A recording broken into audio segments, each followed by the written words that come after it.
And so a friend of mine, Sheila, and I used to be running partners. uko biri kose umugenzi wanje yitwa Sheila yari twari ukangera hamwe twarakorana ivyo bikorwa And we would do these runs across Chicago, and generally at the end of every run, they're giving a treat or something away. ama ico gihe twariruka tuzunguruka muri Chicago hama mu nyuma uko biri kose baraduhereza akantu nk'agashiruka bote inyuma y'ivyo Maybe apples or a banana or an energy drink or something like that. kumbure inanasi umuhwi cyangwa ikintu nk'ico gitaya energy. This one particular time, we finished our run, and we get to the end of the race, and they're giving away bagels. Ico gihe twarahejeje Giving away bagels. bagels. Or croissants. All right. Baratanze akantu kameze nk'umukate wo gufungura duhejeje. And so I tell Sheila, hey, let's go get our bagel. Hama ndamubwira Sheila ndamubwira ati reka tugende dutore wa mukate wacu batwemereye croissant. And Sheila says, I really don't want to wait in line. Hama Sheila ambwira ati oya just nifuza kuma ndindiriye mu murongo. But I'm like, they're free bagels. Ariko ndamubwira ati ariko baza kuduhereza ama croissant yo kubuntu. But the line is too long. Ariko umurongo ni muremure. And I learned a lesson that day with Sheila. Hama chanda ndiga ichigwa bivuye kuri wo Sheila. That there are essentially two types of people in the world. Yuko hari abantu bari mu bwoko bubiri mu isi. Those who see what they want. Abo ababona ivyo bifuza gushikako. And those that see what's preventing them from getting what they want. Hama nabandi bashobora kubona ibibabereye kugira bashobore gushika kuco bifuza. So I walk over to the line. Hama je nacenja muri uwo murongo. I lean in between two people. Chandunama hagati y'abantu babiri. I get our bagels. Chandatora ya croissant. And we leave. Hama cha turataha. So here was the point. Ikintu nagomba kubashikiriza ni iki. You're allowed to take shortcuts. Uremerewe gufata inzira ya hafi. You're allowed to go after the thing that you want. Kandi uremerewe kwiruka nyuma y'ico kintu wifuza.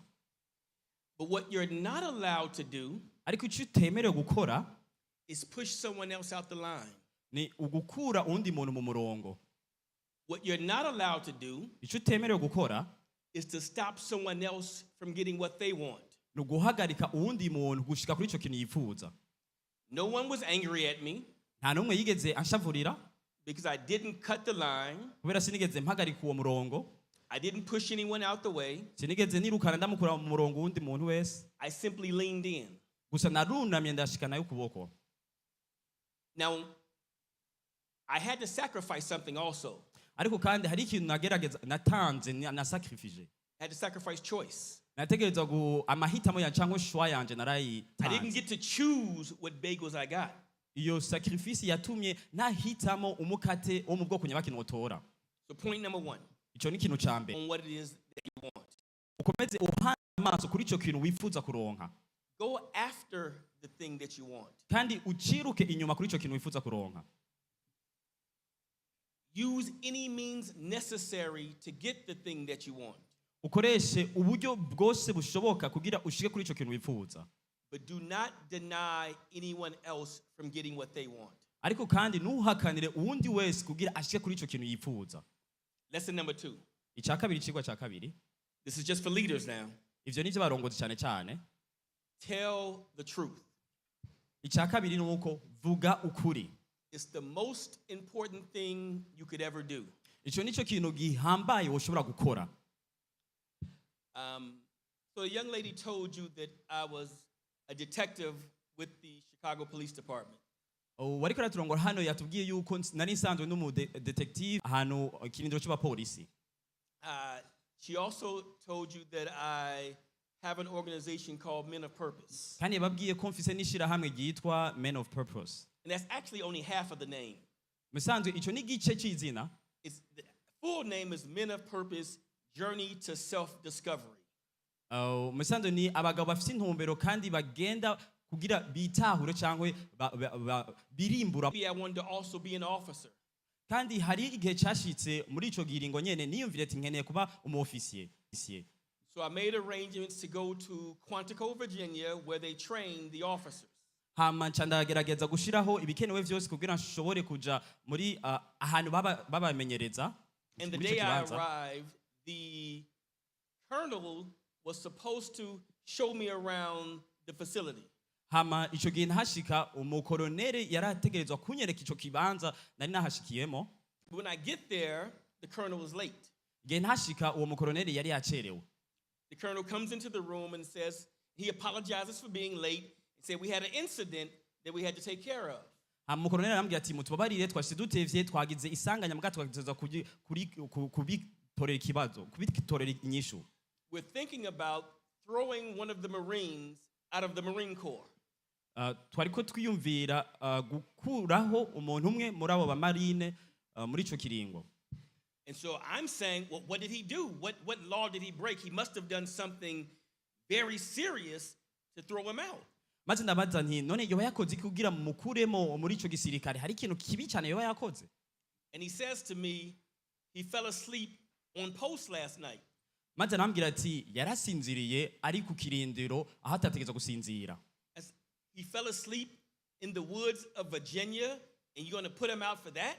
None ngo yarasinziriye mu ishamba ry'i Virginia none mukoneye kumukuraho ngo mumute hanze muhagarika akazi kiwe. And he says you don't understand. Maze barambwira ati ntacu utahura wewe. When we asked him, he denied it. Musanzu hari ico twamubaza igihe twamubaza ko yabikoze yarabihakanye. When we asked him again, he denied it again. Tumubajije kandi arasubira ahakana ko atasinziriye. It was only after we gave him irrefutable truth that he then says, quote, I want to take responsibility for my actions. Igihe rero tumaze kumwereka ivyemezo adashobora guhakana ico gihe niyo yaciye yishura ati ego ndemeye ama responsabilité yanje. There was another Marine, he fell asleep. Wo yari undi mu marine yashoboye gusinzira. He told the truth. Hari undi mu marine yashoboye gusinzira umusirikare ahamara babwira ukuri. We punished him. Turamuhana. And we're fine with him. Kandi uwo nta kibazo dufitanye nawe. He says the problem is you don't take responsibility. He said no, you take responsibility at the time you commit the action, not the time you get caught. Hama acha tubwira ati mu bisanzwe ukwiye gufata ama response ukwiye kwiyemeza ivyo uzezwa igihe utarafata cyangwa igihe ubifitiye umwanya. Ntuzoze kwiyemeza ivyo ufata igihe bamaze kugufatira mu makosa. He went on to explain that he couldn't put this would-be leader in charge of other men whose lives would be at stake. Hama achavuga yuko uyo atoshobora kumugira nk'umurongozi aho umurongozi w'abandi bantu kuko ubuzima bwabo bwoca buba mwirinde cyangwa mu mahriske. He says if these men are downrange and if for 1 minute his men question whether or not he's telling them the truth. Hama unavuga ati uno muntu mu gihe yoba akoze bitabereye hama hakabaho kugira makenga ko nimiburi umunota umwe atavuze ukuri. If they believe he's saying something to cover his own behind or something to make himself look better, trust will disseminate. Kandi ikindi naco nuko igihe bo kwiyumvira gusa yuko yakoze ikintu kugira wenyene yikingire cyangwa afukira amakosa yakoze ico gihe ntibazoswa no kumwizera. And people will die. Kandi abantu bazoca banapfa.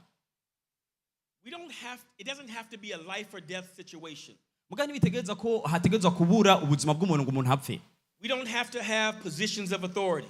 Ntitutegerezwa kuba mu kibanza cy'ubushobozi cya autorité. Every one of us can gain trust by telling the truth. Umuntu wese araronka ubwizigirwa igihe avuze ukuri. Regardless how it makes you look. Ataco bitwaye uko biza kukubonekesha ukungwe nusa. Whether good or bad. Cyaba kibi cyangwa ciza. I've learned this. Arico nize. Being honest is easy. Kuba imvuga kuri ni ibintu vyoroshe. Telling the truth is very hard. Ariko kuvuga ukuri ni ikintu kigoye cyane. We've all been conditioned to lie. Twese twarasanzwe twashize mu kibanza aho dutegeza kubesha. Every one of us. Umwe wese muri twebwe. Every one of us have had our 5 or 6 year old come home from school with an art project. Twese kumbure urashanga hari umwana w'imyaka 5 cyangwa 6 bamurungikenya akazi ko home devoir yo gukora muhira. And we look at it and say, oh, this is beautiful. Bamubwira ati bino ni vyiza cyane. We're lying. kamubwira ati musanzwe tuba turiko turabesha We have no idea what this thing is. ntituba tuzi ico kintu ivyo bisigura. All of us have received L'édition 2023 de l'Imboneza Business Conference organisée par Dieudonné Nahimana Foundation et Man of Purpose arrive à grands pas. C'est ce mercredi 30 août 2023 qu'aura lieu la conférence tant attendue qui aura pour thème des entreprises à succès basées sur les valeurs du bon leadership et une famille stable. Nous serons avec Destry Wilborn, Teresa Monroe Wilborn, His Excellence Ambassador Charlie Masala, Hubert Sugila Hategekimana et le bishop de Dieudonné Nahimana qui seront avec nous en tant que conférenciers. La conférence bose aura... bashobora kubaza ati mbega wowe ufise amajene do we tell the truth or do we say, I like the other jeans ufise better? amajene atuma abantu bavyibuha cankwe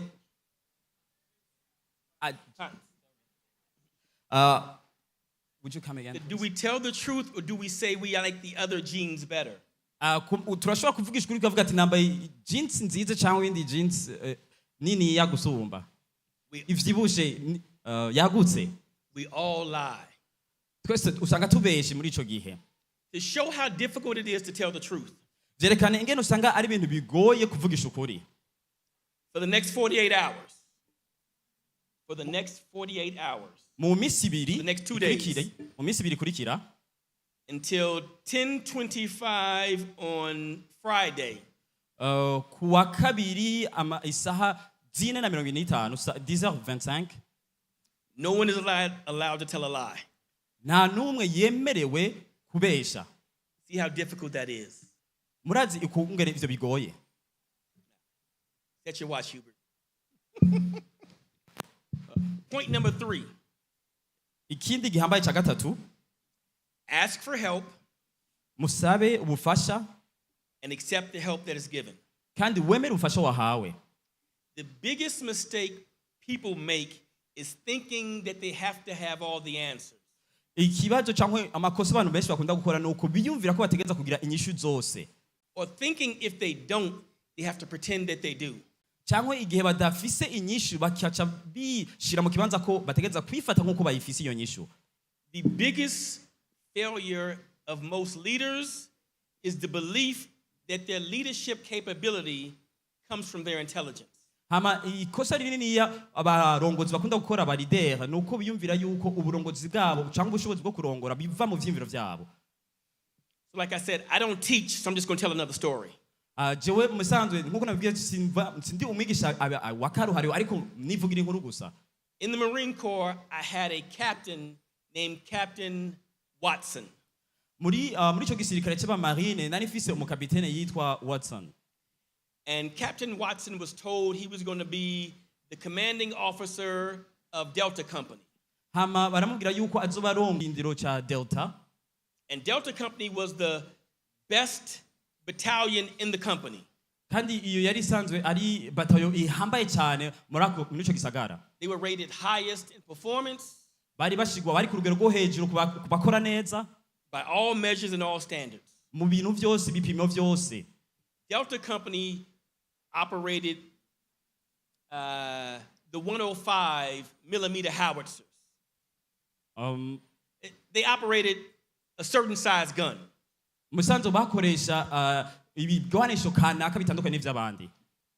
So Captain Watson spent an entire year learning everything he could about that gun. Hama uwo mukapitene Watson yamaze nk'umwaka wose ariko ariga ingene bakoresha ico kigwanisho. Every nut, screw, bolt. Iburo yose cyangwa tournevis yose ayo kintu amavisi yose ko yakora kuri ico kigwanishwa. He studied the CVs of all the officers who were under him. Ariga ama CV yabo ba officier bose bamutanguriye. He knew where they were from, what they liked. He knew their spouses' names and their children. Yaramenye ivyo bakunda ivyo bakora abagore babo ingene bitwa abana babo. He was ready to take over Delta Company. Yari yiteguriye gufata ico kintu cyangwa iyo camp ya Delta. 2 weeks before he was to take the post, he received a phone call. Imindwi zibiri imbere yuko hagwa ashigwa muri ayo mabanga baramutelefona. That you will not be in charge of Delta Company, you will be in charge of Echo Battery.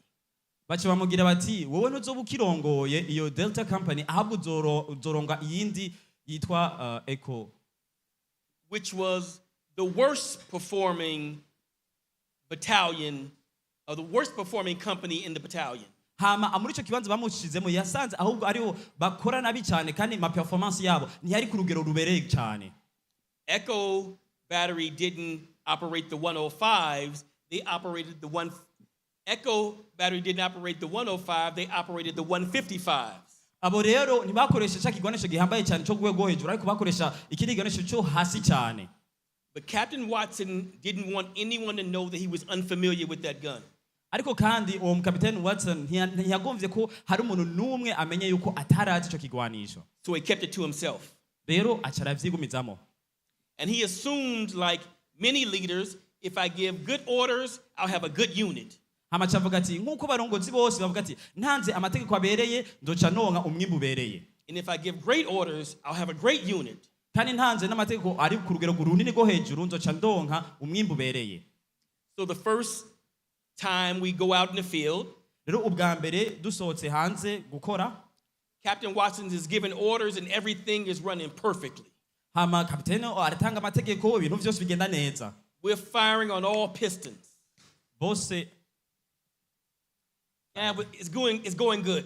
byose byari bigenda neza. Day 2, going good. nimba umunsi wa kabiri naho nyine wagenze neza. Day 3, Captain Watson said, let's try some things. hama umunsi wa gatatu kapiteni Watson avuga ati reka tugerageze ikindi kintu. And he gives an order. hama aratanga itegeko. He says, traverse the gun. avuga ati mutegure inkoho. His junior officer yells out, traverse the gun. nawe arasubiramo ati tegura inkoho. And nothing happens. nta na kimwe cyabaye. Captain Watson, confused, he looks over and sees my friend Corporal Wilkes sitting next to the gun. hama arazazanirwa nta na kimwe cyabaye abona uwundi muntu ari impande abona inkoho yiwe iracyari ku ruhande rwiwe. And he says to Corporal Wilkes, did you understand the order? hama aramubwira ati korporale watahuye itegeko natanze. He said, yes, sir. atego nayitahuye. He said, well, then what's the problem? none ikibazo ni icyahe. This gun doesn't have a traverse function on it. hama cavuga ati ntushobora And it was at that, kuyisubiza inyuma cyangwa kuyishyiramo ukundi. and at that point, he realized that he was working with a gun that he did not know. hama icyo gihe acatahura yuko yariko atanga amategeko y'ikigwanisho abatari basanzwe bafise cyangwa atarasanzwe bazi. And he was working with a crew that was trained for compliance. kandi gusa yariko akorana n'umugwi w'abantu bemeranya n'amategeko atanga. He was forced to understand what leadership means. yaratahuye icyo bisigura. Leadership wasn't the captain having all the answers. icyo bisigura uburongozi. rero uburongozi bisigura yuko gushitsa gusa ibyo mu kapiteni yifuza. Leadership was trusting that his people knew more than he did. ariko uburongozi bisigura cyangwa iyo leadership bisigura ko abantu atwaye bazi byinshi gusumba ivyo yarasanzwe azi. Because the person who knew what that gun could do kumbure hoba hari umuntu yarazi icyo iyo nkoho yokora was Corporal Wilkes yari Corporal Wilkes with 2 stripes on his arm. yari afise nk'imirongo ibiri ku kuboko kwiwe. He knew exactly how the gun worked. yarazi neza icyo gigwanisha ingene bagikoresha. Here's the point. icyo nifuza kubabwira ni iki. The people at the top abantu bari ku rwego rwo hejuru have all the authority, barafise ububasha bwose. but the people at the bottom have all the information. ariko abantu bo hasi nabo bafise ama information yose amakuru yose akenewe. The goal isn't to push the information up. intumbero niyo gutuma barungika amakuru akaja hejuru. The goal is to push the authority down. ahubwo intumbero siyo gutuma ngo amakuru yabo bayashira hejuru ku rwego hejuru, ahubwo niyo gutuma intumbero umuntu afiseho hejuru ayishira hasi n'abantu bose bakayimenya. Trust that people know how to do their job. nimwizere ko abantu bazi gukora akazi kabo neza. And when they offer help, say yes. kandi igihe bagushikirije ubufasha bemerere. Admit that you don't know things. kandi bifate nk'uko hari ikintu utabuzi. Because people will help. kandi abantu bazobigufasha. When you say that you know everything, it's not that people don't want to help. They just assume that you don't need the help. iyo uvuze yuko ibintu byose ubizi cyangwa atabufasha ukeneye suko atanakimubuzi nuko abantu batabe bifuza gufasha ahubwo nuko baca bibaza ko uzi vyose kubw'ivyo nta bufasha ukeneye. So my third point was ask for help and accept it. Rero icya gatatu nababwiye ni ugusaba ubufasha kandi ukabwemera. Point number 4, my wife hates when I shuffle papers, but point number 4. Icya kane umufasha wanje ntariko arakunda ko ndiko ndazigura zino mapuro ariko icya kane, take the risk to trust people. Ufate risk yo kwizera abantu. So again, I'm going to tell another story. Ngiye kubabwira indi nkuru. This guy named Bob Chapman owns a manufacturing plant in St. Louis in the United States. Hariho umuntu yitwa Chap yarafise ihinguriro muri Manhattan. And historically in the US, I don't know how it is here, but we treat management differently than we treat the factory worker. Hama bijanye n'ukungene twebwe muri kahise kacu muri Amerika turafise ukungene tujanye dufata management gusumba igihe aba ari ihinguriro. For example, if you're in management, if you need supplies, you simply go to the supply cabinet and get the supplies you need. Nakarero ugiye ukorera muri mu vyerekeye itunganya ry'ibintu uvuze ati ndakene ikintu uruca ugenda ukababwira ati nzanira bino bintu hama ukabironka. If you're the factory worker, you have to ask for permission to go to the supply cage for someone else to unlock it to give you the supply. Ariko uri umuntu asanzwe akorera hasi mu vyerekeye mwihinguriro ubanza gusaba ko bishigwa ku rutonde hama ugasaba uwundi muntu ko abiguzanira hama bigakogwa. If you're in management and you're going to work late, you simply pick up the phone, call your wife and kids and say, "Hey, I'm coming home late." Ama bigihe usanzwe uri muri murongozi bwo hejuru ukavuga ati ndatashe ntevye urashobora gutelefona umugore wawe kumubwira ati ndaza gutaha ntevye. But if you're the factory worker, you have to ask for permission to leave your station to go to the payphone to call your family. Ariko igihe uri umuntu w'umukozi wo hasi ugomba gutaha hakiri kare cyangwa ucerewe urashobora kubanza kubabwira ati reka nsabe uruhusha nze kubwira umugore wanje ko nza kuza ntevye. This creates a division. Bino bishiraho ukurobanura cyangwa itandukaniro. We somehow think that if someone doesn't have a college education, they're not as smart as we are. Ni nkuko tuba tuvuga duti abantu kumbura bataheje kaminuza ntibaciye ubwenge nkuko dusanzwe duciye ubwenge. We believe they're untrustworthy. Twibaza yuko ataraba bizigirwa. So Bob did something unique. Ko kumbura hari ikintu ufise gitandukanye nabo. Without doing any studies, kandi nta bushakashatsi twanabigizeko, without looking for any accolades, tutaravye n'impamvu iyo yose, he took the risk to begin to trust his people. Hama tukaca dufata risk yo gutangura kwizigira abo bantu. He took the risk of trust and remove all locks from the supply. Hama tukaca dufata risk yo gukuraho ibintu byose bitameze neza muri iyo chaîne yo gutanga ibintu. So if his workers needed something, they simply went and got it. Igihe Excuse me, would you come? So if his workers needed something, they simply went to get it. Bisigura rero igihe tubahereje ubwo bwizigirwa igihe umukozi wo hasi yifuza ikintu arashobora kugenda hama akaca gihabwa. He removed all the pay phones and installed company phones. Kandi bice bikuraho na wa mwanya wo kurindira kugira ngo baje gutelefona cyangwa amahera bisaba. So anyone at any time could use the phone for whatever reason they needed to. Rero igihe cyose igihe ubwo burongozi cyangwa ayo processes atabahari umwe wese arashobora gukoresha ico gikorwa ca telefone cyangwa ivyo yifuza ku mwanya wo. He took the risk of trust and removed all whistles. Kandi bisaba yuko ufata iyo risk yo kubizigira hama bigakuraho ibitabereye vyose. He understood that management knows when to start work and when to stop work and when to take breaks. Why do we need whistles for the factory workers to do it? None nimba muri management baje bakora hejuru badakeneye ifirimbi kugira bamenye aho bagarikira akazi batangurira akazi cyangwa baruhuka kubera iki abo hasi bo baba bakeneye iyo firimbi kugira babwire gukora ivyo bintu vyose. And you know what happened? Murazi cyabaye none. Morale went up. Vyaci ibikorwa vyo gukora vyaraduze hejuru. Thefts went down. Thefts went down. Yes. Ukwiba nabwo kwaci kugabanuka cyane. The leadership means taking the risk to trust people even if it goes the wrong way. Urongozi rero bisigura gufata iyo risk yo kwizigira abantu naho ibintu vyogenda nabi. Because the amazing thing happens. Kandi ikintu gihambaye cyakiye kiba. When you trust people, they rise to the occasion. Abantu ubizigiye bace bakorera kuri ako karyo keza baronse. And when you don't trust people, they rise to the occasion. kandi n'igihe utabizigiye baca bakorera nyine kuri ako karyo kutabizigira ubaharije It's the expectation you put on them is the level they'll rise to. kuko icyo biteze ko bokora nicyo baca bakorera ko bakaduzwa. That's the great thing about leadership. Icyo nicyo kintu gihambaye ku byerekeye uburongozi. Leadership is when things go right, you give all the credit away. Uburongozi ni uko igihe ibintu byose bigenda neza wowe niwe uhabwa amanota meza muri byose. And when things go wrong, you take all the responsibility. Kandi n'igihe ibintu bitagenda neza ufata ayo responsabilité yose aba ari uruhara rwawe. All right, this is my point number 5, and this is my very last point. Hamangiye ku kintu cya gatanu nicyo kintu cya nyuma. Which also means it's my very last story. Kandi nicyo giye kubashikiriza n'inkuru yanje ya nyuma. Point number 5, remember who you are. Ikintu cya gatanu kwibuka uriwe. I was listening to a Undersecretary of Defense give a speech one time. Hari umunsi umwe nariko ndumviriza ijambo ry'umusekreteri umusekreteri yariko arashikiriza ijambo. And during the middle of his speech, he was taking a sip of coffee out of his styrofoam cup. Hama igihe yariko aravuga yariko aranwa kafe gato gato. And he interrupted his speech and kind of laughed to himself. Hama chamera nk'uhagarika iryo jambo hama aritwengera wenyine ubwiwe.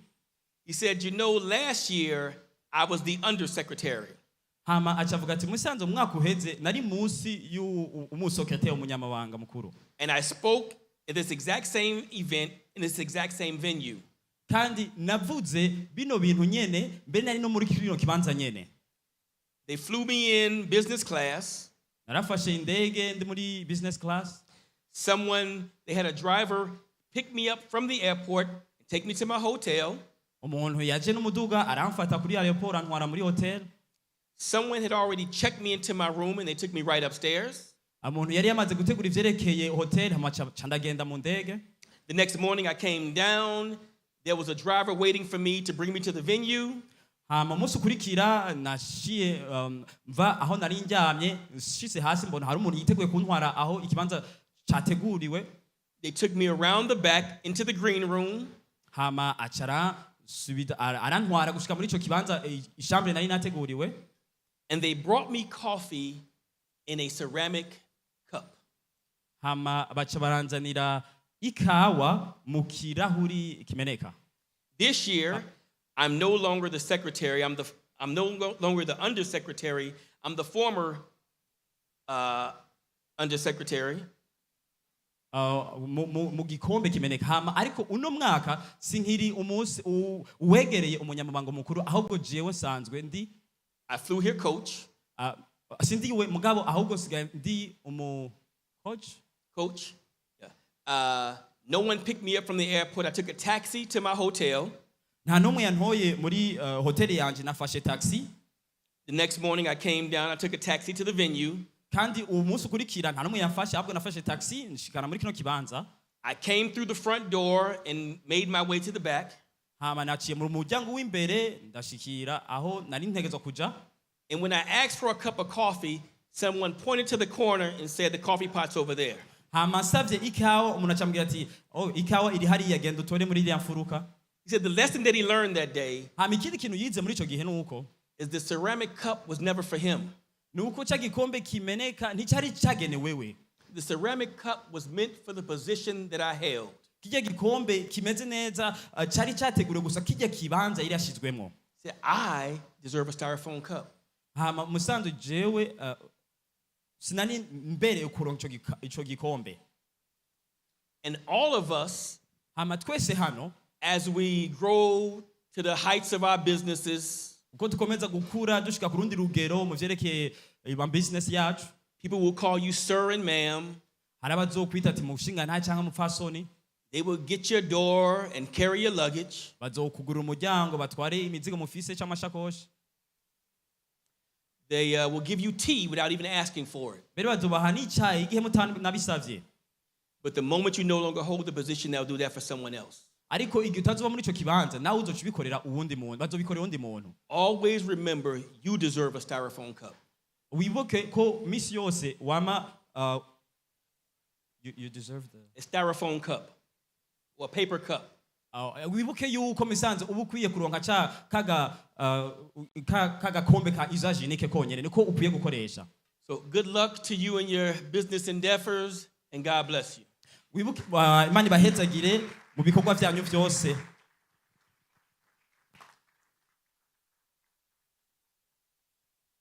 Can I carry your papers? Yes. Thank you.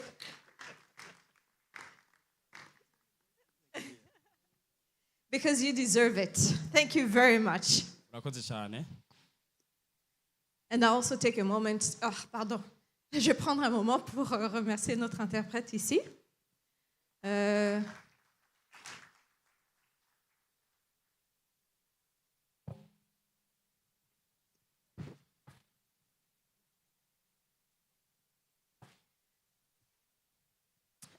J'aimerais aussi vous annoncer que si le temps nous le permet, nous allons faire un panel à la fin des allocutions. I'd like to let you know also, once time is available, we have a panel at the end of this. Pour que l'on puisse poser des questions. C'est une opportunité qui nous est offerte. So that you may ask questions, this is an opportunity given to us. Alors, je vais passer à la personne suivante qui répond au nom de Carissa Monroe Wilborn. Warmly welcome Oui. the following speaker. Et il y a des personnes qui sont vraiment difficiles à introduire parce que on connaît ce que Dieu a fait à travers eux. And there are people that are very difficult to introduce them because we know a lot of things God did through them. Mais pour honorer quand même ceux qui font à travers plusieurs casquettes. But also to honor what they do through different positions. Carissa est la cofondatrice de l'organisation Miles and Ruth Monroe Foundation. Clarissa is a co-founder of this organization, Monroe's. Oui, et aussi vice-présidente de Monroe Global. And also a vice president of Monroe's Global. Mais aussi, elle a initié une autre organisation, Carissa Monroe. But also she initiated another organization called Carissa Monroe. Et réellement, la mission de cette organisation, c'est d'aider les personnes à découvrir leur potentiel et de devenir le meilleur d'eux-mêmes. And also the mission of that organization is to help people discover their potential and know who they are. Oui. Et donc, c'est un honneur pour moi d'introduire Carissa Monroe Wilborn. An honor to me to introduce to you Carissa Global. Il y a bientôt presque 10 ans, j'ai eu l'honneur d'introduire ses parents quand ils sont venus au Burundi. It's almost 10 years ago I introduced their parents. They came here in Burundi. Donc, soyez les bienvenus. And so you are warmly welcome.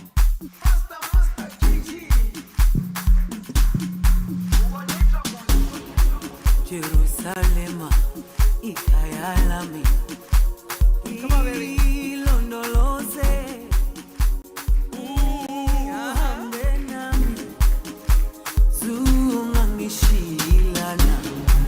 Jerusalem, ikayalami. Ilondoloze, uhambe nami.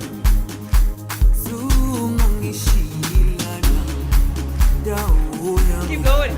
Awukolana, buso wami, awukolana. Ilondoloze. Good morning, good morning, good morning. Mwaramutse cyane. Awukolana, buso wami, awukolana. Good morning. Ilondoloze.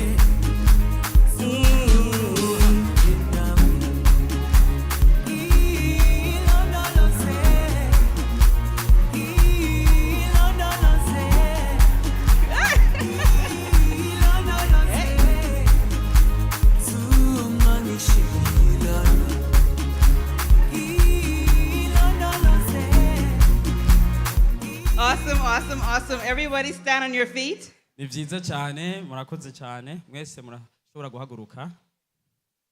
It is such a pleasure, such a pleasure. Thank you, my love.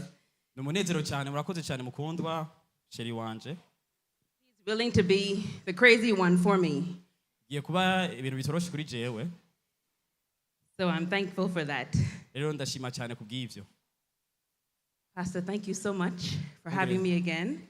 Pastor turagushimiye cyane To kuba any other pastors in the room, thank you for coming. Thank you for attending. Thank you for your support.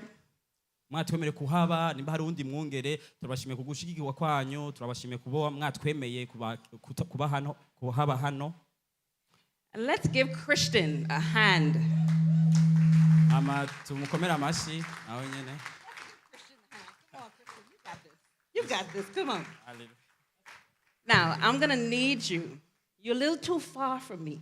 All right. And I beg you to come closer. Is that okay? Ni Are you guys sawa? okay if he comes closer to me? Just a little. Because when I move, I need you to move. All right. When I step, I need you to step. When I put my hand up, I need you to put your hand up. Okay? Like I need him to be the complete mirror of me. You guys are in a wonderful place this morning. Hano mukoraniye mu kibanza cyiza cyane muri kino gitondo. And I say that because those that are not here Ndabivuze ko kubera abatari hano are not going to get what you are about to get ntibaza kuronka ivyo mugiye kuronka in this entire event. muri muri uno mwanya. They missed the information that you got from Destry Wilborn. Hari amakuru bataronse mwakuye muri Wilborn. They're going to miss what you're going to get from me. Kandi hari ivyo bagiye kubura mu vyo mugiye kunyumvako. And they're going to get left out on what they're going to get from everybody else after me. Kandi mbere ntibagiye no kuronka ivyo abandi baza kubashikiriza inyuma yanje. If you take just a fraction Igihe ufashe agace gusa of what we tell you today, y'ivyo twababwiye uno munsi, not only will your business be a success, si urudandazo rwawe ntiruzotera imbere but gusa, your life will be a success. ariko n'ubuzima bwawe buzotera imbere. And myself, Na jewe ubwanje, Destry, Desiree, Charlie, na Charlie, Hubert, that's all that we have for you. nivyo tubafitiye That's all that kubwanyu. we want for you, Nivyo tubipfuriza. is for you to be successful. Ni ukugira mwebwe mushobore gutera imbere. Anybody else wants to be successful? Hari umuntu yifuza gutera imbere? How many of you actually want to be significant? Ni bande bifuza kugira ubuzima bufise agaciro? How many of you hate failure? Ni bande banka kunanigwa? If you hate failure, Nimba have a seat. wanka kunanigwa? If you hate failure, Nimba wanka kunanigwa? have a seat. Mashobora kwicara. Wanka kunanigwa urashobora kwicara. Only those that raise their hand, if you hate failure, have a seat. Nimba wanka kunanigwa cyangwa esheke urashobora kwicara.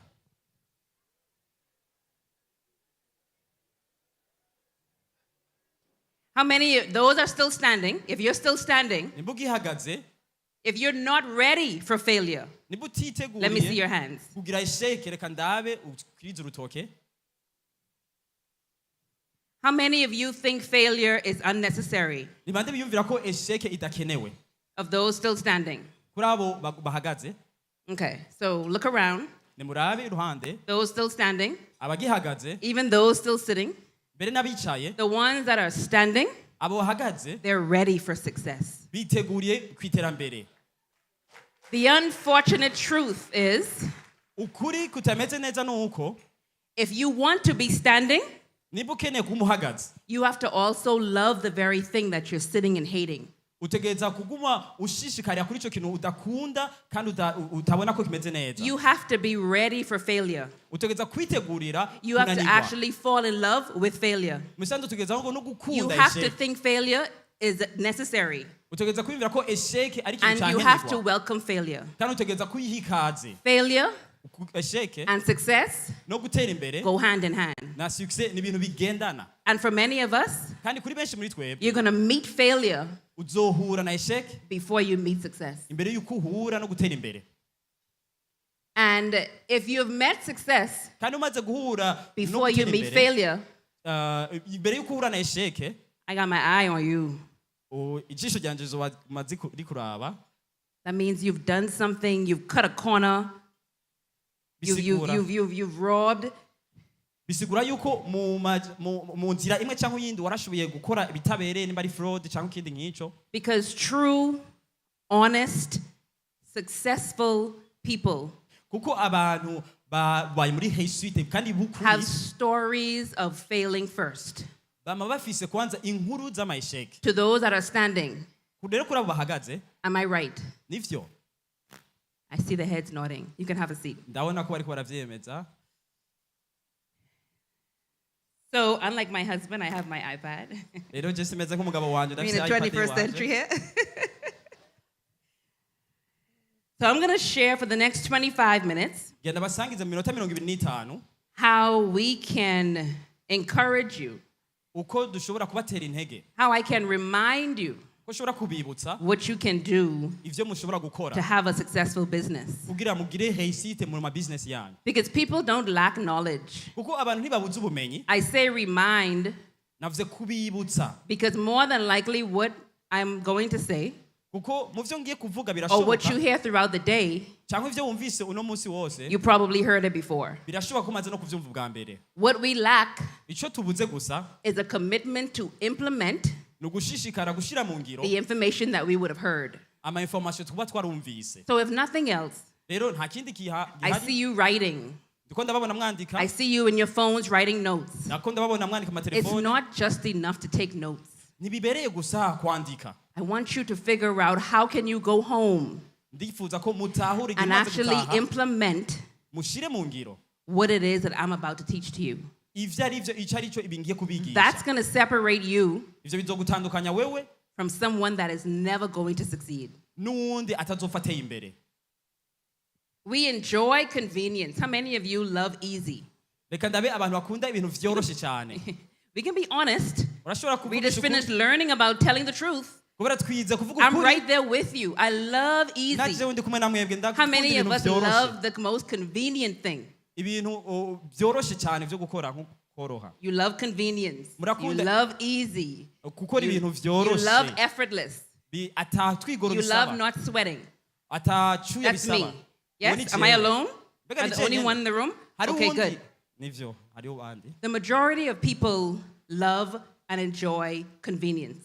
Benshi mu bantu usanga bakunda ibintu vyoroshe biborohera gukora. We run from commitment, Tusanga turiko turiruka ibintu bidusaba gushiramo ingufu. whether it's in relationship Haba ari and you have to be mahorasyon committed to one person, cyangwa kugira tugumane n'uwo muntu whether umwe it's in marriage cyangwa aba mu and you mariage having to commit to the work, kugira dukomeze cyangwa ku whether kazi it's in school nimba ari ku ishure and you having to commit to good grades. kandi ugashishikara ngo uronke amanota meza.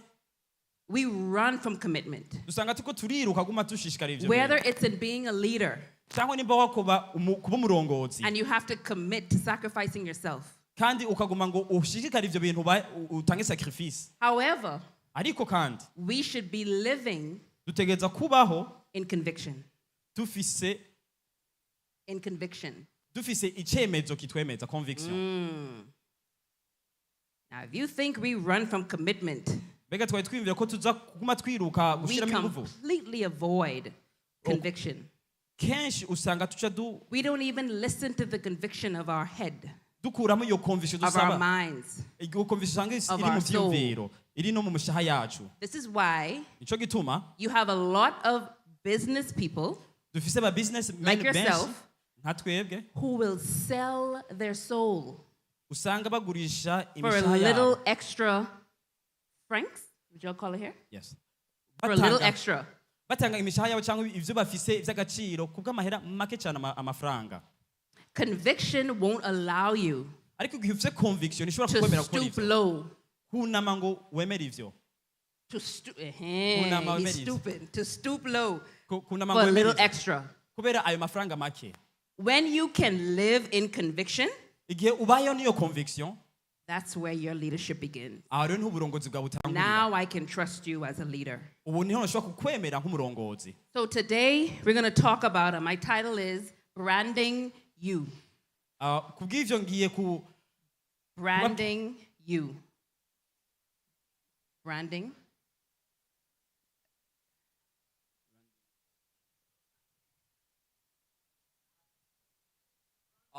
branding.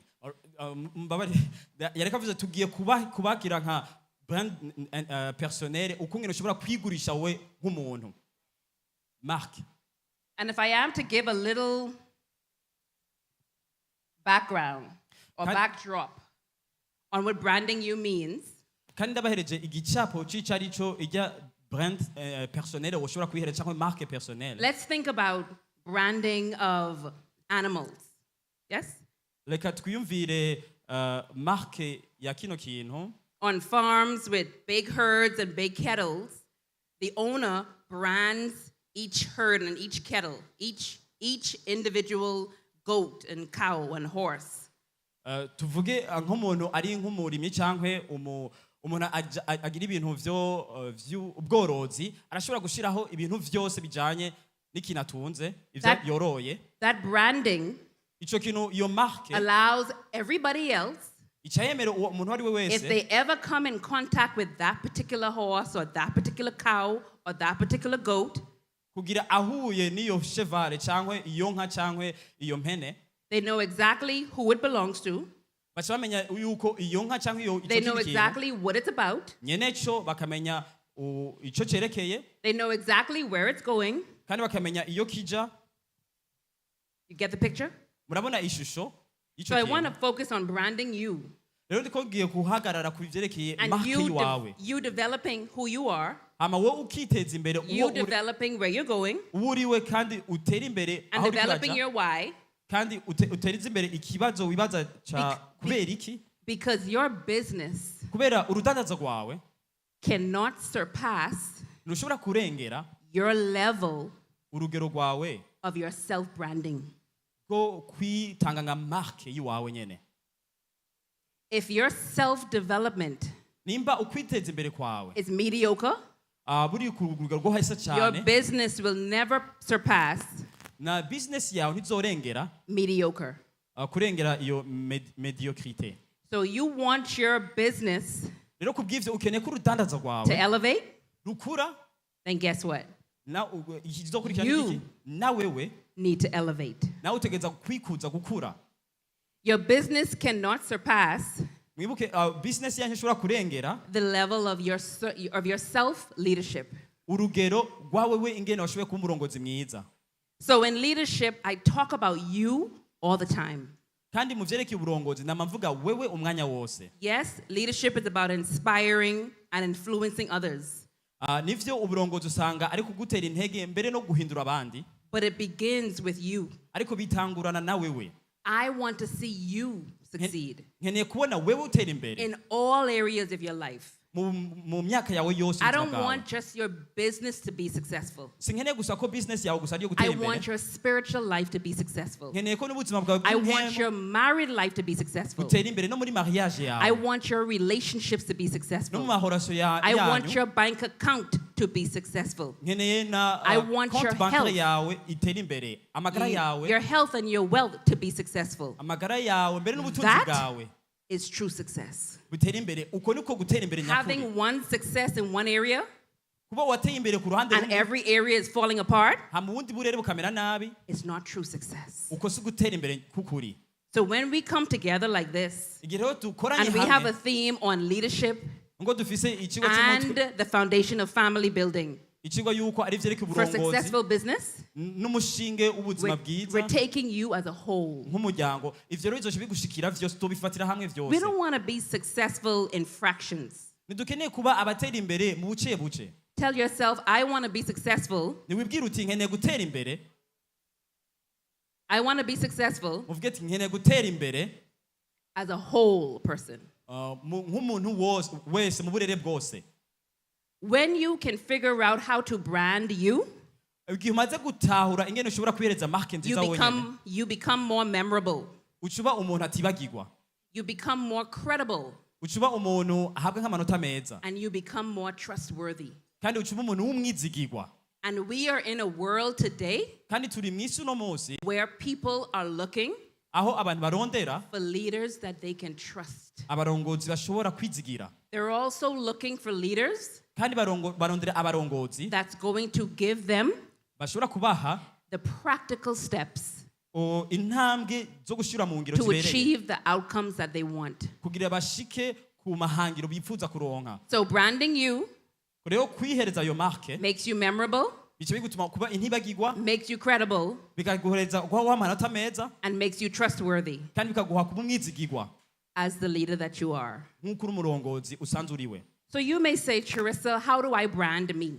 Amashobora kwibaza uti mbega ni gute How can I brand me no kubaka marque yiwanje no so kwiyubaka jewe so my business carries the branding of who I am, kugira business yanje icitwara iryo shusho ya marque mfise, so that my customers and community kugira abakiriya banje mbere no knows kibano exactly who we are, bamenya neza na neza uwo ndiwe what we are about, ivyo dukora and how we can help you.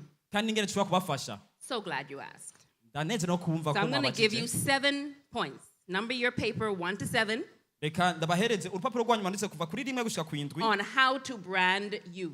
ingene ushobora kwihereza iyo marke yiwawe ubwawe. Number 1, Icambere like I said, I'm going to always start with you. You should always start with you. nkuko nababwiye nza gutangura nawe we dutangure nawe. Leadership is an inside job. First. Uburongozi buri muri wowe icambere. It is an inside job first. Ni akazi ko gukorera indani muri wewe. It is what you do from the inside out, Ni ubwa mbere kijye ukorera wowe ukora indani hama not the kigasohoka. outside in. Si kijya kiva hanze ngo kinjire muri wewe. So number 1, Rero icambere take daily self-inventory. ni wame ushiraho nka liste y'ibintu ukwiye gukora. Take daily self-inventory. Ibintu vyiwawe nyene vyo kuri liste ukwiye gukora. As a leader, you should be challenging your successes, Nk'umurongozi ukwiye kuguma ushiraho ivyo your own guhangana. success, Ivyo guhangana ushobora gushikako ku bw'iterambere ryawe.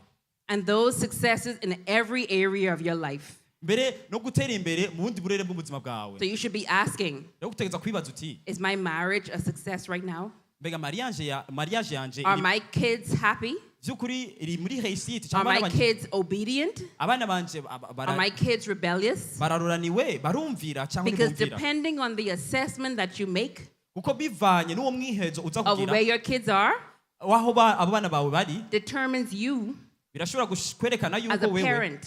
nk'umuvyeyi If your kids are rebellious, nimba abana bawe batumvira that means there's something you're doing and failing as a parent. ni ukuvuga hari ikintu wewe udakora neza nk'umuvyeyi.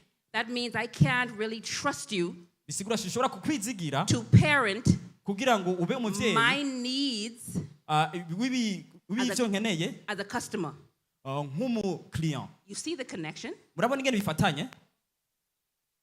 If your wife is unhappy Nimba umufasha wawe atanezerewe or if your husband is unhappy cyangwa umugabo wawe atanezerewe because you're at the office every day, kubera wa muri ku kazi iminsi yose all day, umunsi wose 20 hours a day, amasaha 80 ku yandi, that's a problem. ico ni kibazo. I can't trust you Gishobora kukwizigira with my needs nibi uburyo as a bwanje customer. nk'umu client. If I look at your wife Kuko ndavye umugore wawe and husband n'umugabo wawe and they're unhappy. nkabona ntibanezerewe. You see the connection? Murabona ingene bifatanye ivyo bintu vyose. So you want to take daily self-inventory. Rero utegereza gushiraho urutonde kw'ibintu ukora Is what we're doing 5 years into business buri munsi. Nimba wari umaze imyaka 5 ukora muri business yawe matching the vision and the purpose that we set forth? bijana n'iyerekwa cyangwa vision usanzwe ufise muri izo nyubako muri urwo Don't just rudanazo rwawe. write your purpose and your vision Ntiwandike gusa ngo intumbero cyangwa ya vision and then yawe forget about it. hama ngo ibindi vyibagire. Number 2, Ica kabiri on how to brand you, kuvyerekeye kwihereza marke nziza nka wewe solve a problem. ni gukemura ibibazo. Solve a problem. Gukemura ikibazo. That is the underlying purpose, reason why you are here. Therefore, Ico nico nyamukuru cyakujanye hano mpamvu uri hano. Kubw'ivyo that should be the only reason niyo mpamvu yonyene why your business exists. business yawe ibaho. Not to make money. Sikugira uronka amahera, uca amahera. But how many of us focus on money? Bega ni bande bashimikira ku mahera hano? Oh, baby, they lying. Oh, Baby, they bariko- telling the story. Bariko How barabesha many se. of you Ni bande muri in mwebwe your meetings in your business mu manama zanyu mu guhura kwanyu focus on the monetary bottom line? Thank you. mu rudanda rwanyu usanga muriko murashimikira ku vyerekeye kuzana amafaranga nk'ikintu ca We all nyamukuru. do.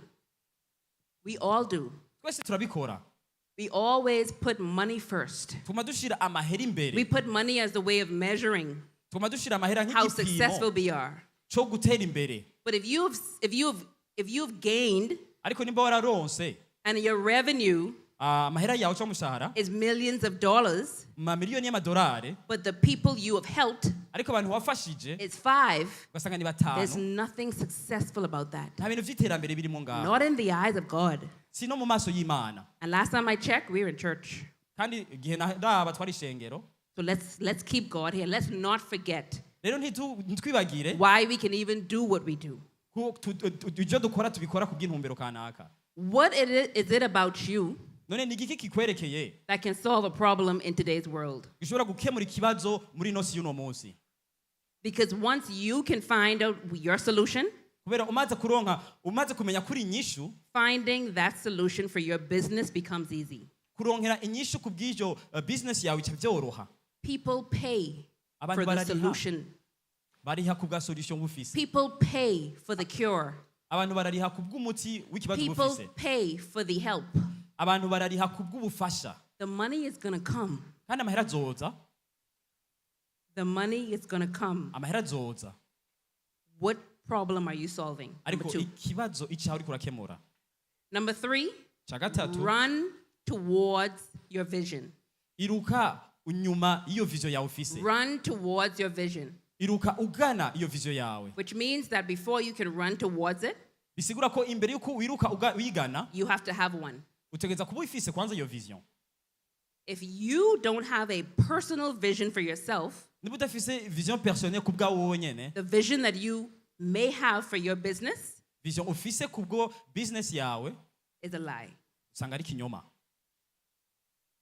Run towards your business, your vision. ni wiruke ugana iyo vision yawe. Number 4, icya kane build relationships. ni wubake amarelation cyangwa And amarezo. not just any relationship. atari relation iyo ari yose, Build relationships ni wubake amarelation that are going to get you ashobora kugufasha, and keep you ashobora kukugumiza running wiruka towards that vision. ugana iyo vision. There are going to be a lot of people kandi hazoba abantu benshi that want to attach themselves to you bazokena kwifatanya for all the nawe wrong reasons. kubw'impamvu zitarizo. Those relationships you don't want to harbor. amahorasho nkayo ntukwiye kuyagira. But build relationships with people ariko nubake amahorasho n'abo that are a bantu lot further than you are. basanga bari Build relationships with people bari kure y'iwawe, that trust your vision. ariko usanga bizera vision yawe. Build relationships with people nubake ayo mahorasho n'abo bantu that are stronger in an area usanga bakomeye mu karere than you may kanaka be. gusumba uko usanzwe These are ukomeye. the effective relationships you want to build. ayo nayo mahorasho abereye utegeza kubaka. And then number 5 is very similar. icya gatanu nacyo Command gisa number n'ico, Keep your net working.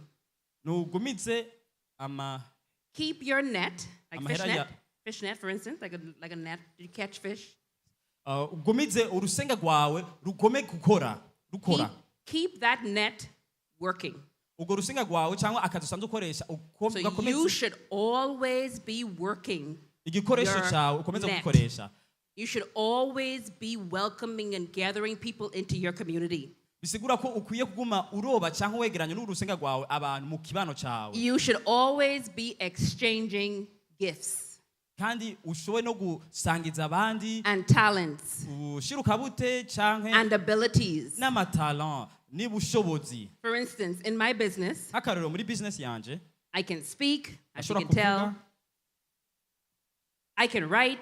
ndashobora kwandika. What I can't do, icyo ntashobora gukora I can't draw, sishobora so gucapa, I'm not very good at graphics. sindi umuntu abereye gukora ibintu bya I graphic, can't sing, kandi shobora kuririmba at least not as good as Beyonce up here.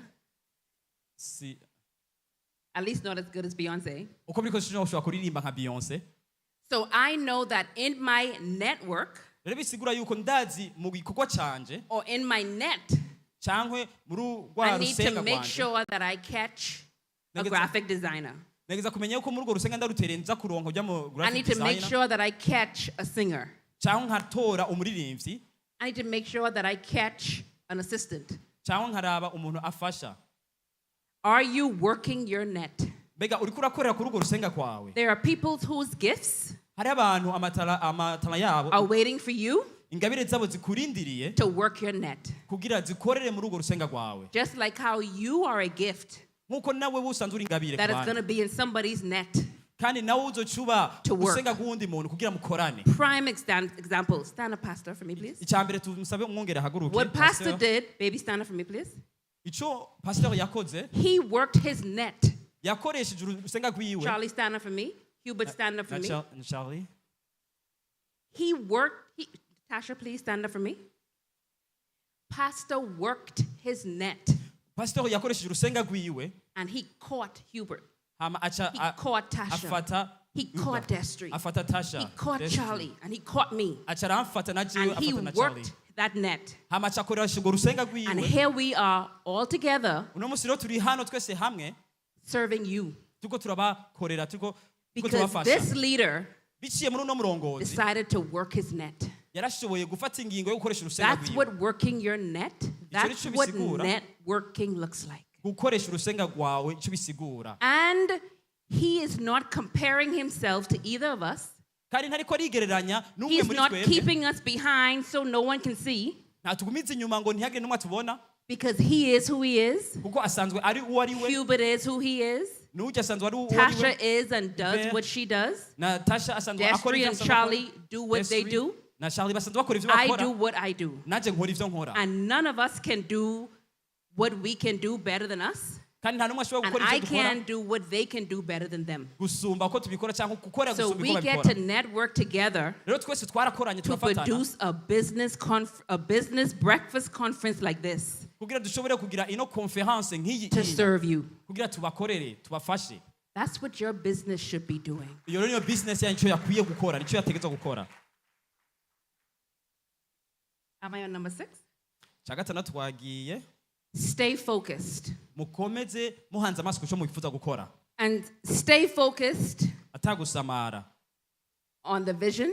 Mukomeze gushira umutima Stay amaso focused on the purpose kuri vision intumbero because challenges kubera ivyo guhangana navyo and obstacles kandi n'inzitizi are going to come. bizoguma biza. Stay focused Muhanga amaso on the prize, if I can say. kuvyerekeye agashiro kabude nimba no bivuga gutyo Because people kuko abantu who want to destroy you, bipfuza kugusambura who want to tarnish your branding, kugira bacafuze who ijya want to tear down your business, marke yawe cyangwa who actually sambure want to see you fail, business bakubone unaniwe are going to come. bazoza. Stay focused. Rero ukomeze uhanze amaso Stay focused. ukomeze uhanze amaso. Stay focused Uri doesn't magabo. mean Kuba magabo that ntibisigura. you won't get tossed left and right. Bisigura ko It ushobora doesn't even mean that Ukubitwa you're hirya not no going to hino. fall. mbega ntibisigura ko udashobora kugwa But when hasi you can stay focused, ariko ukomeze ubaye magabo you ugahanga amaso always come back to your center. uzosubira You always come back to your uhagaruke equilibrium. handi You ugume always get up uhagaze because you're ufise focused ekilibre on kubera your vision, uri magabo your purpose, ufise and the vision people that you serve. intumbero yawe kandi ukorera bajya abantu usanzwe ukorera Stay focused. ugomeze uri magabo. And lastly, Kandi cyanyuma make sure you are mentoring someone else. bifate nka nkama yuko nawe uri kurafasha Make undi sure muntu you are mentoring and training successors. nk'umu mentor undi azo gusubirira. The flip side to that, Ikindi gihushane cyico also make sure that you nawe umenye neza yuko wewe are being mentored and coached. uri kuramenyerezwa n'abandi n'undi mu coach cyangwa n'undi mu mentor. I had a great, amazing mentor in my life, Nagize umu mentor ahambaye mu buzima bwanje and he was my father, kandi yari papa wanje. my real biological father. Papa wanje vy'ukuri yavyaye umuvyeyi He was also my mentor. kandi yarasanzwe ari mentor wanje. And I didn't make him a mentor because he was my father. Sinamugize mentor wanje kubera yarasanzwe ari I papa also wanje. didn't assume that because he was my father, he was my mentor. Kandi sinigeze ndabifata nk'uko umenga kubera ari papa wanje cyangwa mu mentor So wanje. because I didn't assume that, Kubera ntigeze ndabifata I nk'uko remember writing him a letter. ndibuka ko nanditse And my letter was written ikete ndaryandika. not only from his daughter, Sinaryanditse mvuga ngo it rivuye ku was mukobwa written wiwe. from another leader Ariko ryanditse riciye mu wundi murongozi. requesting of him Rimusaba to be my mentor. ko yoba umu mentor w'iwanje. Therefore, I separated the relationship Kubw'ivyo naratandukanije of isano father-daughter, y'umupapa n'umukobwa wiwe mentor-mentee. n'umu mentor n'uwufashwa. And he was my father. Kandi yarabaye papa We wanje. lived together. Twarabanye I hamwe. didn't need to write a letter. Nari nkeneye kwandika ikete. I could have just go in his bedroom Nari and ask kugenda him. mu cyumba cyiwe nkamubwira ati nkamubaza. But being mentored was so important to me. Ariko kuba yarambeye I umentor wanje. understood the benefits of mentorship, Je nafashije cyane natahuye that I ubunyungu. wanted to be intentional about it. Inyungu zo kuba ndamufise nk'umu mentor. Je nafashije kubicamo. And 8 years later, kandi imyaka 8 iheze my mentor is not here. mantori wanje ntiyari akiri hano, But that letter ariko iryo kete and that request kandi icyo kintu is cyasabye paying off to date. kiguma kizana inyishu gushika ubu unya. Who are you mentoring? None ninde uri kurafasha And are you allowing yourself to be mentored? cyangwa ninde uri kuremera ko akufasha wowe nk'umantor? People won't trust you if you're not. Abantu bazogufasha, There are some things you don't know. hari abantu bazokwizigira There are cyangwa some things a coach can help you with. hari ikintu umukoci wawe yoshobora kugufasha. In my business right now, I have 3 coaches Muri business yanje hariho for my abakoci business batatu mfise and for my personal life. mu buzima bwanje 3. I na pay business all yanje. 3. Ni batatu bose You're bose probably ndabariha. asking, why do you have 3? Bombaza ati ni kubera ko ifise batatu? Each of those coaches have a different gift for me. Ni ukubera umwe muri abo bose afise ingabire itandukanye ku bwanje. I cannot be successful without them. Dushobora kuba mu iterambere ntari kumwe nabo. And I know it. Kandi abizi. So I sacrifice Kubw'ivyo ndagira to sacrifice. pay a few francs Kugira ntange amafaranga make. for someone to make me better Kugira umuntu ashobore kunkuza down the road gushika ku rundi than I rugero am today. gusumba ubu unya hondi. People will pay you for your business. Hari abantu bazokuriha Sorry. People will pay you to solve problems.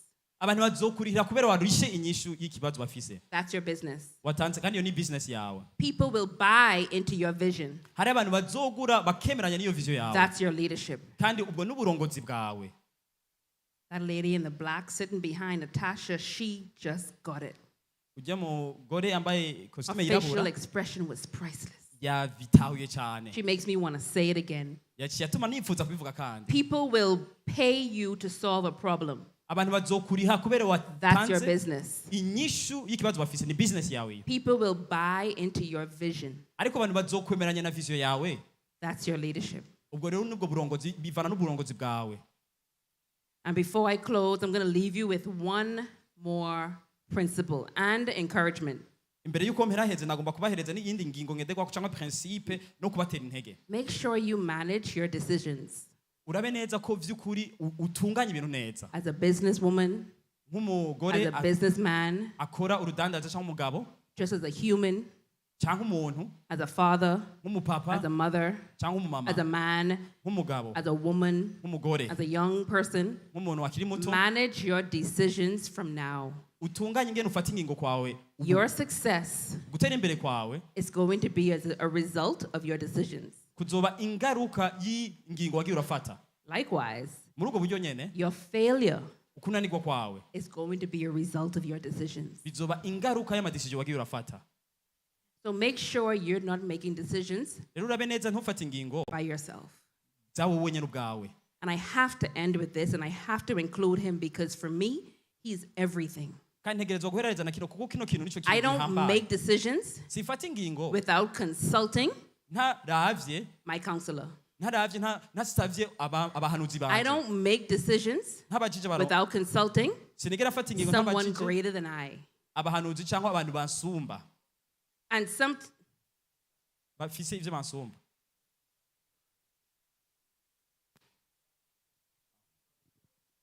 Abahanuzi abajanama umuhanuzi. Okay, ntashobora gusaba gufata ingingo igihe hatabaje umujanama we cyangwa umuhanuzi wiwe umwe. sometimes we try to just use our own mind Rimwe na rimwe turashobora gukoresha and our ivyiyumviro thoughts vyacu and our brain uburyo twiyumvira to make decisions. mu gufata ingingo. But if all you have is your level of knowledge Ariko niba ivyo ufise ari and ubumenyi your gusa level of intellect cyangwa uburyo bwo and your gukora level ibintu of wisdom, n'ubwenge, the decision you make will never go beyond that. ingingo uzofata ntizizorengera urwo rugero So why rwawe. not tap into someone greater than you None kubera ko utosaba uwundi muntu afise icyo who knows gusumvya everybody else azi abandi bantu who may be higher than you, bashobora kuba bafise icyo bagusumbije that could throw them into your net. kugira babasunikire muri rwa rusenga rwawe. Always garner your decisions. Misi yose The success of your life, nuwame ushira ku rundi rugero ingingo the zawe success of your business kubw'iterambere rya business yawe. is going to be determined by your decisions. Uko iterambere rya business yawe bizohagara cyane n'ingingo ufata. And we all become Kandi twese duhinduka what we decide to be. ivyo twafatiye ingingo kuba. So if you decide to be a failure, nimba uhisemo kuba then you will umunanirwa be a failure. wananiwe uzoca uba wananiwe But that's not in this room, right? ariko si muri kino kibanza In si this byo? room, we decide to be successful. muri kino kibanza twahisemo In this kuba room, we decide that we are winners. abatera imbere Because there is, I'm going to win. Abatsinda. Or there is, we will win. But no, there are, we are winners. ntihazoba ngo tuzotsinda ariko hano hari So then abatsinda decide, I'm already a winner. rero n'imbere yuko ufata ingingo Decide, I'm already significant. fata ingingo uvuga uti Decide, I'm already successful. duwutsinda niwateye imbere And the uroraniwe good thing I love from the God above kandi ikintu nkunda bivuye ku mana yo hejuru mu is ijuru your success ni ukubera ukutera imbere is kwawe important to him. ashira ku kibanza cyo I hejuru learned gutera from imbere my kwawe father, Dr. Miles Monroe, many years ago. navyumvise kuri papa wanje Dr. Miles Monroe Your success ugutera imbere kwawe is important to God. kurahambaye cyane mu maso y'Imana Let me say that again. Reka ndabisubiremo. Your success gutera imbere kwawe is important to God kurahambaye cyane imbere y'Imana because He needs to not protect you. kuko ntiyifuza kuguma gukingira It's His name He's going to protect. ahubwo azokingira izina ryayo Imana izokingira izina ryayo kuri wewe So that means, according to Him, bisigura rero kuri yo the title of failure, ku the title of failure titre yo kunanirwa is not in your DNA. ntibisanzwe biri muri ADN yayo So I encourage you rero ndabateye intege to go and be successful. kugira mugende maze mubatsinda Thank you. murakoze cyane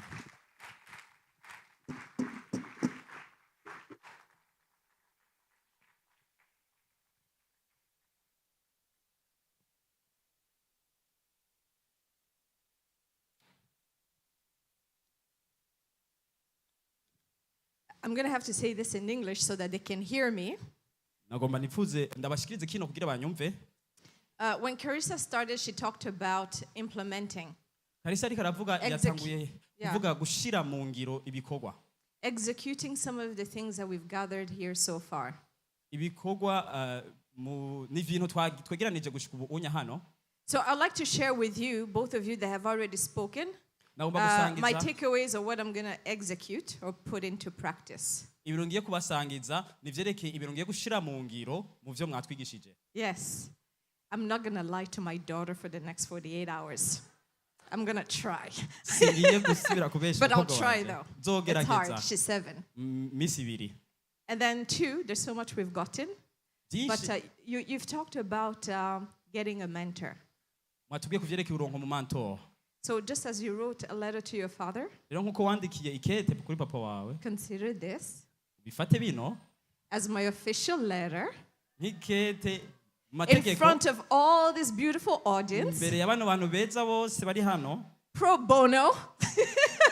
No, I'm joking. A request if you will do me the honor of becoming a mentor. You don't have to say yes right now, but we'll talk. I would be honored to be under your trainings because you have a lot to give. tuba riteka kuba munsi y'uburongozi bwawe So thank you for what you have shared with us today. murakoze cyane ku byo mwatwishyuye uno munsi But on a une autre personne qui a été encadrée par le Dr. Miles Monroe, turafise uwundi muntu yashoboye kwigishwa na Dr. Miles Monroe qui est Hubert Hatungiman. yitwa Iber Hatungimana Hatungiman, oui. Et le thème aujourd'hui, c'est des entreprises prospères hama ivyerekeye ni ikigo cy'uno munsi no kuvyerekeye iterambere y'ama business fondées sur entreprise les valeurs d'un bon leadership, zishingiye ku burongozi bwiza mais aussi d'une famille stable. mugabo kandi no ku miryango isanzwe ishikamye Et c'est pour ça que Hubert est avec nous aujourd'hui. cyo gituma Iber ari kumwe natwe uno munsi Lui aussi, il a plusieurs casquettes. nawe nyine afise ibikorwa vyinshi akora Et c'est un expert dans les relations, tout ce qui est relationnel, kandi asanzwe ari umuhinga mu vyerekeye amarelation parmi d'autres choses. Et il partage avec nous et nous dit que son plus grand succès, no muri vyinshi asanzwe akora ikintu kinini yamaze gushikako c'est la relation avec son épouse Jennifer, ni relation n'umugore wiwe yitwa Jennifer qui a duré presque, ils sont ensemble depuis presque 20 ans maintenant. amaze nk'imyaka 20 bari kumwe Et donc il vient partager avec nous aujourd'hui, ce matin, aje no kudusangiza uno munsi muri kino gitondo le rôle d'une famille stable dans tout ce que nous faisons. kuraba Le rôle d'une famille stable.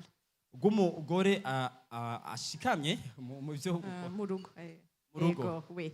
Donc, je vous accueille, Hubert, You are welcome, murahawe ikaze. et nous avons hâte de voir ce que vous avez préparé pour nous. Merci beaucoup.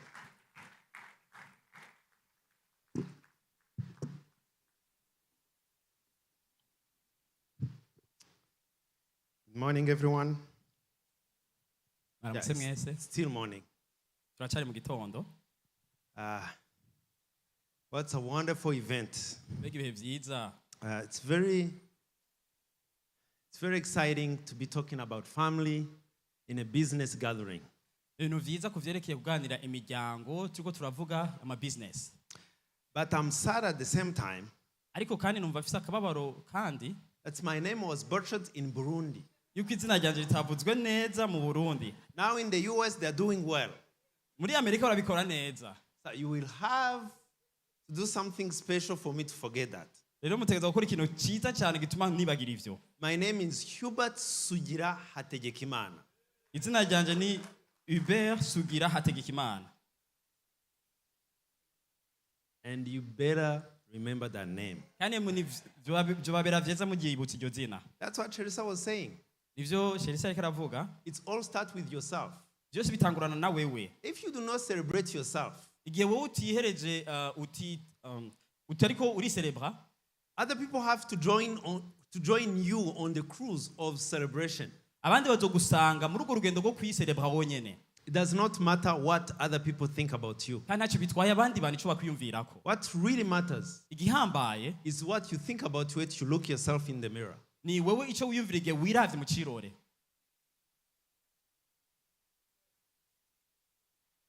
One of the greatest leaders that ever lived, Mumwe mu barongozi bahambaye bashoboye kubaho, matter of fact, is the greatest leader that ever lived. kandi musanze ni umwe mu barongozi bashoboye kubaho. One day he asked his team member, Yabajije abo bakorana. he said, what other people think about me? Arabaza ati mbega abandi banyumvira kwiki? What are the clients saying about my business? Mbega abakiriya bavuga iki kuvyerekeye business yanje? What do people who buy my stuff, what do they think? Abantu bagura ibintu vyiwanje biyumvira kwiki? Teresa said something very important. Sharisa yavuze ikintu gihambaye cyane. Your business is about how you brand yourself. Business yawe bivana n'ikungene wowe werekana nka marke yawe nyene. Intentionally Mu buryo ufashe nka nkama or just living haphazard, you are branding yourself every day. cyangwa nimba ari ibintu bibuko nyene ariko wama wiyerekana nka marke buri munsi. So this leader, Rero bano barongozi, uno murongozi he was asking about a business. yariko arabaza kuvyerekeye business. He was talking about branding. Yariko aravuga kuvyerekeye marke. He said, what do clients think about Amarabaza me? ati abakiriya banyumvira kwiki? How do people I'm serving? Abantu nkorera mfasha bavyumvira kwiki? How many business owners do we have in the room? Hano dufise abantu bangana gute bafise business? 1, 2, 3. I thought this was a business. I should have everybody. Nanditse ko ari twese. Because what is a business? Kuko I'm coming business- back to the greatest leader. Business ni iki? Ndaza gusubira kuvyerekeye no murongozi ahambaye. A business is the ability to see a need, a craft, a solution, and sell it.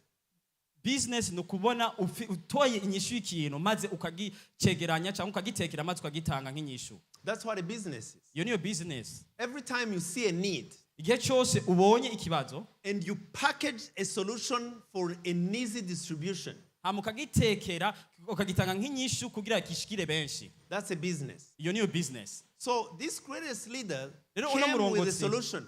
ahambaye yaje afise inyishu. By the way, I'm so happy to see some pastors in a business gathering. Hama ikindi naco ndaneze kubona aba pastor bari muri no koraniro y'abadandaza cyangwa y'aba business men. Because pastors are business who do not know they are. Business people who do not know they are.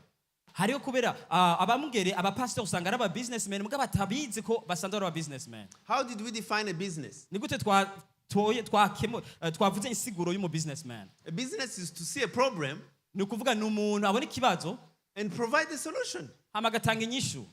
If your church is not a business, nimba ishengero ryawe atari business, if your church is not a business, nimba ishengero ryawe atari business, hey, it's going to be hot here. agiye gushuha hano. If your church is not a business, Nimba ishengero ryawe atari business, if you're not providing a solution, nimba utari kuratanga inyishu, you have no calling. nta muhamagaro ufise. Okay, let me change the way I'm saying it so you do not throw stones at me. Kandi abihindura uburyo ndiko rakivuga kugira ntimuntere amabuye. The difference between a church and a normal business Itandukaniro hagati y'ishengero ni business isanzwe is only in the motivation. nuko bitandukaniye muri motivation. No, let me change what I just said. Oya reka ndabihindure uko vyo mvuze. There is no difference. Nta tandukaniro. I wanted to check on you. Nagomba gusa ndabarabe ivyo A muvuga. successful business is never about money. Iterambere kuvyerekeye business nimijanye n'amafaranga. Money Amafaranga is God's reward. Money is God's reward ni agashiro kabute Imana itanga for you serving his people. kuba wewe wari gukorera abantu bayo.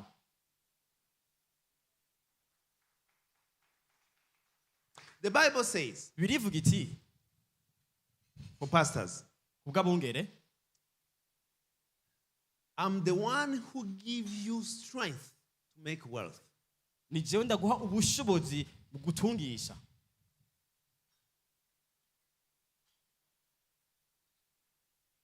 Business Business is about providing a solution. byerekeye gutanga inyishu. So you're wondering, what did this guy they just said, who's about relationships, doing with business and now talking about churches? Kuba ariko baribaza ati umuntu yariko tubwira ivy'amahorasho ariko aravuga ubunyamashengero. One of the things I do, I'm a pastor. Kimwe mu bintu nkora nsanzwe ndi umwungere, ndi umupasteur.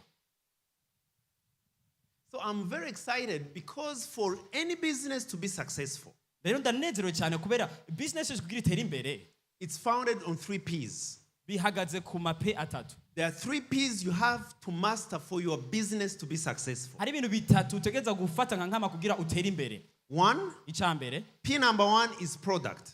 pe ya mbere bita produit. What do you do? Ni gikukora. What is your vision? Ni igerekwa ryawe vision ufite ni yawe. What problem are you solving? Ni cyahe kibazo uri kurakemura. Your product is not only the problem you're solving, but is how you personally solving it.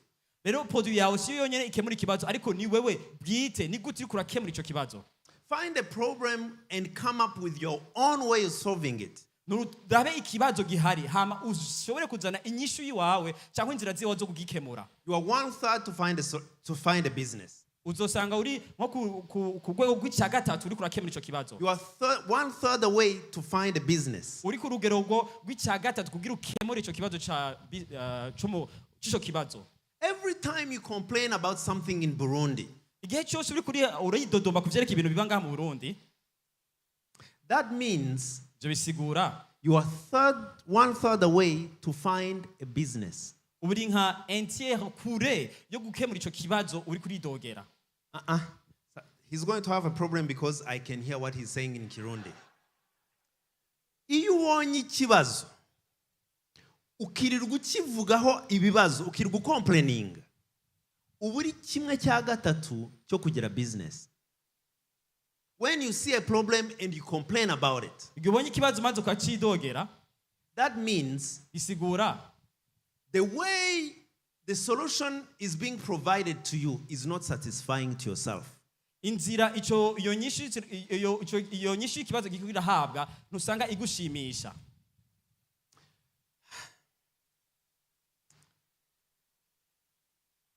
I'm thinking about 2 businesses right now. Ndiko ndiyumvira ama business abiri ubunyene And all of them, kandi zose very flourishing businesses today. n'ama business akora neza ushobora gutera imbere cyane. All of them started with their owners, the founders, providing a solution for themselves. yose yatanguwe na ba nyenezo bariko baratanga inyishu y'ivyo bibazo bariko barakemura. One of them is WhatsApp. Who's using WhatsApp today? Wa mbere muri abo ni WhatsApp. Nindakoresha WhatsApp hano. Who's using WhatsApp today? Nindakoresha WhatsApp. I can't see you. Sindiko ndababona. Okay, let me make it simpler. Kadabigire Who mu is buryo not busanzwe. using WhatsApp in the room? Nindadakoresha WhatsApp hano. No one single person is not using WhatsApp. Nta muntu n'umwe adakoresha WhatsApp hano. Who knows how WhatsApp started? Ninde azi ngene WhatsApp yatanguye?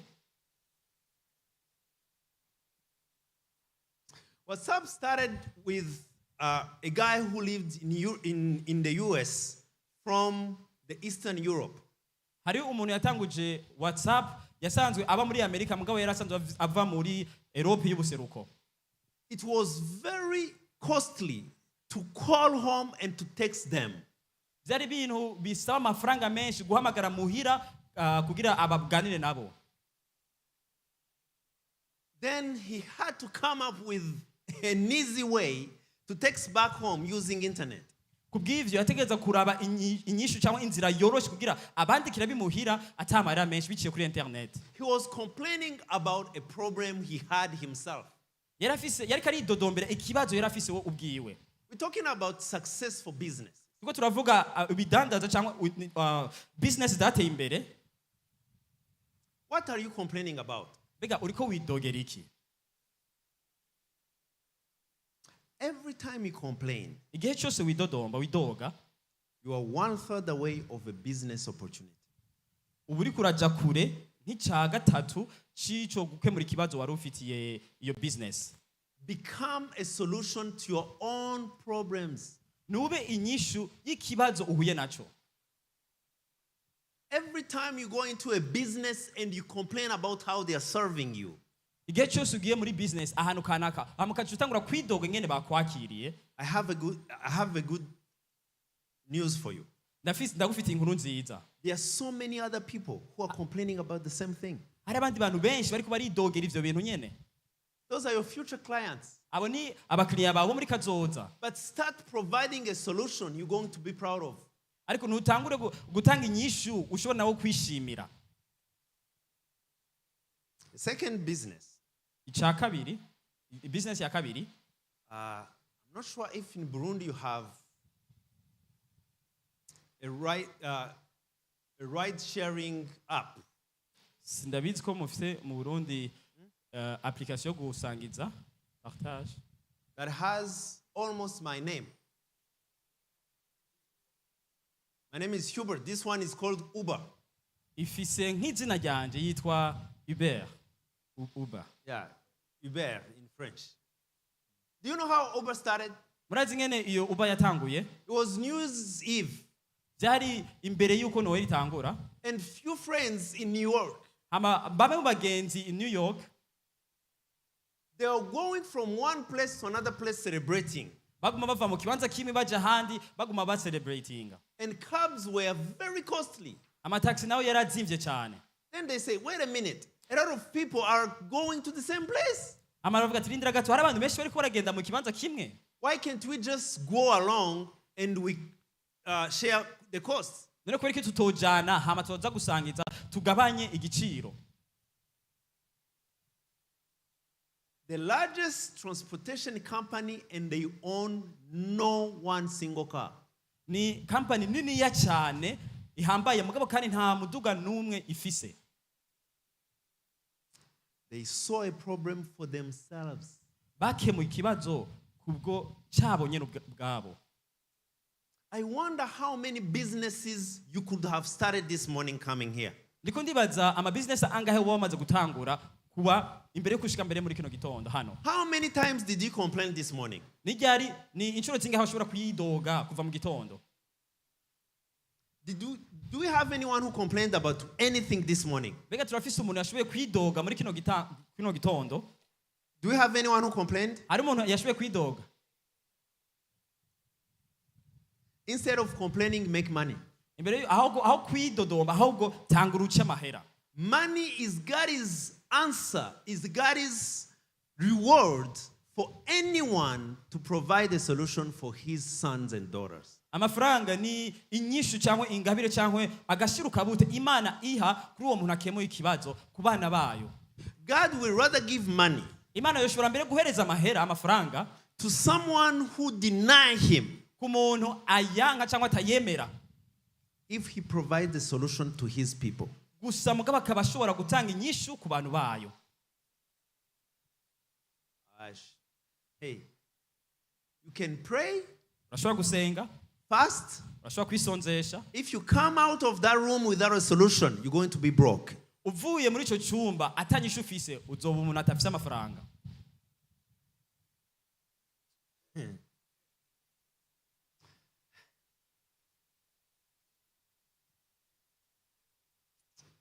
The greatest leader I was talking about is Jesus. ujya mu urongozi ahambaye cyane yari Yesu niko navuga. He was talking about self-branding. yariko aravuga ku vyerekeye kwihereza marke nziza nka wewe. Branding is about what people perceive from outside. Kugira iyo shusho nziza ni kujya abantu bakubona bariko barakurabira inyuma. A successful business is first about the product. Business yateye imbere ibihagaze ku vyerekeye produit baba bafise. Now, if you have a business, but you are the only person who can do it, igero ofisi yo business ukaba ari wewe gusa ushobora kuyikora, you do not have a business. nta business ufite mu bisanzwe. You're just self-employed. Usa niwe wihereje akazi, wariheje akazi gusa. There is a difference between a business and self-employment. Hari itandukaniro hagati wowe kwihereza akazi na business. The difference is in the P number 2. Yo itandukaniro nuko riri muri P ya kabiri, Process. iri processus. When you have a solution, you have to structure it in a way that you get out of the picture. Igihe ufise inyishu y'ikibazo utegereza kubishira mu nzira cyangwa inyubako ku buryo wewe uca wikura muri ico gicapo. As long as your business cannot operate without you, you do not have a business, you are self-employed. Igihe cyose iyo business yokora wewe utarimo, itokora wewe utarimo, ni ukuvuga si business ahubwo wowe warihereje akazi.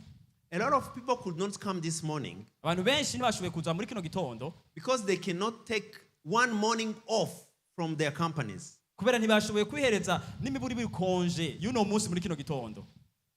Some pastors dies at the pulpit because they cannot miss one single Sunday morning. Hari mbere n'abungeri bashobora gupfa bari ngaho imbere ko ravuga ubutumwa bwiza kubera iki badashobora guhagarika gutanga ubutumwa bwo kuwa Mungu. They are providing a solution, Bariko baratanga inyishu but have no process for them, for that solution to be carried on without themselves. ariko nta process cyangwa inzira ifashe bashirira kugira ivyo bintu bibandanye bo badahari.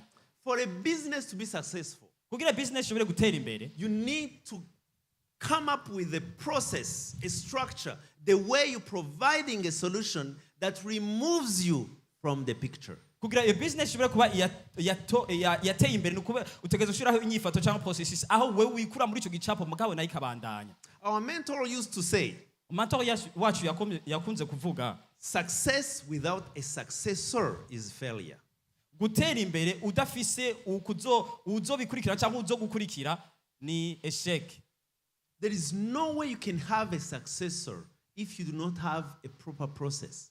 Nta kuntu na kumwe ufise umuntu umusuccessor igihe udafise indinganizo cyangwa processes ibereye kugira ushobore kubandanya ivyo bintu. Last P for a successful business Iyi pay ya nyuma kugira ushobore kuba mwe terambere ya business yawe is people. n'abantu, people.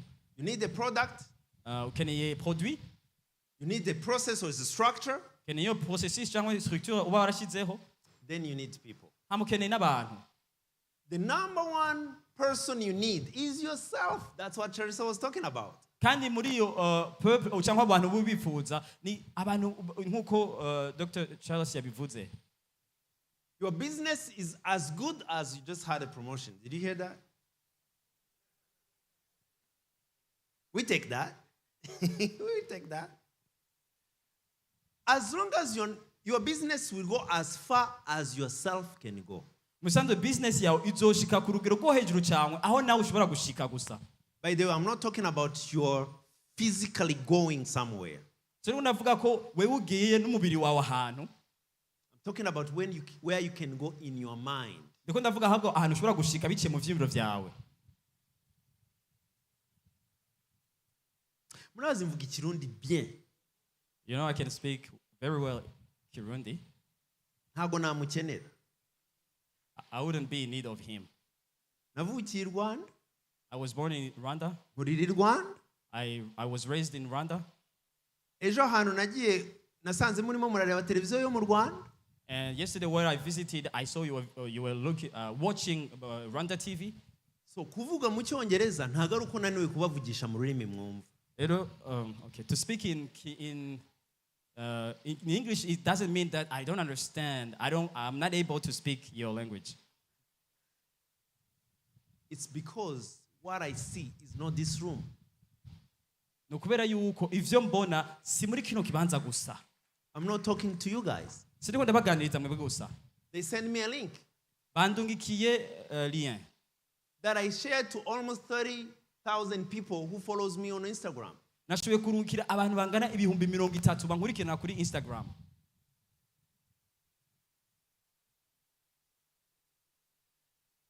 I'm in Burundi. Ndi hano mu Burundi. I'm thinking about 8 billions. Ndiko ndiyumvira abantu bangana amamiliyari 8.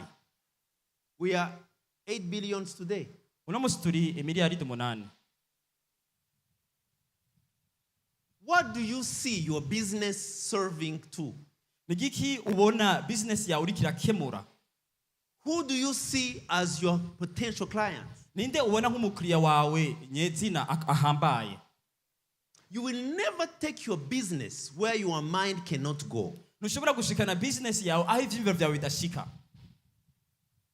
I'm talking to pastors too. Ndiko ndaganiriza n'aba pastor nawo nyene. No, I'm not talking about your side business. Siko ndababwira ku vyerekeye business yo ku ruhande. I'm talking about carpos right now. Ndiko ndavuga ku vyerekeye Carpos. Whatever. Ona abwiraga yumvise. Carpos is the name of his ministry. I'm talking to him. I'm talking to the ministry. Ndiko ndavuga ku vyerekeye ama ministère basanzwe bafise. Do you know what ministry means? Mbega murazi ico bisigura igikorwa cibango? Ministère. Ministry means service. Bisigura gukorera uwundi muntu. That's the only business that has as a name business. Niyo business yonyene ifise nk'izina business nyene. When you say I'm in the ministry, I'm in the service. Igihe uvuze ko ndi muri ministère nukuvuga ndiko nkorera abandi, ndi muri iyo ministère nyene gukorera abandi. That's why I said if your ministry is not providing a solution, you do not have a business, a ministry, I don't know what to call it. Nico gituma navuze ati nimba ufise iyo ministère hama kabutari kurakemura ikibazo c'abantu. Ntufise ministère sinzi ngene no cita ico kintu. So think about the better way to serve people. Kubw'ivyo nimwumvire inzira ibereye yo gufasha abantu kubakorera. You know, I lived and I love this table because my story is similar to your story. Nakunze cyane kandi nakunze notable kubera inkuru yanje isa niyanyu. A lot of people back home in Rwanda, they're trying to go to the Western world. Abantu benshi cyane cyane mu Rwanda bagerageza kuja mu bindi bihugu vyo hanze by'Iburaya. A lot of Africans are killing themselves in the Mediterranean Sea trying to escape Africa. Kandi benshi mu Banyafrika bagenda gupfira mu mer Mediterane bagomba kuva muri Afrika. Do you know why? Murazi gituma? They say we have a lot of problems back home. Bavuga turafise ibibazo vyinshi hano muhira. I'm like, my God, you do not run away from problems. You run toward problems to make businesses. Nanje gacha nibwira ati mbega bimeze gute. Ahubwo aho kwiruka ibibazo ugenda ubihanga kugira ubikemurire amazi ugire business. When I understood what I just told you, Igihe natahura bino ndampeje kubabwira. Guess what? Nimwiyumvire icabaye. I moved back home. Naciye nsubira muhira.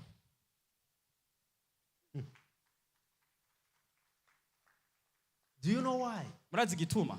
I was complaining every time. Nama nidoga buri kanya. This is wrong, this is wrong, this is wrong, this is wrong. Kino ni kimeze neza na kino ni kimeze na kino na kino. Then I understood one thing. Maze ndatahura kino. I can either complain Ndashobora kuma nidoga gusa or make money.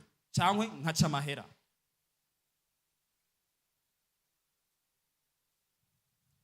People you need in your business to be successful Abantu hura nabo muri business yawe kugira utere imbere is yourself, ni wewe nyene ubwawe, other team members, abantu ukeneye ni wewe ubwawe, abo mukorana, But the most important people in your business is your family.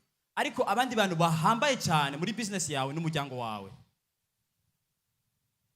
I came here with my beautiful wife. Naje hano ndi kumwe n'umufasha wanje mwiza cyane. She can wave at you. Arashobora kubaramutsa gato. But I did not only come here with my wife, I came with my kids. Where are they? Ariko nazananye n'abana banje si nabo nyene bari hano. Baba bari he? The last one is there. Uwanyuma ari hariya. My last born is 11 years old. Umuherezi wanje afite 11. Themselves Bo ubwabo decided to come this morning. bahisemo kuza muri kino gitondo. They had a choice Bari bafise amahitamo to stay and go to the pool kwigumira kuri piscine or to come in a business conference. canke bakaza muri nino conference ya business. Do you know what made them to decide to come? Mwamuzi gituma cyabatumye baza. They do not see what I do as a competition for them. Ntibabona ivyo nkora nkuko umenga turi muri competition kuri bo.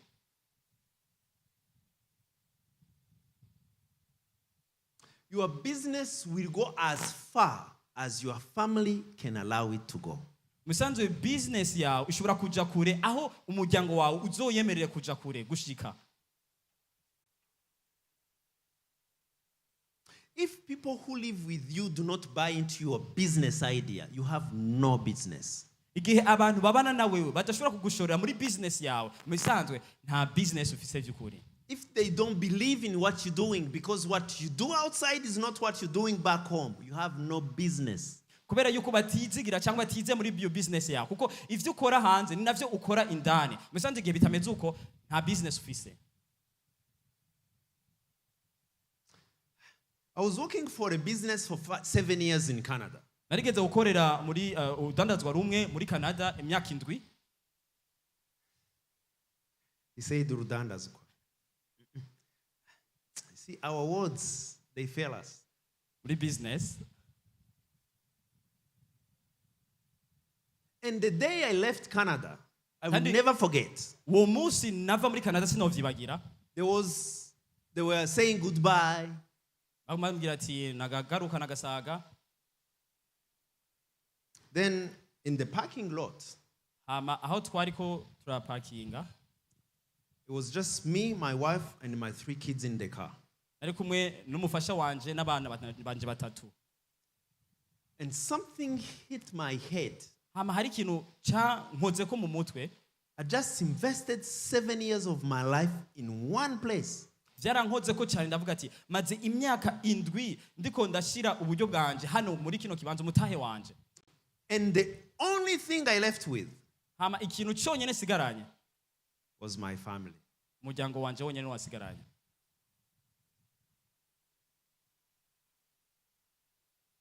Do not forsake your family for the sake of a business that will be taken away in a fraction of a second.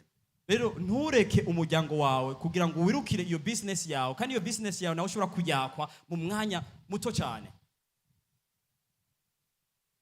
A successful business Business itera imbere is not what is successful today. siyo iri iteye imbere muri uno munsi. Good success is what happens when you are no longer there. Iterambere nyakuri iyo business yawe ni igihe rizoba rihari wewe utakihari. 9 years ago, Imyaka 9 iheze here came one man. hari umuntu yaje umwe. Today you have 4 people. Umugabo umwe yaje uno munsi ufise abantu 4. Mufise abantu 4.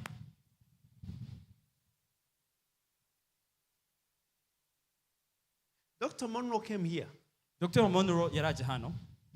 He was one man Yari umugabo umwe who made sure yashoboye kuraba neza akamenya his name will be called 4 times at least 9 years after when yuko he izina ryiwe departed. rizoshobora kwitirirwa inshuro 4 n'imiburiburi imyaka 9 iheze. Every time I go up, Igihe cyose sohotse they call his name. barahamagara izina ryiwe. Every time Charlie goes up, Igihe cyose Charlie asohotse they call his name. barahamagara izina ryiwe. Every time Charissa goes up, Igihe cyose Charlie asohotse not because of her last name, si kubera izina ryiwe rya nyuma because now it's Wilbon Monroe, izina ryiwe ry'umuryango but because of what he did in our lives. ariko ni kubera icyo yakoze mu buzima bwacu. Charissa was in the same mentoring program as me. Karisa yari mu rutonde rwo kwigishwa na jewe nibwo nari ndimo nyene. When she said she signed up, she signed up. Igihe yavuga ko yiyandikisha akandika ikete vy'ukuri yarabikoze. She did all we did. She did. Yarakoze ivyo twakoze vyose yarabikoze. Do you know why? Murazi gituma?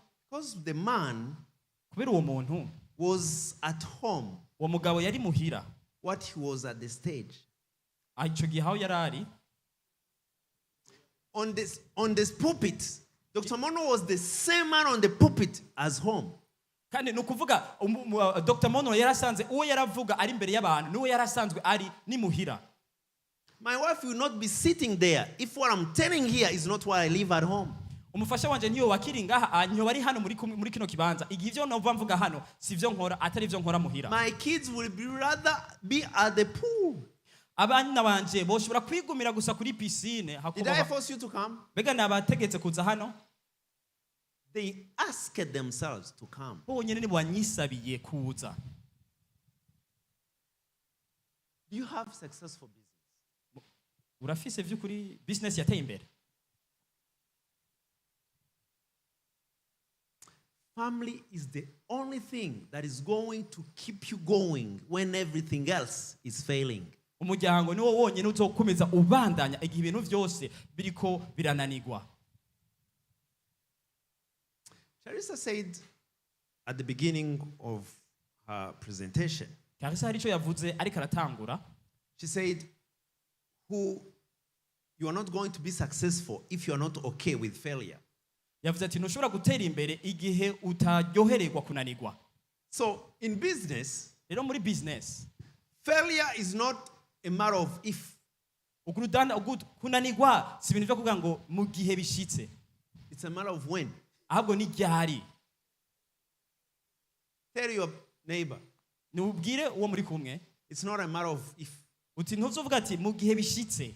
It's a matter of when is it going to happen. Ahubwo ni ryari bizoshika. Your family is the last people you're going to learn on when nothing else is happening outside there. Umuryango wawe nico kintu cyanyuma uzoshobora kwiseguza igihe ibindi vyose vyo hanze bidashobora kugufasha.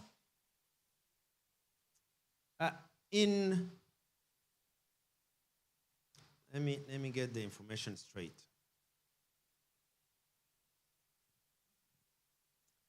On October 19 in 2016 debate in the US elections. Mu kumunane itariki 10 October. 2016 October. Kwezi kw'icumi. Hillary Clinton and Donald Trump, they were on the stage the last day of the debate. Hillary Clinton hamwe na Donald Trump bari ahantu bariko baravuga bariko barahazanya bariko bagira amadeba. And after they have said a lot of bad things about one another, Bamaze kuvuga ibintu bibi kuvyerekeye umwe n'uwundi.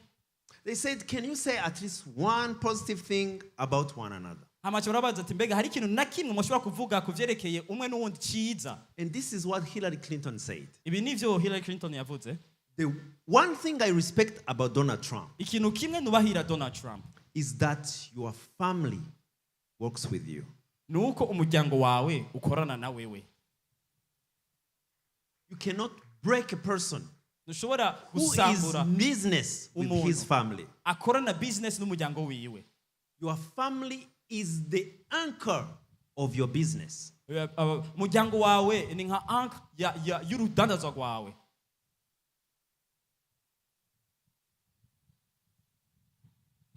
Let me share a story. Reka ndabasangize ino nkuru. Oh, by the way, I told you, when, Okay. when I'm about to complain, I make money. Igihe bariko ndidodoma ca nkora ca ndonka amahera. I wrote a book, Naranditse igitabo Understanding Sonship, the Master Key to Unlock Your Destiny. gutahura kuba umwana kugira ushobore gutera imbere ubuzima bwawe. By the way, forwarded by Charissa. kandi cyashoboye gusuzumwa na Karisa.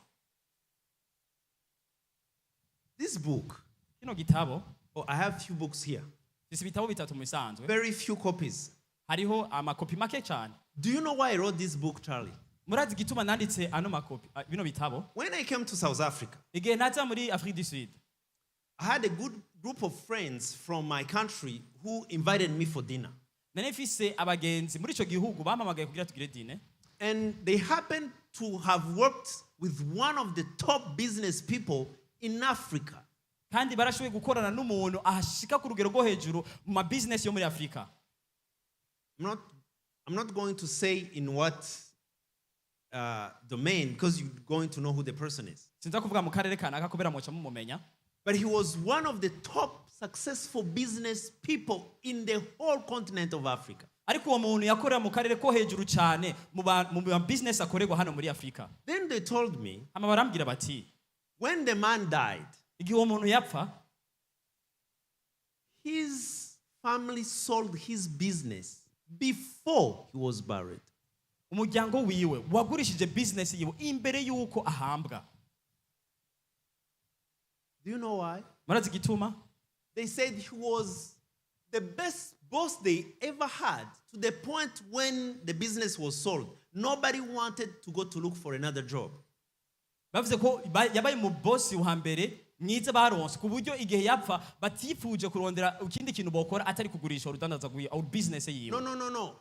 The employees decided we are not going to look for any other employment. We're going to start our own businesses. We cannot work for anyone else.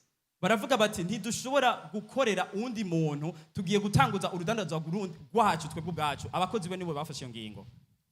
But his business was only in his mind. Ariko business yiwe yari mu vyiyumviro vyiwe gusa. His own family had nothing to do with the business.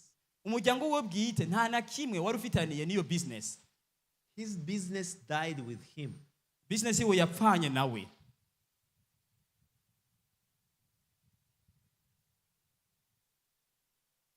How much time are you investing in your family? Mbega ni umwanya ungana gute uwemvestisa mu muryango wawe? I have to admit, Neza kuvyemera yuko if you build a solid foundation, it's going to take you longer. igihe wubatse umushinge ukomeye uzogushikamisha igihe kininiya. But I will rather go further than going fast. Uzogufata n'umwanya munini ariko nofuma shika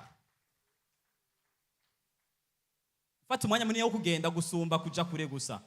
Nahitamo kujya kure aho kwihuta nkagarukira hafi.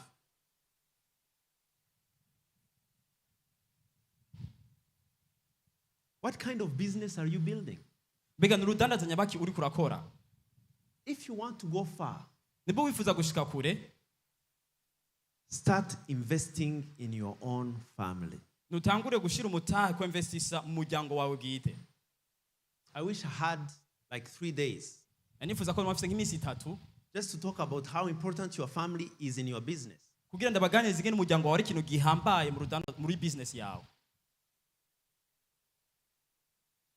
But I will end up with this one. Ariko ngira mperaheze na kino, Your business business yawe is just the activity you are doing now.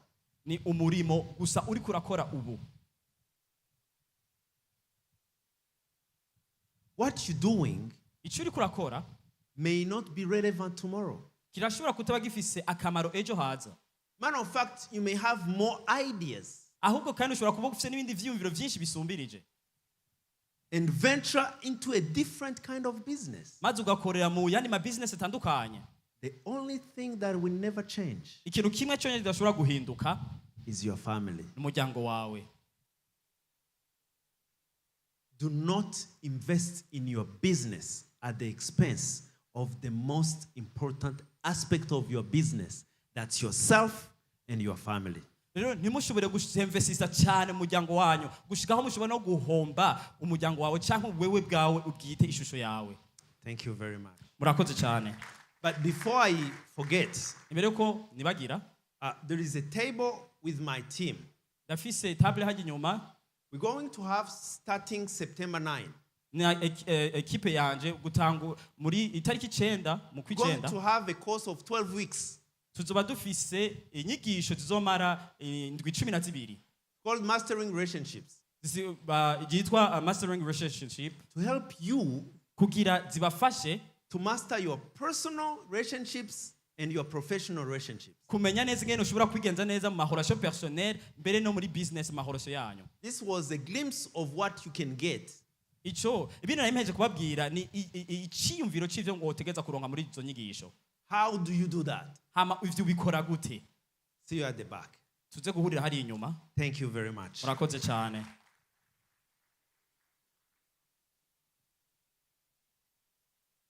Thank you. Is that my copy? Hello? Is that my copy? All right. Well, merci beaucoup d'avoir partagé avec nous un autre pilier qui est très important dans ce que nous faisons au quotidien, la famille. And I'll also say this in English. For some of us, school has started. Our children are going to school. For some of us, depending on where they go. And we're happy that some of you have processes in place that enables them to be picked up lunchtime. So we do have those processes in place because we know that it's lunchtime and we're running behind on our schedule, but we're glad to see that those systems and those processes, you have them going on in the biggest business, which is your family, enabling you to still be here with us. So we still have, on va accueillir le dernier orateur, We're going to receive our last speaker. qui est ambassadeur Charlie Masala. He's Ambassador Charlie Masala. Et rapidement, c'est un conférencier. And quickly, C'est un conférencier, he's a person who holds conferences oui, et un expert en management. and also an expert in management. Il travaille avec beaucoup d'entreprises et d'organisations en Afrique du Sud, He works with different companies and organizations in South Africa. jusqu'au point où il a été désigné l'un des 100 leaders les plus influents en Afrique du Sud, chrétiens. And to the point he was appointed one of the best Christian leaders in South Africa. Oui. Le travail qu'il fait, il est tellement louable The works he does is very celebrated. qu'il a aussi été nommé ambassadeur mondial de la paix des Nations Unies. He was also appointed to be the World Peace Ambassador in the UN. Et bien évidemment, il sert dans plusieurs des organisations de Miles et Ruth Monroe. And of course, also he works in different organizations of Dr. Miles Monroe. Et c'est un auteur aussi. Il a 2 livres qui sont aussi disponibles sur Amazon. Also, he's a doctor. He's also a book author. He has 2 books available on Amazon. Et donc, c'est un plaisir pour nous de l'accueillir, une autre personne qui a été encadrée par le Dr. Miles Monroe. So it is a pleasure for us to receive one of those who were trained by Dr. Miles Monroe. Vous êtes le bienvenu. You are warmly welcome. And he is going to finish in French. He's going to continue in French.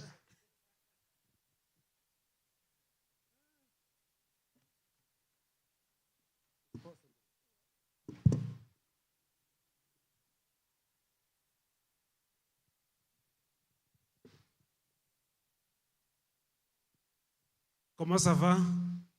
Écoutez, I am very pleased to be here today. ndanezerewe cyane no kuba hano no mwanya. It is a privilege for me and a pleasure to be here. Ni ibakwe rihambaye kuri jewe kuba hano. In 2011, Muri 2011, as I was working with Dr. Miles Monroe igihe nariko ndakorana na Dr. Miles Monroe and leading his organization for Africa, muri organization yiwe hano muri Afrika, God put Burundi in my heart. Imana yashize Uburundi mu mutima wanje. I didn't know anybody in Burundi, Ntawe narinze mu Burundi, but the Lord opened the doors ariko uhoraho yaruguruye imitima, yaruguruye imiryango. and we came here to serve. Maze turaza hano kuhakorera. So today I feel very honored to be back. Kubw'ivyo uno munsi niteka kuba ngarutse, This time invited, an kandi invited ubunya guest igihe ntumiwe nk'umushitsi yatumiwe by my brother Destry and Charissa, na mwene data cyangwa mu frère Destry hamwe na Cherissa and this beautiful church. hamwe na rino shengero ryiza cyane Pastor Dieudonné. mwongere Pasteur Dieudonné I give honor to you ndagushimiye cyane and your organization here, mbere na organisation yanyu hano your foundation, the church, fondation na eglise and it's just an honor for us to be here. niteka kuri twebwe kuba turi hano I have 30 minutes to deliver what I need to deliver. ise iminota 30 yo kubashikiriza ico nifuza So kubashikiriza I'm going to go straight to what I have been invited for. rero ngiye kugira ko ndabashikiriza ico natumiwe ko If I can have my presentation up, I can use. I'm going to be talking to you today about the. ngiye kubaganiriza uno munsi ku vyerekeye Or is that me moving it? Yes. Now I know. Forward is not backwards. I'm going to talk to you today about customer services ngiye kubaganiriza ingene ushobora kwakira abakiriya as a tool to effective business development. igikoresho kimeze neza kugira ushike ku rudandazo rubereye cyangwa business ibereye That is the topic I'm given. ico nico cigwa tugiye kwigira kuno munsi Customer service. ni ivyo bita service clientele Of course, I bring you greetings from my family. That's my beautiful wife bwa mbere ndabaramukije intasho zivuye ku muryango wanje mwiza and our 3 girls. n'abakobwa bacu batatu I was born in a village. navukiye muri village We lived in huts twaba mu nzu z'ama in the northern part of z'ivyatsi South Africa. ahantu hakure haruguru yo muri Afrique du Sud I used to sleep downstairs. mu buraruko nahoze njyama hasi Hey, ku maesikariye yo hasi try to get used to this. Okay.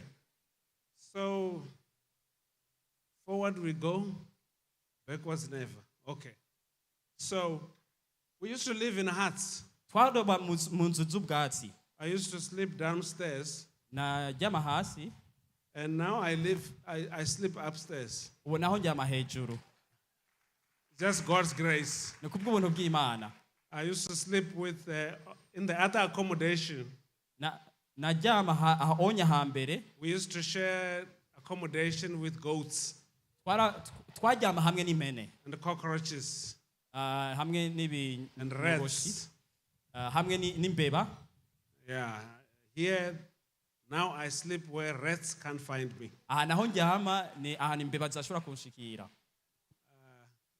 I live in the capital of South Africa, Pretoria. sanzwe mba mu gisagara ca Pretoria muri And Afrique du Sud I invite you when you get time to come and visit. ndabatumiye nimwaronka akaryo muzoze mudutemberere I was raised by Dr. Miles Monroe from my teenagehood. nasubiye kuregwa na Dr. Miles Monroe nkiri muto So I just want to give honor to whom honor is due. It's what I do all over the world when I speak. kubw'ivyo nagomba ndamushimire cyane kuko birakwiye gushima umuntu abereye gushimwa He is the man who made me what I am today. n'umugabo n'umuntu yangize uwo ndiwe uno munsi And I give honor to him. kubw'ivyo ndamushimiye cyane 27 years imyaka 27 of service. Am- That means Ora. that means I would have gotten 10-year service twice, plus almost another 10 years. So almost 3 decades of working with him. nukuvuga namaze nk'ama desini ashika nk'atatu nkorana nawe And I give honor to him today. kandi kubw'ivyo ndamushimiye cyane uno I've munsi written a book, as it was said. It's called Black Sun, White Mother. nanditse ku gitabo kijerekeye gifise iyo titre It is a book on how to manage diversity. ijo ni gitabo kivuga ku vyerekeye ingene ushobora gutunganya neza ubutandukane It talks about how to unleash the power of diversity in the workplace. kandi ushobora kurekura ubushobozi bwo mu butungane mu kibanza c'akazi This is my newest book. mu butandukane hama kino ni gitabo canje It is called My Life and Times with Miles Monroe. kivuga ku vyerekeye ubuzima bwanje n'ibihe vyanje ndi kumwe na Miles Monroe I wrote this book out of trying to answer questions that people were asking me. kino gitabo nacanditse mu kugerageza kwishura inyishu ku bibazo abantu bambaza So if you want to know more, the book is on Amazon. I don't have any copy with me here today. hama niba mwifuza kumenya vyinshi amakopi ari kuri Amazon nta kopi hano mfise And since Dr. Miles Monroe left, kandi ko Dr. Miles Monroe yatashe we're continuing with the work of pursuing the vision that he left with us, which is transforming followers into leaders and leaders into agents of change. hama azoca tubandanya vision yiwe yaduhereje iyo nayo no guhindura abantu tukabahindura aba leader hama aba leader nabo bagahinduka aba agent de changement. God has blessed us with this campus, kandi Imana yaduhezagije ino campus beautiful campus. ni campus nziza cyane. And you can tell that I'm not starting, we are not starting, we are continuing. kandi uri kurabiraba urabona ko tutariko turatangura ahubwo turiko turabandanya Because the blessing of our Father is upon us. kuko imihezagiro ya papa wacu iri kuri twebwe. Okay, let's talk about building this strong brand through customer service. rero reka tuvuge ingene ushobora kubaka marke nziza biciye mu ma service ya clientele. I have been consulting with South African organizations and some organizations abroad in my area of management consulting. rero narashoboye kutumwako nk'umukonsulta mu organisation muri Afrique du Sud mbere no mu burere bwo kwisi bwose nk'umukonsulta mu gikorwa canje cyama service clientele. And I came to a realization that business is about customer services. hama nagiye gutahura yuko mesanzo iyo tuvuze business ni vyerekeye ma service ni ishimikiro ry'ama service If you clientele. cannot take care of your customers, you can never be successful in business. igihe udafashe neza abakiriya bawe ntushobora gutera imbere mu rudandazo muri business yawe. You require customer services. uzosabwa yuko ubakorera neza abakiriya. Here is what Jack Welch said, ibi nivyo Jack Wilson yavuze, the CEO of GE, General Electric. niwe asanzwe arongoye General Electric. He said that customer service is not somebody's job, but it's everybody's job. yavuze gufata neza abakiriya si igikorwa cy'umuntu umwe ariko ni igikorwa cya bose. If you are to be successful in your business, and it doesn't matter how big or how small, ni ukuvuga igihe uri kuratwara ufise business yawe nimba ari ntoya cyangwa nini, you will have to inculcate the culture of customer services to everyone in your organization. utegeza gushiramo culture yo ya service clientele yo umwe wese mbere no muri company yose. As you can see, these guys are sitting on the boat, nkuko mushobora kubibona bano bantu biyicariye mu bwato and the boat has a hole on it. kandi buno bwato bwatobotse burafise umwobo. And as you can see, the guys are feasting near him, kandi hariho abandi bantu hari umuntu ariko aragerageza near the kumukemura guy who is scooping out the water. hama hari uwundi nawe ariko araraba mu mazi. And here is what they are saying. hama ibi nivyo bariko baravuga. They say, fortunately, the hole is on the other side of the boat. It's not on our side. baca bavuga ati rero cyane cyane ahubwo icya gitoboro kiri hariya ku rundi ruhande rw'ubwato ni vyiza ko rutari ku ruhande rwacu. They have forgotten that if this boat was to sink, everybody sinks. ariko bibagiye yuko buno bwato bwe bwo kwibira bose baca bibira. So customer services kubw'ivyo rero iyo service clientele should be everybody's job ni uruhara rw'umwe wese in your organization if it's to be successful. muri organisation yawe nimba mwifuza ko mutera imbere. I'm going to show you a few logos which represents brands. ngiye kubereka amarogo amwe ahagarariye ama marque. And basically what I want you to look at is, what I want you to tell me is what comes to mind when I flash that logo. You can just shout, whatever it is. You can even say it in Kirundi or in English. Amico nifuza ko ndabereka amarogo y'amashira hamwe muce muvuga ico mwiyumvira mu kuri ayo mashira hamwe ayo marogo. Are you ready? Muriteguye? Let's start. Reka dutangure. Motorcycle. What else? Ikindi? You just think motorcycles. Amamoto gusa? Jack, big guys with arms. Umuntu akomeye cyane n'amaboko akomeye. What else? Ikindi nacho? What else? Jackets. Leather jackets. What else? Eh? What's that? What's that? Cowboys, the boots. Boots. Okay, what else? Ikindi? Danger. It's another one. Yeah, it's true. Ikindi nacho? Yeah, Nibyo? they can kill humans. Barashobora kwica abantu bana. Here is another one. ubushobozi iyindi nayo What comes to mind? Soda. Lot of sugar ahead. Diabetes. Oh. Very interesting. And you guys are a great class. What do you think when you see this? ino nayo This one. Communication. Fly. Eh? Trends. What else? ikindi nacho Huh? airplane Okay. Here is another one. You may not know this one. ine nayo Oh, you know Sundown. Insurance. What else do you think when you look at that? mubona bisigura iki muravye ico I heard somebody say death. Or protection. kurindwa Okay. Here's another one. iyi nayo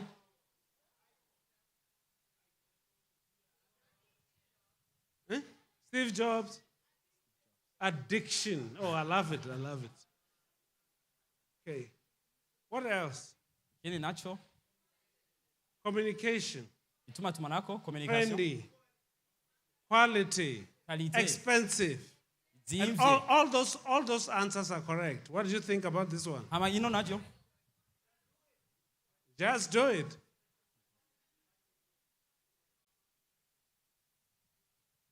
Okay, so I've shown you all those logos which represents brand.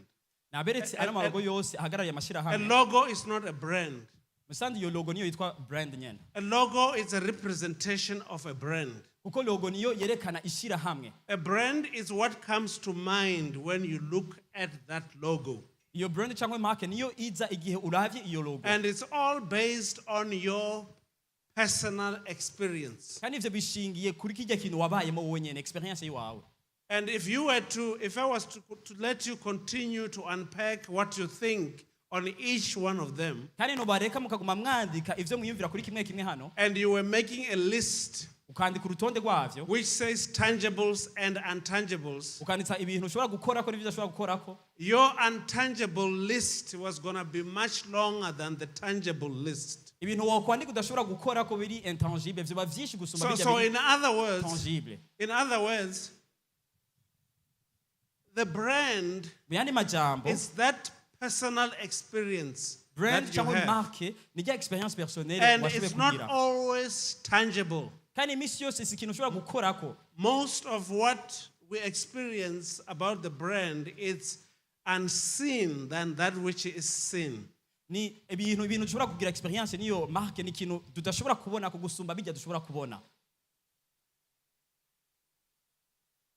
So the way how you interact with your customers, rero ingene ushobora kwitabira cyangwa kubafasha abakiriya bawe and not just you, atari wowe but gusa everybody in your organization who deals with you, who interfaces with you or interact with your customers, abantu bose bashobora kuganira n'abakiriya bawe that experience is critical to the future success of your company. iyo experience bagiranira ni ikintu gihambaye cyane kandi gishobora gukora ku iterambere ryawe muri kazoza This picture you see on the screens, ino foto mubona hano it is called a pointless painting. isigura Pointless painting. So in other words, the painter who painted this picture didn't use a brush, but he used a pen, and what you see there is all different dots. So he uses dots to draw up that picture.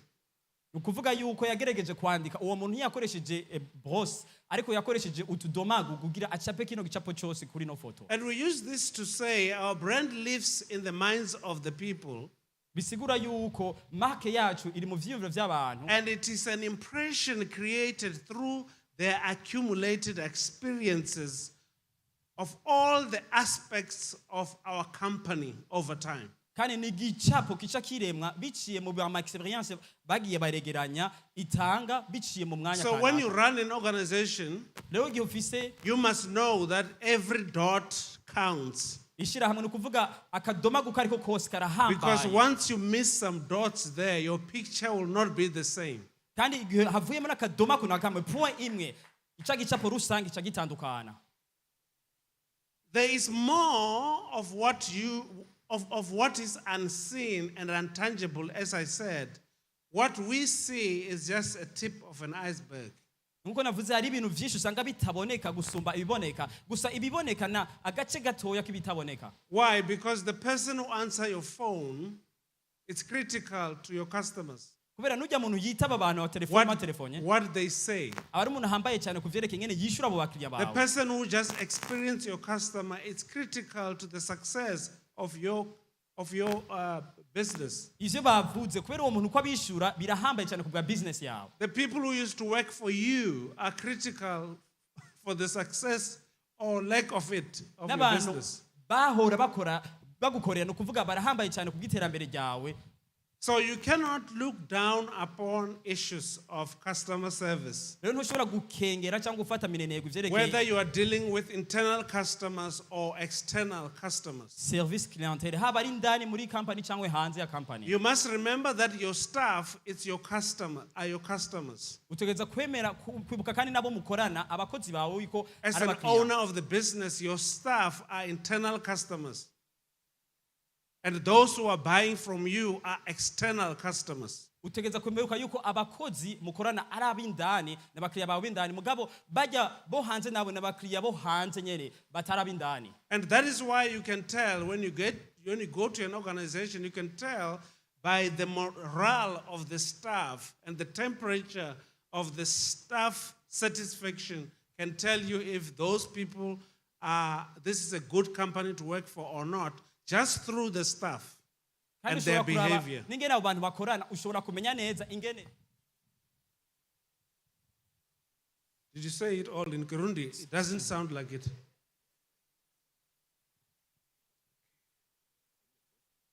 Okay, here is your key brand relationship map.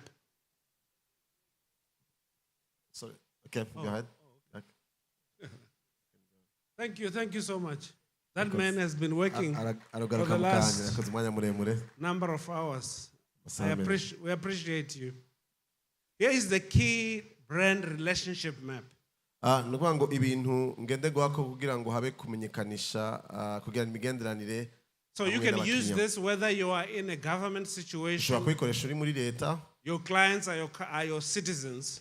Abakiriya nabo n'abanyagihugu canke abantu uri kurakorera. If you are in a private business, Niba uri mu rudandazwa canke you have business privé. customers. Nabajya abantu baza kugura ivyo uri kuradandaza. So I'm talking here about the relationship between the customer, the company, and the employee. Ngomba kuvuga imigenderanire hagati ya ishirahamwe abakiriya hamwe n'abakozi.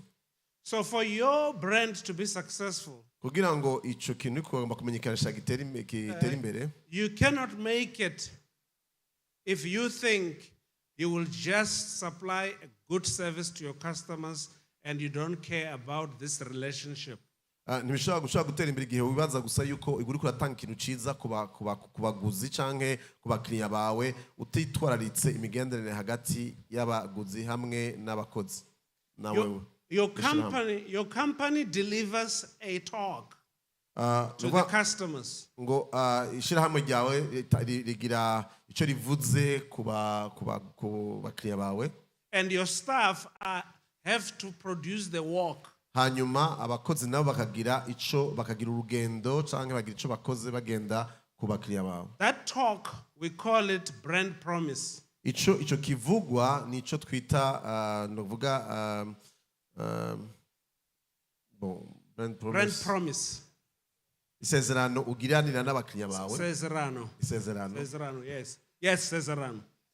Brand promise. Ico usezeranira abakiriya bawe. Yes, and then the customers, the employees must then provide the brand experience, which is the work. Hanyuma abakozi bawe nabo bagaca batanga experience ku bakiriya no kuvuga ngo ari cyo twita urugendo bagenda gukira bakora ico gikorwa kanaka. So the company can only walk their talk through their staff. ni ukuvuga ngo ishyirahamwe kanaka rishobora kugendera mu coca ryasezereye abakiriya babo biciye ku bakozi. So that relationship between the company and the employee is what I call brand alignment. Iyo migenderanire hagati y'ishyirahamwe n'abakozi niryo ryitwa brand alignment cyangwa Kirundi biragoye. Fortune magazine in 1997, they said in the 21st century, branding ultimately will be the only unique differentiator between companies. And they said that brand equity is now a key asset. Rero mu kinyamakuru cy'ubutunzi cyitwa Fortune bavuze yuko what they said. I didn't know. Should I go back? Yeah. Bavuze yuko uburyo bwo gutunganya ukumenyekanisha ariko rupfunguruzo rw'ibikorwa bariko barakora. So how you deliver your service ingene ushikiriza abantu icyo uriko urakora, as in your relationship with your customers, n'ingene ugirana imigenderanire hamwe n'abantu baza kugerera icyo uriko uratanga. That is where the brand is created. Niho rero ibijyanye no kumenyekanisha navyo biheza bikagira igikorwa. Here is what Dave Rahili said. Nico uyu Dave Rahili yavuze, the executive at Timex. Muri ico Timex. He said, in response to the popularity of Swatch watches,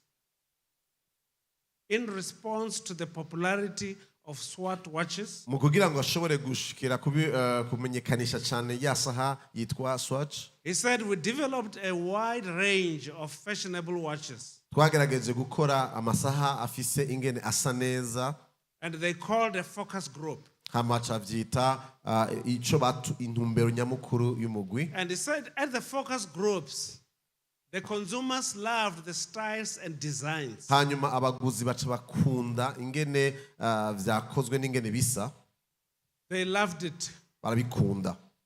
But when they found out they were made by Timex, ariko bamaze kumenya iryo shirahamwe ryayikoze ryitwa Timex, the consumers immediately lost interest. Ubwo nyene abariko abaguzi baca barashikaho batakaza ukukunda ivyo ayo masaba ariko baragura. And then he said, improving our product was easy. Kugira ngo dushobore gutuma ico kintu tudanaza kiba ciza gusumba vyari vyoroshe. But he said, improving our company image was the real challenge. Ariko kugira ngo dushobore gutuma abantu bakunda iyi society yabikoze byabaye ikintu kigoye cyane. All customers have expectations abaguzi bose barafite ico biteze from their service providers. Kuri abo bantu bafite ico bariko barabaha. And if they cannot experience that which they expect from iyo you, bataronse ico bari biteze, ico kintu gica you can never be successful. ushobora gutera imbere. If I live my life nimba mbayeho ubuzima the way I like, nkuko ndavyiyumvira, and become something different from being a kingdom ambassador, hanyuma nkaba ntandukanye n'ingene nkwiye kuba umuserukizi w'ubwami bw'Imana, and people start to experience me differently from what they expect from me, hanyuma abantu bagatangura kumbona ikinyuranye n'ico bari banyitezeko, then even if I have a nice logo naho no bafise logo nziza and a nice website, naho no bafise website nziza, they will just say, baguma bavuga bati those who know me to be working with Dr. Miles Monroe abasanzwe banzi nagendanye na Dr. Miles Monroe expect me to keep the standards. barafise ico banyitezeko ko nguma kuri urwo rugezo nyene yarariko. They expect me to live my life straight. Bitezeko mbaho ubuzima bugororotse.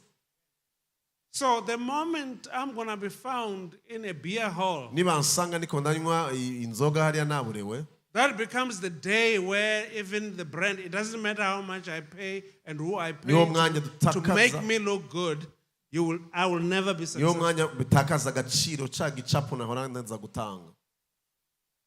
I may be successful if I go to sell beer and announce that now I'm a beer dealer.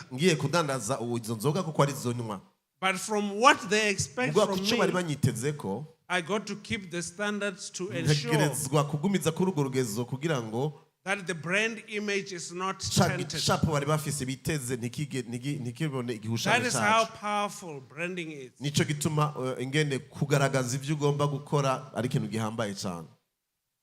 Yes, a brand is a name. Ego niko icyo twakwita ikimenyetso ni izina ugomba It's a gutanga term, it's a sign, it's a symbol or design ni of, igicapo or combination of this. ni ikintu kigaragaza cyangwa ni ikintu kiranga icyo kintu uriko urakora And it's meant to identify the goods or services. bitegereza kuba ari ibintu bigaragaza uwo mwimbu cyangwa ibyo bintu wakoze les biens et les services cyangwa les produits et les But services. once you tell the people who you are, abantu iyo urabwira abantu uriwe that's what they expect from you. icyo nicyo baba bakwitezeko And you know what? murazi ingene bikwiye If you kugenda cannot deliver what they expect you to deliver, iyo udashobora kubaho icyo bakwitezeko they start to talk to one another. baca batangura kuvugana hagati yabo. When you go to department A, iyo ugiye muri departement A from department B, ugaca muri departement B department D has a friend who works at department uca A. usanga hari uwari muri departement C atandukanye They already D told them about your inability to deliver. baba ariko barakuvuga bavuga yuko udashobora kubaha icyo bari Or your bakwitezeko big talk with no walk. yuko uvuga amajambo menshi mugabo adafise ibikorwa biyaherekeza So a branding or kugaragaza a ibyo ukora brand, canke it's a person outward feeling ni kimwe mu bigaragaza icyo uri indani muri wewe about a product or service. bifatanye n'icyo uri kurakora uri kurakora comme produit ou service Very, very powerful. birahambaye cyane. Don't take branding for granted. ntuze gufata icyo gicapo nk'ikintu gisanzwe gusa canke Sometimes it's better to not be known rimwe byoba byiza utanamenyekanye than to be known in a wrong way. hako abantu bakumenya mu nzira mbi. That is why sometimes when your company is growing, nicyo gituma igihe isosiyete yawe iriko iratera imbere ikura it is fine for you not to make too much ni noise byiza kutavuga ibintu byinshi cyane ngo wimenyekanishe cyane until you grow feathers to be able to fly. kugeza aho ushobora kuba aho uvuga uti nakuze bifaditse ku buryo ushobora gushika kure. Can you imagine urashobora a kwibaza moth trying to brag to butterfly muko muribaza that I can fly?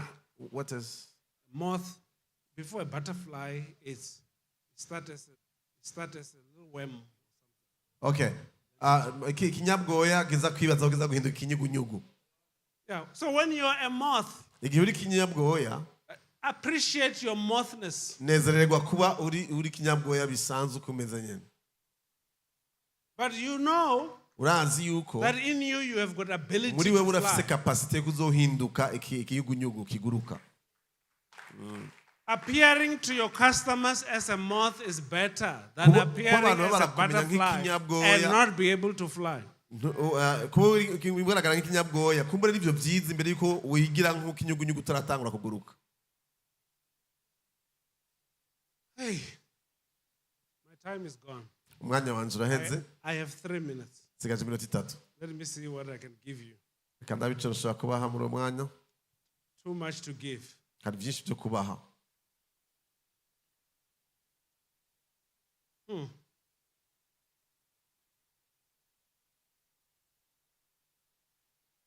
You see, if you are a person who makes jokes iyo uri umuntu ukunda gutwenza abantu and you make business out of it, hanyuma ugaheza ukabivanamwo business you can't come on stage ntushobora kuza imbere y'abantu and say, hanyuma utangure kuvuga ngo I'm just about to be funny. ngo ngira ndabazane gutwenga muraza kuryoherwa ngo nagira ndabatwenze I'm going to make jokes and you're going to laugh.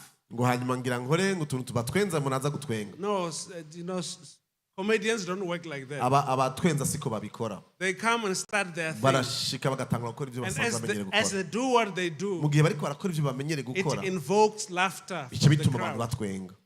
And that is you. uwo ni wewe. Your customer services igihe cyose uriko uraraba abakiriya bawe must always show who you are. utegereza gushika ahantu baca bamenya vy'ukuri uriwe. Take it serious.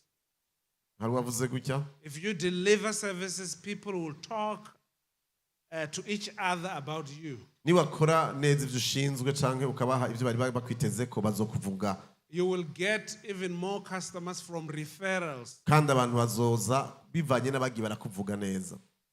Before I took the assignment to work with Dr. Miles Monroe full time, imbere yuko ntangura kuza gukorana na Dr. Miles Monroe way back in- Templar way back in 2009, haciye imyaka mu mwaka w'ibihumbi bibiri n'umunani I used to run a consulting business. nari mu consultant And then I realized that I am not going to be able to give my customers this service if I am on this route. ndabona yuko ntashobora guha abantu icyo banyiteze ko ndi muri urwo ruhande narimo. And at the time, it was a one-man's business. Hanyuma It was a one-man business. yari cyari igikorwa kigaruka ku muntu So umwe gusa companies wanted me to be there. kujya bivuze ishyirahamwe ryagarukira kuri jewe gusa igikorwa When nakora I cyari got kigaruka. that call, igihe ndongo uwo muhamagaro I decided to tell my clients, nabwiye abakiriya banje I'm not available anymore. sinkiri disponible nk'uko byari bimeze Just to save my name, kugira ngo nshobore gukiza izina ryanje so that I don't get contracts which I can't kugira fulfill. ntibaza kundondera bampa amakontra ntari bushobore gukora. So don't allow ntiwemerere yourself to take more than you can yuko fulfill. wewe wakira gukora ibintu udashobora gukora That is customer services. kubera ko ibyo bikuronona God bless you. imigenderanire See you n'abakiriya next bawe time. imana ibahezagire cyane mukomere amashyi menshi.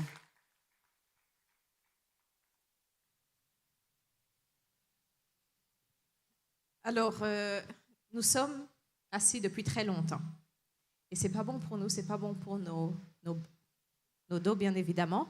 On va accueillir les orateurs d'aujourd'hui pour un panel. On va poser quelques questions. On va pas être long. twakiriye baze hanyuma duheze batubabaze ibibazo abo baje kutwigisha. C'est bizarre, hein? Je parle et il... Oui, donc on va passer à la session du panel, on va poser des questions, mais dans l'entretemps, on aimerait vous inviter de vous mettre un petit peu debout, vous étirer un petit peu, dire bonjour à certaines des personnes autour de vous pour qu'on puisse faire le networking. Please stand up and if you can greet one another. In the and, meantime, we'll just invite start you networking. to sit on the panel. Mhm. Oui, en profiter pour saluer les personnes qui sont autour de vous, vous étirer.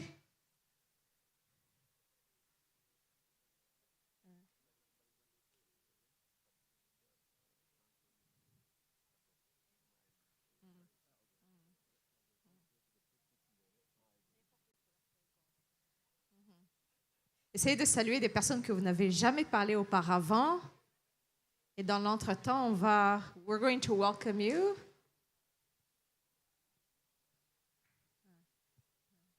Yes.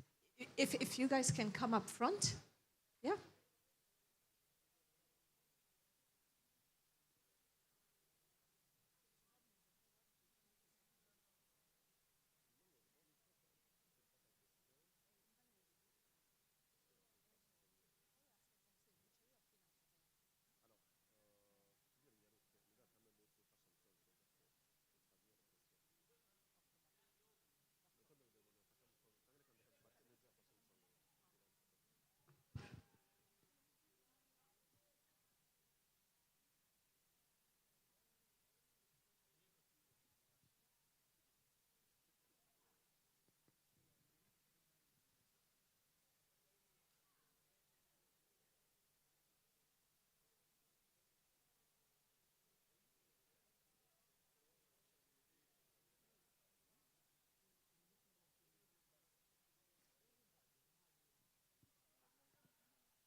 Très bien, très bien. Alors, on va passer, je ne sais pas si vous avez déjà songé à des questions, parce qu'on n'a pas beaucoup de temps. J'espère que vous avez songé à des questions si vous en avez. Et donc, je vais vous inviter à reprendre vos sièges. Nous allons continuer les échanges après le panel.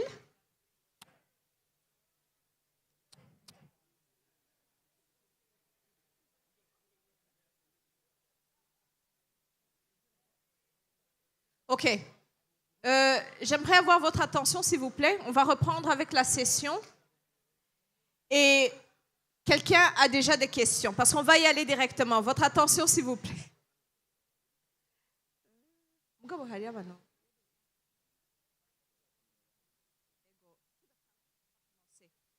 Alors, je vais commencer à appeler les personnes qui auraient des questions. Y a-t-il des personnes dans la salle? Hello? We're giving away $1,000. Oh, now you're hearing me, huh? Money talks. OK. Des questions. Séance de questions-réponses. J'aimerais simplement vous dire comment ça va se passer. OK, now we're giving away $10,000. No? No?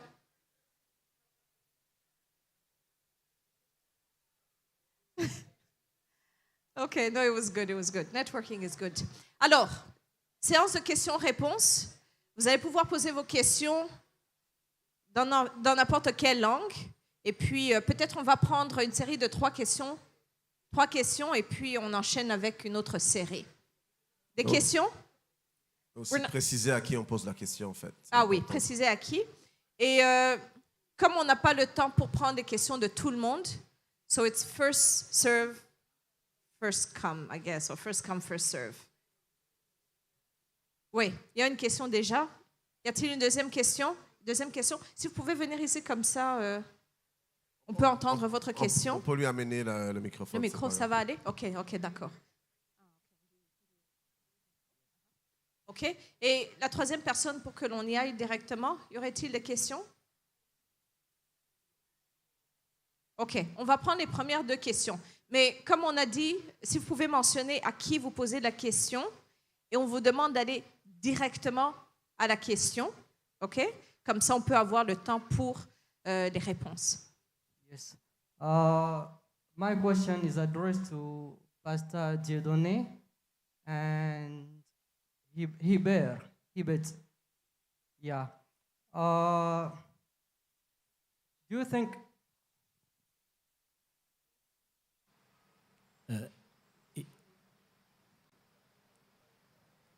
Hello? Hubert yasohotse gatonyi woba urabaza ikibazo cerekeye Pasteur Dieudonné. Yes, they have something in common. Okay. Yeah. Avuze yuko ikibazo ciwe cerekeye Pasteur Dieudonné na Hubert, donc Pasteur Dieudonné arashobora Yeah. ushobora kurindira gato kuri ico kibazo comme Hubert akiri hanze. Okay. Maybe we take somebody La else. deuxième question, oui, c'était vous, hein? Okay, it's also addressed to Hubert. Oh, he's here. Allez-y avec les questions. So there are 2 questions coming. They're addressed to you, Hubert. Hari ibibazo bibiri bashaka kubaza Hubert.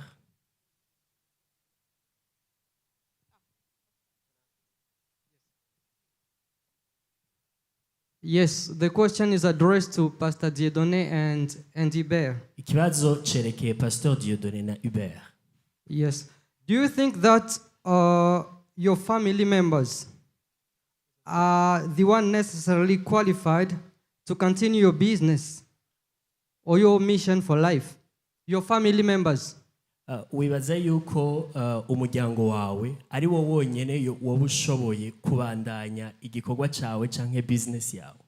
Yeah, because you talk about it when you talk about success, Pastor Dieudonné, and also Iber also talked about it when he talked about a successful family. Yes. Pasteur Dieudonné yabivuze ariko aravuga kuri success na Hubert yabivuze ariko aravuga kuri business itera imbere. All right, my name is Cedric Ndizeye, and I'm gonna ask my question addressed to this trio. Sorry, I don't know. I'm not getting that. Sorry. All right. The question is, you said not to nudge anybody. I'm here. You said not to nudge any. Okay. Sorry. You said not to nudge anybody or anybody's company to rise yours. Like prevent anybody not to get something just because you want to fight for you to get something, right?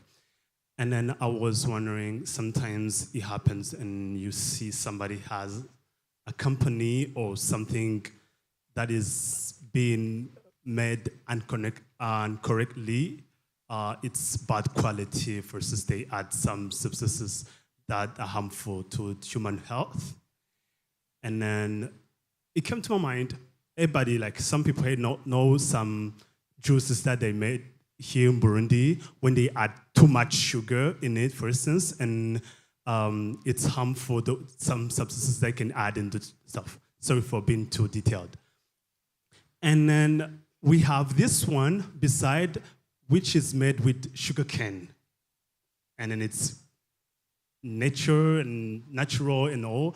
And then it'll be like, so would I reveal what's going on in the others' companies? Because I know we probably been working with them, and then mine hits pure. Would I reveal their bad qualities for me to reveal mine good?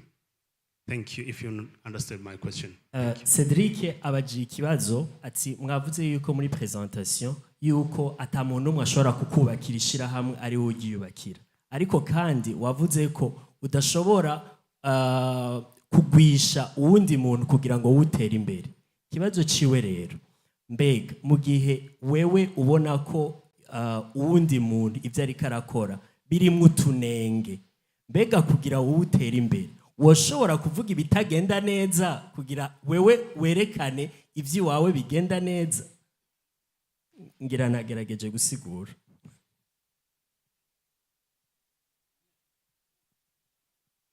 Okay. Bon, reka ntangure ku kibazo barebeje kumbaza. Yabaje ku bijyanye n'umuryango, sinzi ko navyumvise neza. Mbega abantu b'umuryango necessairement bari qualifié gushobora kubandanya igikorwa uri kurakora cyangwa kugira ngo ushobore kuronka success mu byo ukora byose.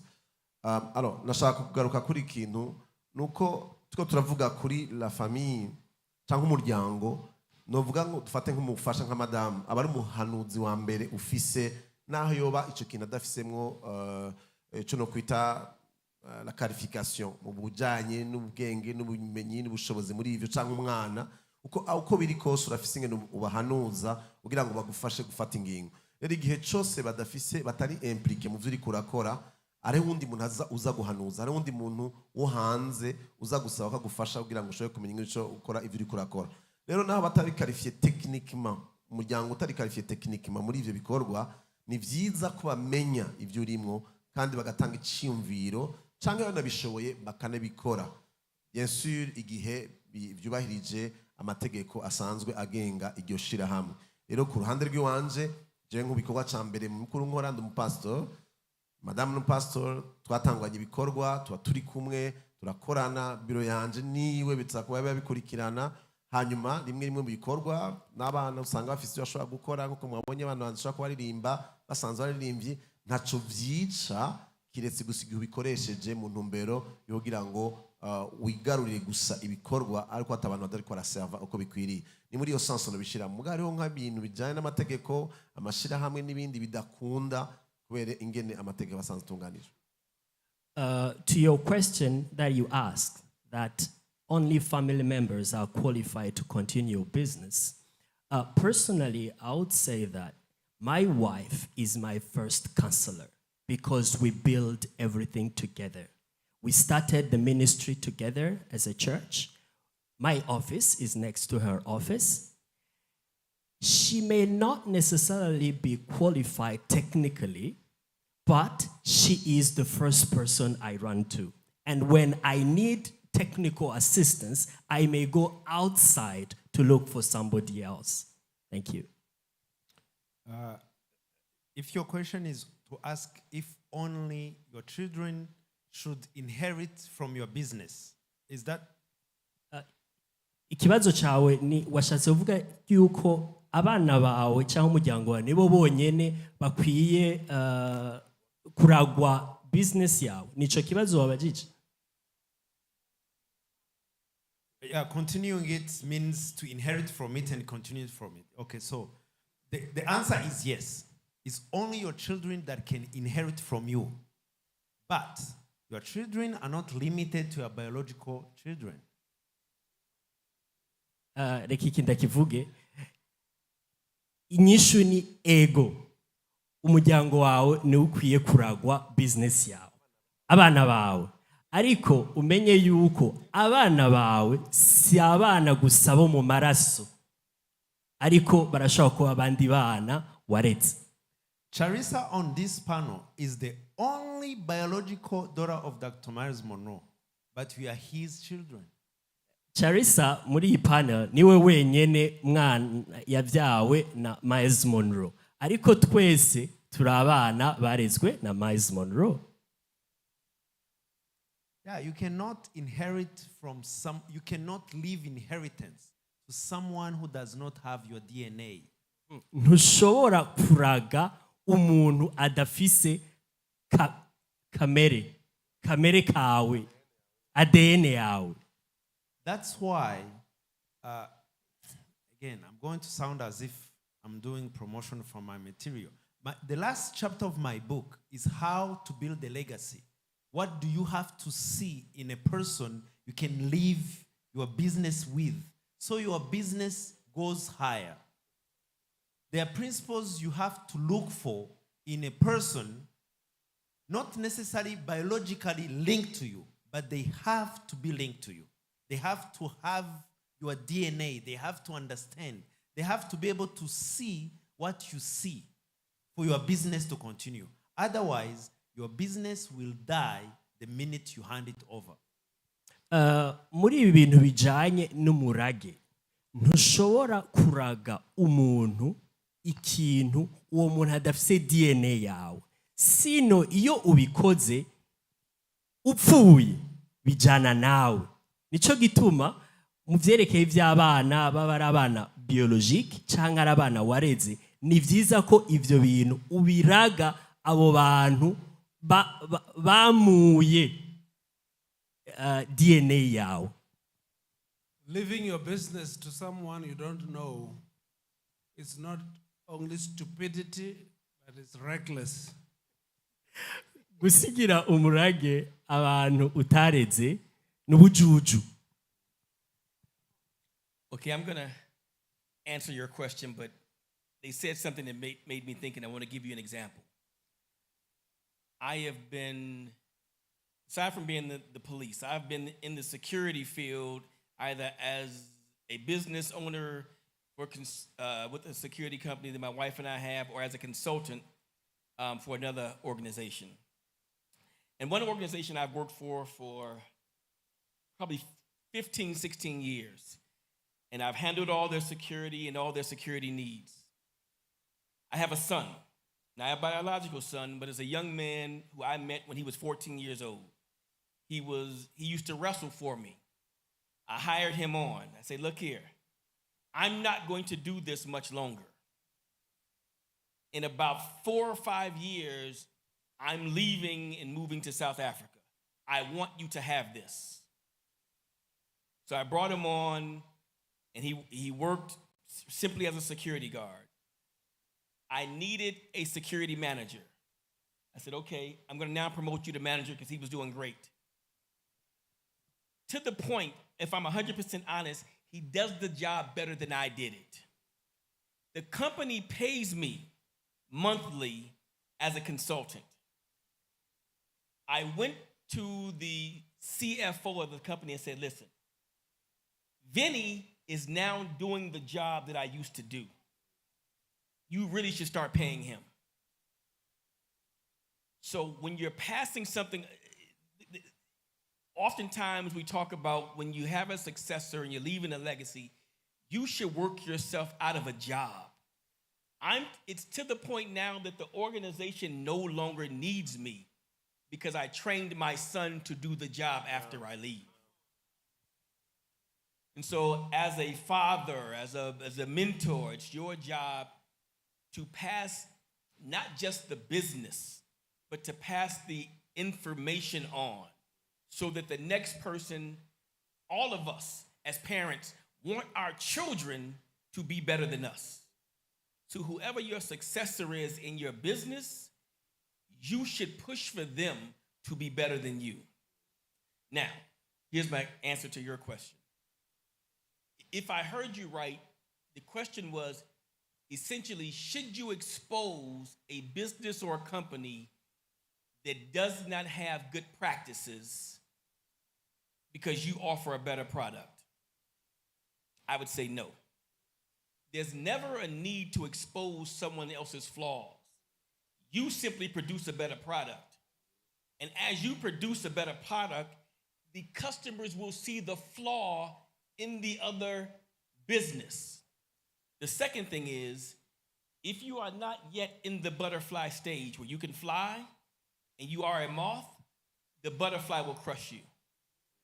And I use this as an example. Hubert used the example of Donald Trump. And of course, I'm sorry. Thank you.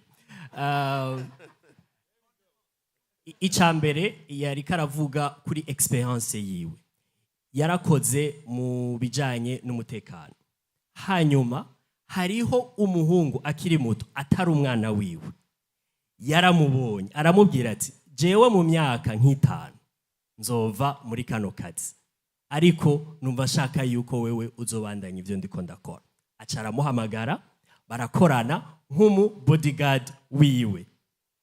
Haheze iminsi kubera bari bakeneye umushefu muri security, aravuga ati wewe shaka yukuduga ipete kubera yari amaze kubona ibyo ashoboye.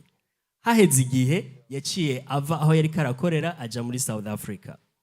Babandanije bamuhemba nk'umuconsultant. Ariko haheze iminsi abonye ukuntu wa muhungu yarera akora neza, yaciye asaba umuntu ajejwe le finance ati nibaze yuko hageze ko uyu muhungu umuhemba, ati kuko ibikorwa ari karakora ariko abikora neza kunsumvya. Yaragiye ku kibazo babajije bati mbega mu gihe umuntu iyo bari karakora hama umuntu akaba ari kakora ibitari byo, mbega ifoko expose amakosa ari karakora. Yavuze ati oya, wewe kora neza, les clients bazoshobora kubona ivyiza biva iwawe. Ati kandi ugira amakenga mu gihe business yawe itarakura. Yakoresheje terme mu gihe ukiri kinyabwoya ntuduze ijwi hejuru. Ati kuko butterfly ikinyugunyugu kirashobora kugusubiza hasi. What I wanted to say was, oftentimes one of the strategies of big businesses. So say, for instance, you expose a larger company for inferior product. They may know it's true, but the larger companies have attorneys that you don't have. So the larger companies, many times their strategy is simply to sue you for defamation. They aren't interested in winning the case. They're interested in bankrupting your business through legal fees. So oftentimes, I'm simply saying, don't get involved in the fight with the giant. Simply produce a better product and the customer will come to you. Avuze ati mu gihe uba uriko ubona ibitagenda neza ntuje mu vyo kushaka kugwana nawe. Ati kuko iyo business nk'iyo imaze gukura arashobora kukwitwarira yuko wamurenganije. Ati kandi intumbero yiwe si kugira ngo agutsinde, ahubwo intumbero yiwe ni kugira ngo amafaranga yawe aherere in the court, mu kuburana. Ati rero ntugerageze kugwana n'umuntu yagutangiye imbere, ahubwo wowe ukora icyo ukwiye gukora, les clients bazoshobora gutandukanya. I want to add a little more context to the first question. Shakongera ko ikintu gitonyi kuri ikibazo ca mbere. Should your family be the only qualified persons to continue your business? mbega umuryango wawe nibo bonyene bashoboye kubandanya business yawe? And the answer to that question, personally, is no. Inyishu kuri ico kibazo ku bwanje oya. I'm my father's daughter, biological daughter. And my father to all the pastors, can I see hands of pastors in the room? If you're a pastor, okay. You guys have children, yes? My father had a church for many years, up until the day he passed. He still pastored a huge church in the Bahamas. My brother and I worked in different ministries of the church. Jewe ndi umukobwa wa papa biologique, ati kandi mu ishengero hariho abapasitori benshi. Jewe na mukuru wanje twagiye turaserva mu ma ministère atandukanye y'ishengero. From the beginning of the church, from the inception of the church, he started training leaders, his leaders, who was still very much there when he passed. Those leaders that he was training for succession was not my brother and I. Mu ishengero harimo abarongozi papa yagiye ara training kubwo kugira ngo baze bamusubirire, ariko abo bantu bari batandukanye na jewe hamwe na mutonyi wanje. Entre temps niwe mukuru hanyuma musaza we niwe muto. So not because we are his children means that we were qualified to pastor a church. By no means did I ever, will I ever be a pastor of a church. No, neither my brother. And my father knew that our calling was not that of a pastor. He didn't.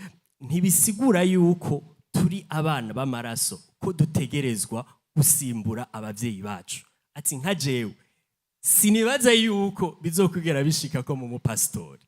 Ati twebwe twari dufise imihamagaro itandukanye. It was not a title, it was not a function that he imposed on my brother and I. Happily so. So he was training other qualified people to take over from him when and if and when he passed. So currently, there are pastors of the church that have been qualified, that have been taught, that have been trained, and that have been mentored by him for the function of pastoring the church now that he's no longer there. Jewe na musaza wanje ntiyariko aradutegura kugira ngo tuzoje mu vyicaro yararimo. Ahubwo hariho abandi barongozi mu ishengero yateguye kugira ngo bazosigarane igikorwa c'ishengero. And everyone understands that who he was training for the church to take over the church was very much there. My brother and I also understood.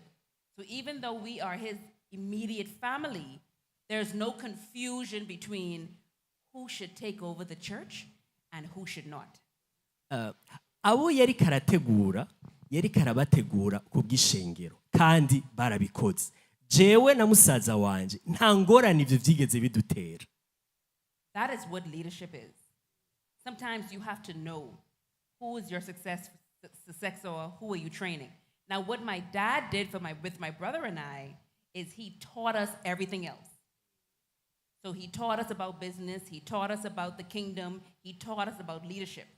So I'm sitting here talking to you based on the teachings I learned from him, not based on a position, not based on something, not from a pastoral perspective. But his teachings, like Jesus, was so much more important than a function that I can take over everything my dad has taught because he trained myself, he trained my brother, he trained all of us in the teachings, which is sometimes so much more important than the qualification. Avuze ati mw'ishengero yarateguye abazobasubirira mu bijanye n'ibikorwa by'ishengero. Ati hama jewe na musaza wanje yaratwigishije ibindi vyose bijanye n'ubuzima, yakoresheje kingdom, bijanye n'ivy'ubwami bw'Imana. Ubu rero iyi timu ubona ngaha, ivyo yatwigishije nivyo tugenda tuzunguruka ahandi hose kwigisha, ari naco gituma bari ngaha uyu munsi. Lastly, with that being said, your family can sometimes be friends that have become family, people that you have met along the way that have become family, because there are times when the unfortunate blood family member is not supportive of what you're doing. And so you get to embrace other family members who you now call family that are supporting your vision, that are buying into your vision, that are supporting your leadership, and they still fit the family role. So not always will your biological family be for you. Sometimes they are the number one people that are against you. And when you figure that out, it's okay to allow them to be against you. They're your blood relative. There's nothing that you can do about that. But you get to choose and embrace other people who you can now make family because they are truly there to support you. They are truly there to be for you. They are truly there to help you. Umuryango, iyo tuvuze umuryango, si abana bawe gusa. Birashoboka ko abana bawe batemeranya nawe mu bikorwa uri kurakora, batagushigikira. Ni vyiza rero yuko wagura umuryango, ukadopta abandi bana mu muryango, ku buryo kandi abo bantu wadopse bazoshobora kubandanya igikorwa cyawe, bavyumva, babitahura. Ubwo nibwo burongozi uzobasigira. Rero ntimugume muhagarara ku muryango ujya w'amaraso, ahubwo agura umuryango utahura iyerekwa ryawe, uwo muryango uzoshobora kubandanya ico gikorwa.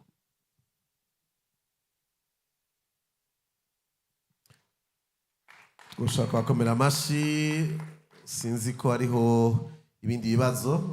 Turashaka kumenyesha kandi ko turafise n'ikindi gikorwa mu nyuma, turafata ibibazo bikeyi kubera ko tuca tubandanya mu kanya.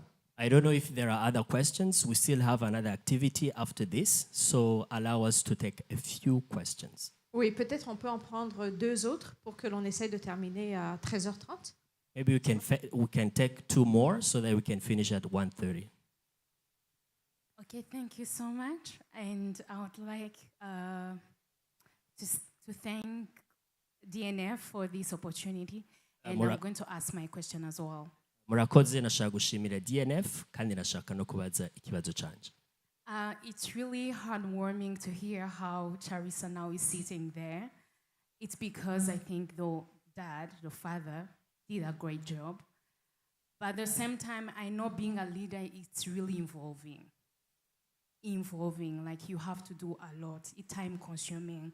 So I would like to know what exactly your dad used to do to make sure that he's really responding to the calling, but at the same time being there for the family so you can get inspired to be sitting on that chair today. Thank you. Great question. Abajije ati numva shaka kumenya. And I'm so glad you asked that question because you're giving me the opportunity to say what I want to say. Okay, reka mbanze nsubiremo ikibazo yabajije. Numva shaka kumenya ni iki papa wawe yakoze mu yandi majambo mu buzima bwawe mu mibereho ya misi yose kugira uyu munsi wewe ushobore kuba wicaya umushingira intahe. Because of time, I'm going to answer this question very briefly. I will just say one sentence and allow you to think about it. Come again. For the sake of time, I'm going to answer this question with one sentence and just allow you to think about it. Because I can go on and on in answering your question, but there's something that my dad did that sums it up. Ndaza kwishura iki kibazo mu ijambo rimwe kubw'ikibazo cy'umwanya. Remember Hubert said, the meaning of ministry is service. Yes, Hubert? Hubert yavuze yuko insiguro ya ministère ni service, ni kwitanga. What I can say about my dad as a daughter, watching him as a husband, watching him as a pastor, watching him as a government leader and consultant, watching him as a speaker. No matter where he was, no matter what he did, no matter how high he went, no matter how far he went, no matter how fast he went, his number one, his first priority and number one ministry was always his family. Always. Igihe naraba papa, nkamuraba nka papa wanje, nkamuraba nk'umugabo mu rugo, nkamuraba n'umuntu ahagarikiye ibikorwa, nkaraba ukuntu yakorana na guverinoma, turetse aho yashitse ibikorwa yakoze, intumbero yari afise, ikintu ca mbere nabonye papa yitwararika yari umuryango wacu. Which means he served his family first. Yarakoreye umuryango He served bwa as a mbere. father first. Yakoze nk'umupapa That ibya mbere. means every so often taking us to school. Yaradutwara ku ishuri, That looked like going on family vacations. kudutwara muri vacances. He served being a husband to my mother first. Yarakoreye mama nk'umugabo. That meant they went on date nights. Barashobora gusohoka ku That mugoroba. meant if he traveled, he situated himself and the home to where she can go with him. Igihe ashaka kugira voyage yama yiyumvira aho baza kujana n'umuryango. I watched and witnessed my father retire my mother early so that she can travel with him and so that she can be home with us as young children. Igihe twaba turiko dutegura kugenda yategerezwa gufasha mama kugira ngo bashobore kujana kandi kugira ngo mama ashobore kugaruka ku mugoroba hakiri kare. That is who he was first. Igihe cyose madame wiwe yaba ari uwa mbere. Notice, I haven't even talked about the church and him as a pastor, him as a minister. Like, to me, when people ask me the question, what is it like being the daughter of Dr. Miles Monroe? I don't know what you guys are expecting me to say other than he was a father. He was my daddy. Aha rero sinavuze ibyo ku isengero mu bikorwa bitandukanye. Igihe muriko murambaza ngo papa wawe yari iki kuri wewe, je sinzi icyo mushaka. Papa yari umuvyeyi. Like, he was daddy first. Before he was Pastor Miles, he was daddy. Before he was Dr. Monroe, he was daddy. You call him those things. No matter where we were, no matter what president we were standing in front of, when I'm going to call him, if I'm going to address him, daddy. Ndetse amatitre yari afise, ivyubahiro yari afise, ikintu ca mbere novuga nuko papa yari papa first. Yari papa ubwa mbere, imbere y'ivyo bintu vyose. My daughter, she is here somewhere. She is 6 months years of age. I told my husband, from her young age, now she has no idea what's going on around her. She has no understanding. But I want her in the room. I want what is happening with mom and dad. I want her to feel it. I want her to sense it. I want her to see and understand as much as she can from this age. Because I want her to know that no matter how high mommy go, no matter how far dad go, no matter where God takes us, she is always our first ministry. And she is always going to be first. Umukobwa wanje ari ngaha afise amezi 6 gusa. Ntazi biriko biraba ngaha. Ariko twarafashe ingingo n'umuryango. Narabwiye umugabo wanje nti aho tuja hose uyu mwana turajana. Aho nzoshika hose sishaka yuko umwana atamenye biriko biraba. Ndashaka yuko aho tuba turi hose avyumva, abifeelinga, yumva vibe turimwo. Ndashaka yuko ministeri yacu ya mbere iba abana bacu. And actually, that's what my dad used to do with us. Everywhere they traveled, everywhere he went, my brother and I went. At a young age, we would just be running around, not doing any, just kind of being a child. And then as we grow up, we went from running around to sitting down, just like Hubert's son, sucking up everything at that young age. And now I'm this age, and remembering everything that my dad did from that age going forward. What Hubert is doing that his son may not know, he's training him. He's still daddy. I'm sure he isn't going to come up here and say, "Excuse me, Mr. Hubert." No. If he wants to address his father, daddy. And I promise you, Hubert is going to answer. It takes a strong man, but it also takes a great leader to be able to hear his child's voice and say, "Yes, baby," in the middle of no matter what I'm doing. Eventually, his son is going to grow up and understand. Let me sit down. I understand what dad is doing because I know if I need him, he is there. It's the children that are pushed away and avoided and pushed in the back are the ones that tend to rebel and turn away from the teachings of their parents. Oh. Igihe bari kukira umwana n'abavyeyi biwe, papa wabo yama batwara ahantu hegenda kwigisha. Twari tukiri bato, hari ibyo tutatahura, tuguma twiruka, ariko harageze igihe twicara tukumviriza. Ati ivyo Uba ariko arakorera umuhungu wiwe, raba aho yicaye. Ashobora kuba atabitahura uyu munsi. Ati kandi naho yoba ashaka kumuvugisha, nta muhamagara nkuko ngo Uba oya, avuga ati papa. Kubera iki iyi connection ihari. Ati rero abana iyo tubigijeyo uzorabe kenshi mu kibano, iyo abana tubigizayo niho abana batangura kuba intagondwa, batangura kuba kugwanya n'ivyo wigisha, ariko plus ubiyegereza plus bagushigikira. I hope that answered your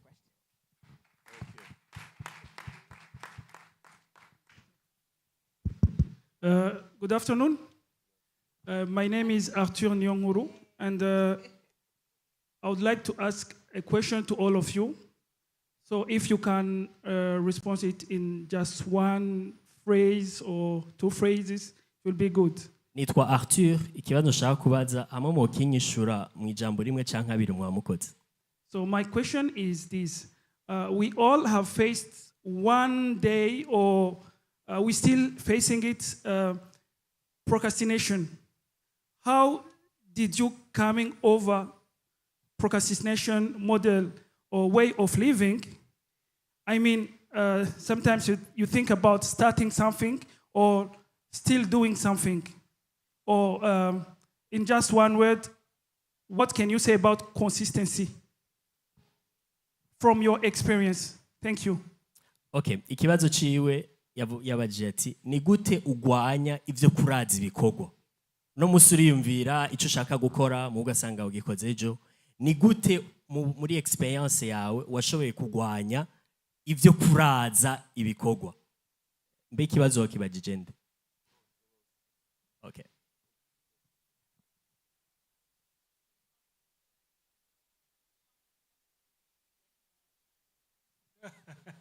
Muri ico kibazo kigoye ngo ushaka ngo inyishu imwe ijambo rimwe.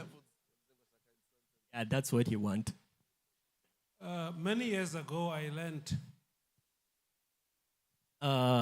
haraheze imyaka myinshi hari ivyo nize that what I don't do will never be done. Ico nakoze no munsi ntikizokwigera gikorwa. So I've learned to do right first. Nahisemwo gukora ico ntegezo gukora ubwa mbere. And that is because of the scripture I learned, which says that the thoughts of a righteous man are right. Ivyo nabihisemwo kubw'ijambo ry'Imana rivuga ngo ivyiyumviro vy'umugororotsi ni vy'ukuri. So the reason why many people are not starting that business or they are still poor is because when God told them to start something, they rationalized his word for them and did not act. When you don't act, you are guaranteed of one thing, of remaining where you are.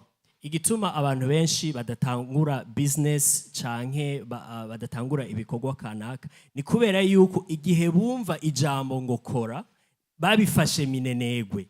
Ari naco gituma ubona tuguma dukenye uko dukenye, tuguma tumeze uko tumeze.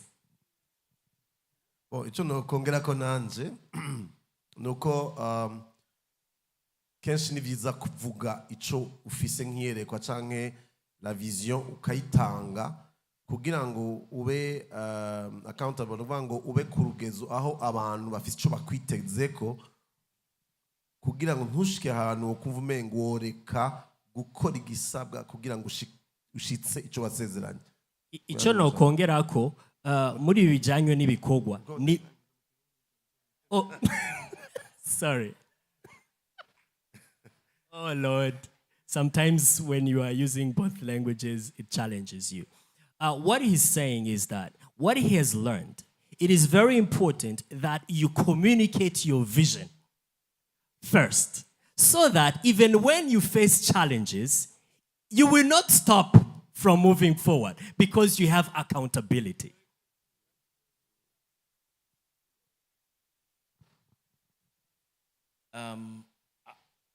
I'll say it this way.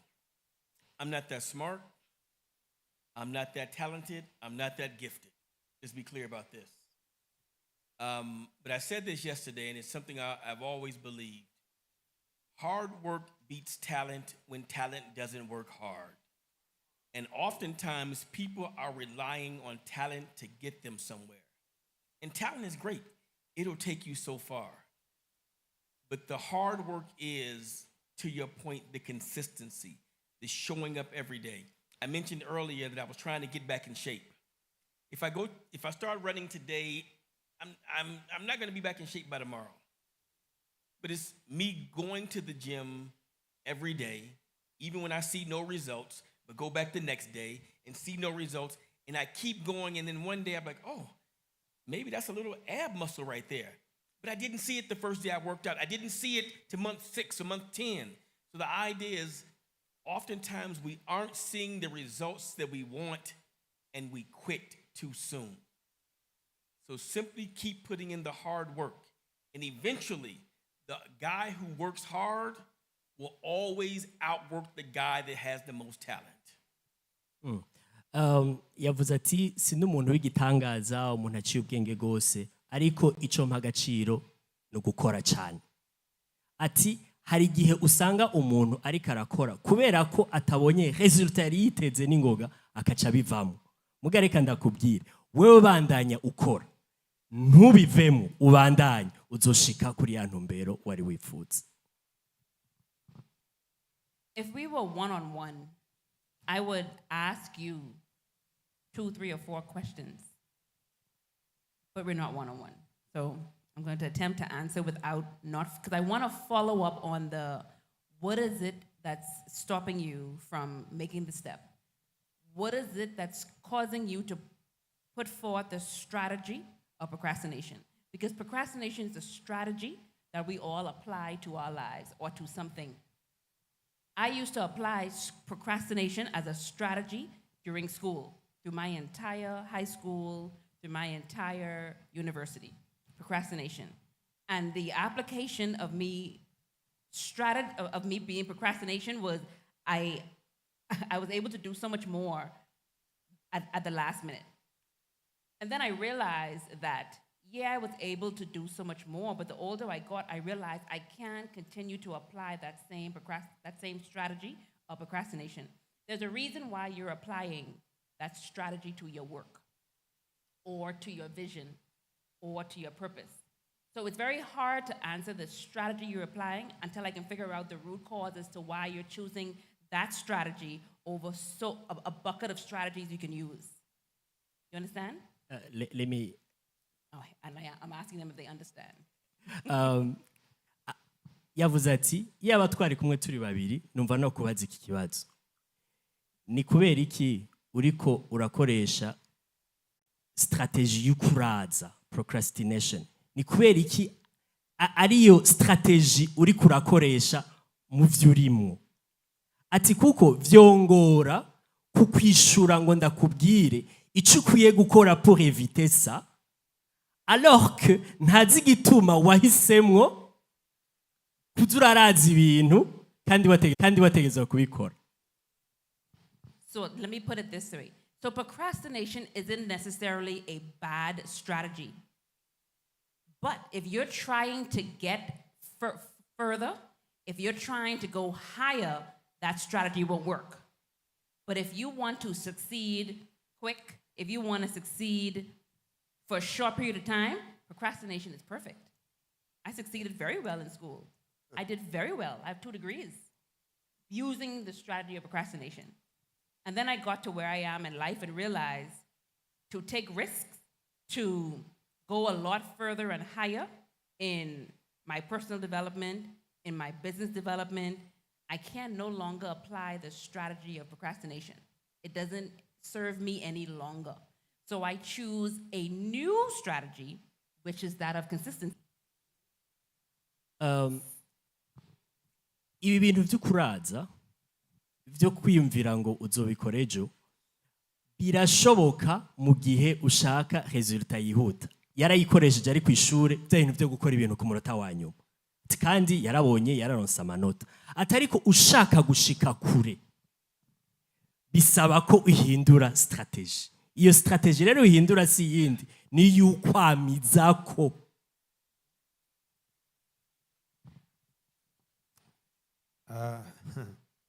One or two words. Vision and belief. It's if what you see is not what you saw, what you see is temporary. If what you're living today is not what you envision in your mind, then you know what you're seeing today is temporary. It's you believing in what you saw that is going to stop you from procrastinating. Okay. Avuze ibintu bibiri, yavuze iyerekwa n'ivyo wizera.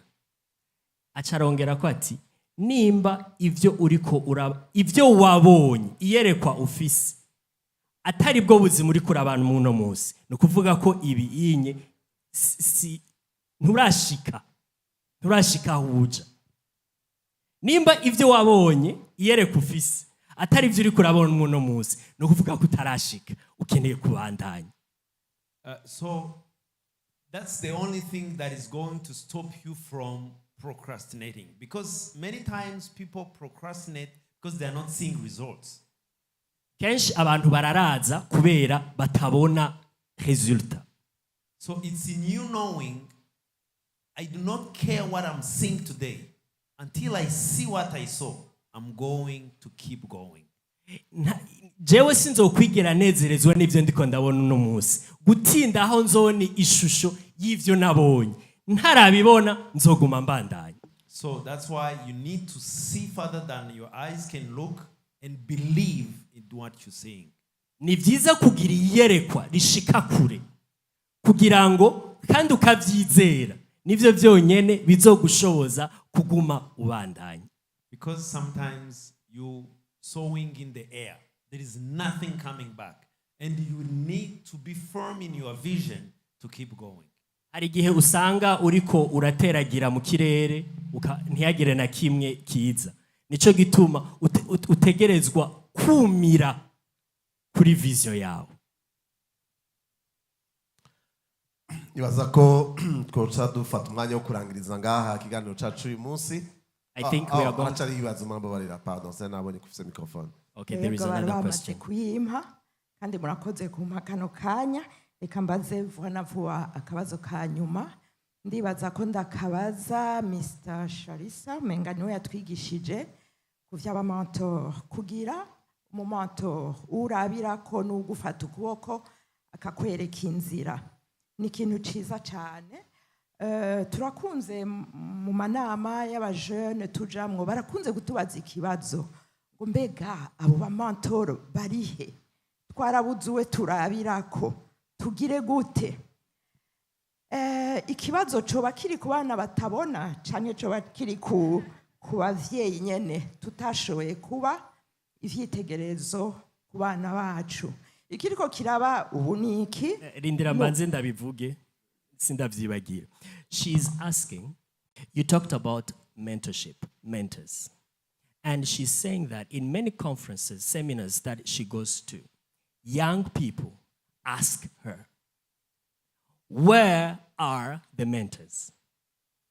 Is it an issue of these young people who do not see the mentors, or it's the issue of mentors who are not there. Ndiko ndavuga ngo ikiriko kiraba ubu ni uko urwaruka ruriko rurondera abamentor muri aya matelefoni. Nowadays, young people are looking for mentors in the smartphone. Mpora mbaza n'abakozi b'Imana bamwe bamwe kuko ubu turafise abariko bararuka benshi bakiri jeune bakomeye, ukabaza mbega wize ku birenge vyande, wakuriye hehe, arakubwira ngo jewe mentor wanje ni Alpha Lukao, undi akakubwira ngo ni uyundi wo muri Afrique du Sud. None warabaye muri Afrique du Sud, mwoba mwarakoranye, ugasanga ni ibintu vyo ngaha. Rero ndashaka kugira ko mbaza ikibazo, mbe mentor birakenewe ko aba umuntu mubonana aussi physiquement, mutabonanye mube omwa mushobora kuvugana ku matelefone kugira ngo akubere mentor.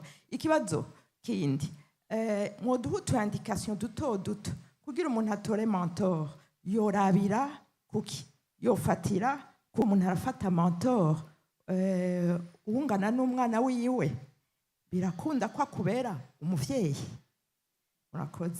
Okay.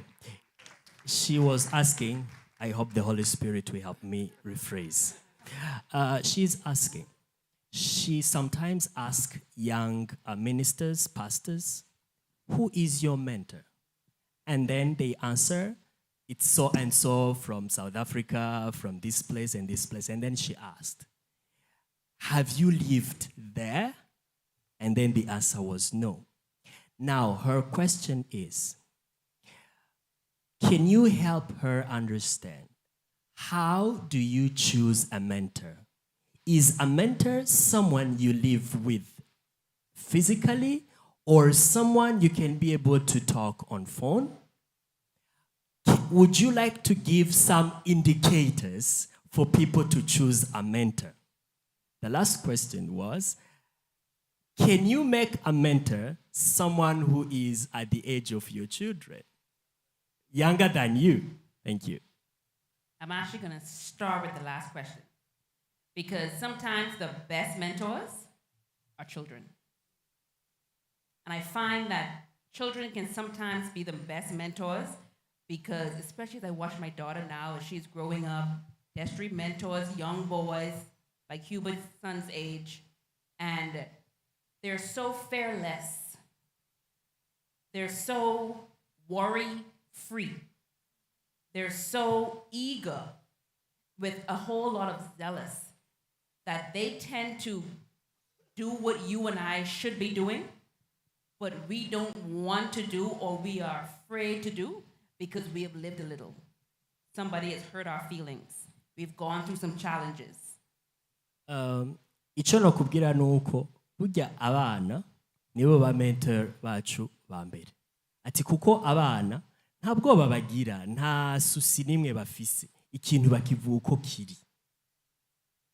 So there are times when I actually allow myself to go back to my young self, me as a 5-year-old, me as a 10-year-old, where I wasn't hurt, where life was free, where I didn't have any experiences, and I just did stuff. I just jumped off the roof if I wanted to because I thought I could fly. When I just decided that I'm going to do this thing because there's nothing stopping me, I go back to that because that's when I was brave. That's when I thought I was strong. That's when I thought I was unstoppable. That's when I thought I was that's when I thought nothing. I can move mountains. It was at that age when, as far as I'm concerned, the sky is the limit. And then I remind myself, Sharissa, that's still you. Hari igihe mpora niyumvira mbehashe ikintu cyonsubiza kuba umwana muto nk'ifise imyaka 5-6 nkasubira kubaho bwa buzima. Ati kuko nico gihe nta susi nari mfise mu buzima, sinigera nibaza ko ikintu kidashoboka, ibintu byose nabona ko bishoboka, nta kintu nigera mbona conzibira. Hari igihe numva nshaka gusubira hariya. Ati kandi nkaca numva ijwi rimbwira ngo erega ngo uracari wa wundi nyene. Hallelujah. And I'm sure we all can answer your first question, so I'm going to be brief so everyone can pitch in. Because we all had one of the greatest mentors in Dr. Miles Monroe, to the point where he wrote a whole book called Pass It On. And it was about the mentor and the mentee. And he gave indicators in that book on what a mentee should look for in a mentor and vice versa. I can't remember all of them, so I'm going to give you a few, and then they may be able to give the remaining. Hari igitabu papa wacu kuko no mu mentor wacu yanditse kijanye na mentor ikirundi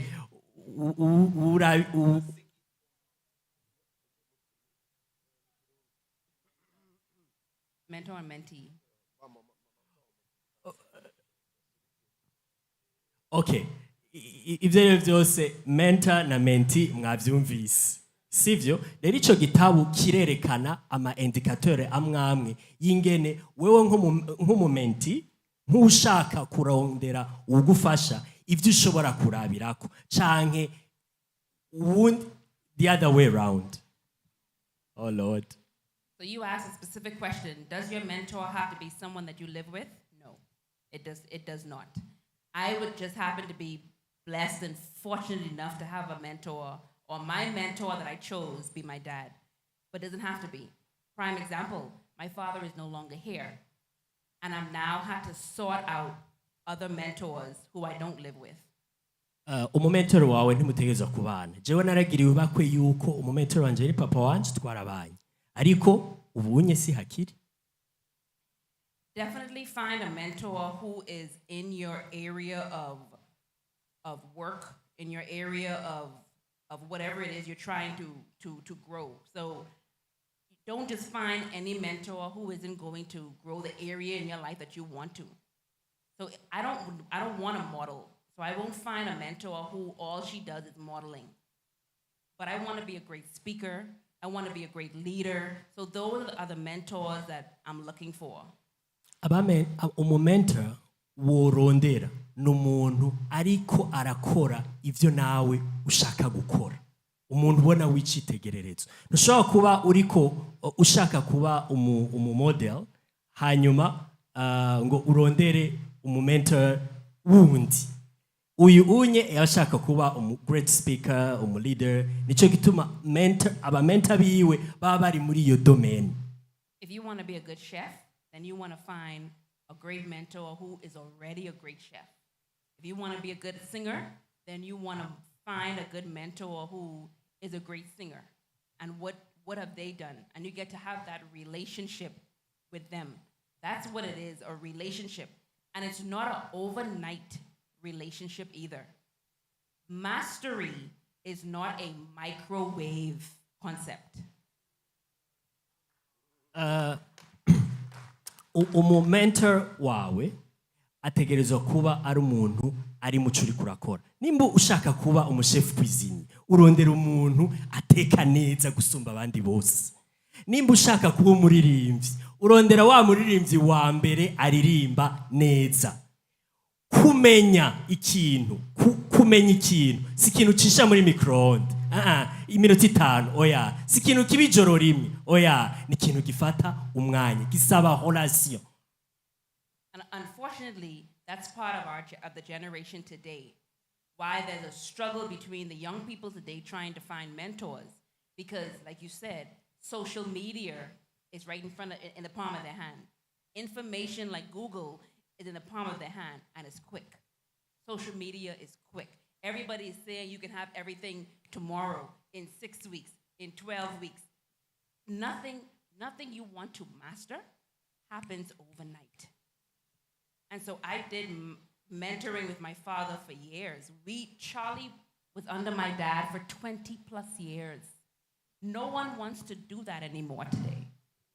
Uyu munsi turi muri generation igoye aho accès à l'information iri rapide. Uri kuraja kuri social media bakwizeza ibintu binyaruka. Atariko babaye munsi y'uburongozi bwa Miles Monroe imyaka ishika 20. Nta muntu n'umwe ivyo bintu akivyifuza. Ashaka ibintu binyaruka. I'll try and be brief. I think oftentimes we think if I simply have the right mentor, I'll be okay. Not true. Hari ibintu twama twibaza ngo hamwe ngo noronka mu mentor wa grave ngo jewe ngo nzoba ndo wa grave. Ivyo sivyo. I think it has more to do with the mentee than it does the mentor. nibaza yuko igihambaye ni wewe urondera umumenta gusumba ujya mumenta uri kurarondera. Judas and John both had the same mentor. Who and who? Judas and John had the same mentor. Yuda na Yohana bari bafise umumenta umwe. Solomon and Absalom had the same mentor. Salomo And Absalom. na Salomon na Absalom bari bafise umumenta umwe. So it has less to do with who the mentor is and more to do with who the mentee is. Simpaka bigira ico bigize kuwo umumenta ari, ahubwo bifise cyane ikimazi ku mumenti ushaka gufashwa icari. I also believe the mentor-mentee relationship will be the most stressful relationship you ever have in your life. Nibaza yuko ibijanye ugufashwa ufasha n'ufashwa, iyo relation ni relation ihambaye cyane. Because your mentor cannot be your friend. Ugufasha mumenta wawe ntashobora kuba umugenzi wawe. Your friends love you the way you are. Abagenzi bawe bagukunda kujya nyene umeze. Your mentor loves you too much to leave you the way you are. Umumenta wawe aragukunda birengeye ukuri, abone ibirengeye ukuri. So there's a stress on that relationship because they're always pushing and challenging you to do something that you really don't want to do. Ni byiza cyane ko mugiranira imigenderanire kuko hari igihe bigusaba ko ukora ikintu udashaka gukora. So be mindful. And also the lesson that I take away from Dr. Monroe would always say, the mentee determines the lesson. Miles Monroe yani yavuga yuko umwigishwa niwe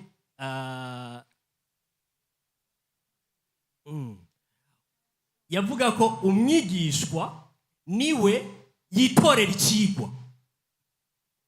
Even Jesus, not to get super religious, but even Jesus only responded to questions that people had for him. He never went out to teach anything. People asked him a question, say, "Oh, you want to know the answer?" Now, and he generally didn't answer the question. He actually asked another question. Yesu mu migenderanire yiwe ntigera aza kwigisha gusa, ahubwo yishura ibibazo bamubajije. Niyo bamubajije ibibazo yaca babaza ibindi bibazo. Thank you very much. Following an influencer is cheap. Gukurikira celebrity, all you need is data birazimbutse, and Instagram account. But following a mentor is expensive. Okay, reka ndabisubiremo. It's not cheap. Gukurikira celebrity, influencer birazimbutse. Many people muga say, gukurikira mentor birazimbye. Many people say, ask for mentorship and say, can you mentor me? Can you mentor me? I don't think they always understand the price which goes with it, because it is not the mentor who pursues the mentee, it's the mentee who pursues the mentor. And there is a price to pay. Ibi bintu vya mentorship si bintu bizimbutse. Muvyumve neza. Umumenta siwe arondera umumenti, ahubwo ushaka ubufasha niwe arondera umufasha, kandi hama hari ikiguzi. It's not free. I hope you are prepared to mufashwa and mufashi. Nizera yuko witeguriye ku by'ubumenta n'ubumenti. That is Bulongozi. Thank you very much. Leadership or leader. That's a very good question she asked, and I'm going to try to answer them as she asked. ndaza kugerageza kuwishura nkuko yabibajije. Because the book I wrote is about mentorship. En fait igitabo nanditse ni ikintu kijanye na mentorship. The same thing he did. Ivyo yakoze. So get Charlie's book and get my book because it's a big topic. Utori igitabo cha Charles ni cha Hubert byose bivuga kuri kuvy'ubufashwa. The reason a lot of young people are stuck with not finding mentors. Igituma abantu bakiri bato bafise ikibazo cyo kuronka ababafasha. It's because leadership is caught, not told. Ni kubera ko uburongozi ntibwigishwa ahubwo you catch it. You have urabucakira. Ntibabukwigisha ahubwo urabucakira. Leadership is not about what people say. Uburongozi si ibyo abantu bavuga. It's how they live their lives. N'ubuzima babamwo, ingene babubamwo. A lot of so-called leaders, benshi bitwa abarongozi, they say, listen to what I say. Mwumvirize ibyo mvuga. Do not do what I do. Ntimurabe ibyo nkora. But people are not interested in what you say. Abantu ntibari interesse n'ibyo uvuga. They want to see your life. Bashaka kubona ubuzima ubamwo. That's why a lot of so-called leaders, nico gituma benshi abitwa abarongozi, they have fences around their lives. Bafise ibihome autour yabo. Listen to what I say, but I do not want you close to my life. Mwumvirize ibyo mvuga ariko ntimunyinjirire mu buzima. That's the problem of people.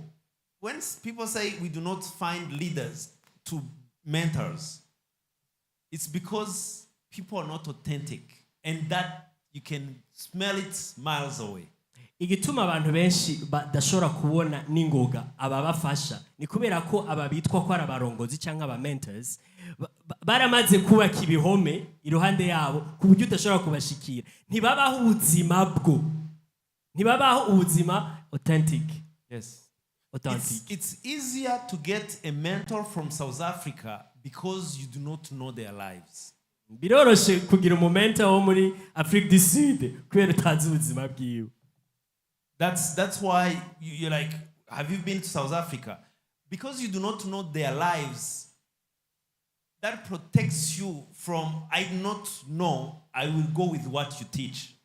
Kubera uwo muntu utamuzi ntuzi ubuzima bwiwe, donc nta ngorane bigutera, uramukurikira facilement, mugabo iby'ubuzima bwiwe you don't care. So become authentic. I'm talking about leaders here. Ni mube abantu authentique. Be real on your business, on your stage, in your church, as you are in your private life, and you will be a good mentor. Kujya uri ku kazi, uri mu ishengero, uri muri business, haba ari kuba no muhira. Do not say what you cannot show. Ntiwizeza abantu ibyo udashobora kubaha, ibyo udashobora kubereka. Not kwizeza, ntukavuge ibyo udashobora kwerekana. Yes. That's how you pick a good mentor. Uko niko ushobora guhitamo umumento mwiza. Choose someone in your field. Utora umuntu aho usanzwe ukorera. Who live what he say. Abaho ubuzima avuga. The other one, there are 4 different levels of interaction with people you want to learn from. Hari uburyo bune bw'ingene ushobora kuja en relation n'umuntu ushaka kwigirako. The first one is being in the masses. Icambere nukuba mu kigwi. A lot of people come to me and say, I want you to mentor me. Benshi baraza bakambwira ngo shaka kuba umumenta wanje. And ask them, how many videos have you watched? How many of my videos have you watched? Acha ndabaza umaze kuraba ama video yanje kangahe? Do you have my book? Urafise igitabo canje? They say no. Bakaca bavuga toya. They're not looking for mentorship. They're looking for my stage, my platform. Ntibariko barondera ivy'ubwigishwa, ahubwo bariko barondera podium. He just confirmed. That's what we get every time. Nivyo turonka misi yose. They see you on the stage. Barakubona kuri podium. And they want to associate themselves with what you're doing. bakaca bashaka kwigereranya n'icyo uri kurakora uwo munsi. So you have the first level of mentorship is being in the public. Urugezo rwa mbere rwa mentorship ni uko uba mu kigwi. Before I signed up for Miles Monroe's mentorship program, I have watched everything I could find online and I decided I need more. Imbere yuko nja mu ishure rya Miles Monroe ry'ubufashwa, nari nabanje kuraba amavideo menshi ashoboka online. Charissa posts almost once a month? At least once a month on her social media. Or at least once a week. And a lot of people here, they want mentorship. And my question is, how many of her videos have worked?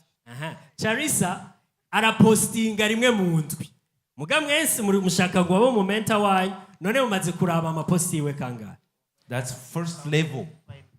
Ubwo n'urugezo rwa mbere rwa mentorship. The second level of mentorship is partnership. Urugezo rwa kabiri ni partnership. Partenariat. You go from learning in the public to help what the needed mentor is doing. Uhera mu kigwi cya benshi kugira ngo ushobore kubona icyo umumenta ariko arakora. I will ask my team to raise up. Reka nsabe people I came with from abo Rwanda. twazananye bahaguruke.